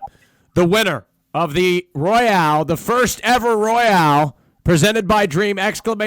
Dream is Hassan Parker, congratulations! 61% of the vote. Congratulations. You have earned a host. Thank you, Yes. Austin. Bastiat, this is the farthest you've ever gotten in the Royale. Actually, no. The last time, the first time I was on, it was me and Hassan again. Hassan is You didn't great. win, though, did you? No, but it was a little bit closer. So technically, I'm not correct. I'm not incorrect. You were not correct. You were almost correct. No, I was correct. Last time This is was the very- farthest. Okay, I got you. But All right. anyway, it's Thank all you, good. It's Bastiat. good to be here. Thanks again for reaching out for the chance to be on here. It was a lot of fun. I enjoyed it as always. Hassan, it is always a pleasure sparring with you. I was looking forward to that, and I'm glad we got to do it. Even it was also fun though. It was kind of a surprise, like agreeing with you for the first I guess for most of the show. I'm not surprised by that at all. I agree with a lot of points. I mean, I even agree with Richard Lewis, and Richard Lewis is like was for the longest time very openly against everything I represented. I think that these are interesting times right now, and unification is important in order to prevent much greater evils. Right. So amazing. All right. Ladies Well, and it was gentlemen. good talking with you, Austin. Congrats on the successful rebranding in the first Royale. And for everybody who's curious, I am at twitch.tv/BASTIAT. And twitch.tv Check out, folks. twitch.tv/Hasanabi, who's going live right now. Ladies and gentlemen, that's the conclusion of today's show. I'm out. You're not going live? No, I am going live. I'm just getting out of the chat. I don't know why you didn't just watch Lover Host, but I forgot to change my outro screen, so you just watched an episode of Lover Host. Thanks for watching. That's the end of the show. The next show will be the Lover Host featuring me. That's right. It's the first ever Lover Host featuring I'm live now. me. Okay, cool. Featuring me, yours truly, me. It's set to be live most likely on Wednesday. I'll keep you posted. It'll be all men. So yes, it'll be amazing. Hosted by not sure who yet, but we will see that. Make sure you tune into that. I think it's next Wednesday, 4 p.m. Eastern Standard Time as usual. Thank you guys so much. Doc is a recruiter of my show. Doc, where can they find you? Yo, my name is Gondoc, and no, that's not a joke. I recruit and conduct on-stream interviews every day for Austin's show right here on Twitch. If you're interested in watching the interviews or, interested in being interviewed, twitch.tv/Gondoc, Twitter @Gondoc, GONEDOC, everywhere. Peace out. That's right. Twitch.tv/Gondoc. I'm linking. Oh, that's the straw poll. Twitch.tv/Gondoc. Oops. Linking it in the chat. If you're still here, can you guys hear me? Press 1 in the chat if you can hear me. If you're still here, join the Discord. Join the Discord. Hang out in the Discord. Great spot. Great spot to hang out. I'll be joining the voice lobby, a random voice lobby, and talk to you guys for a bit. I'm going to join Lobby 1 in my Discord. Join Lobby 1, and you can hang out and chill if you'd like. I'll come in there and talk. I'm joining it right now. Lobby 1 in my Discord. I'll be in there chatting along with everybody. If I can actually hear anybody speak. Oh, my God, that was a bad idea. Everybody's joining it. Oh, God, don't join Lobby 1. Don't join Lobby 1. Bad idea.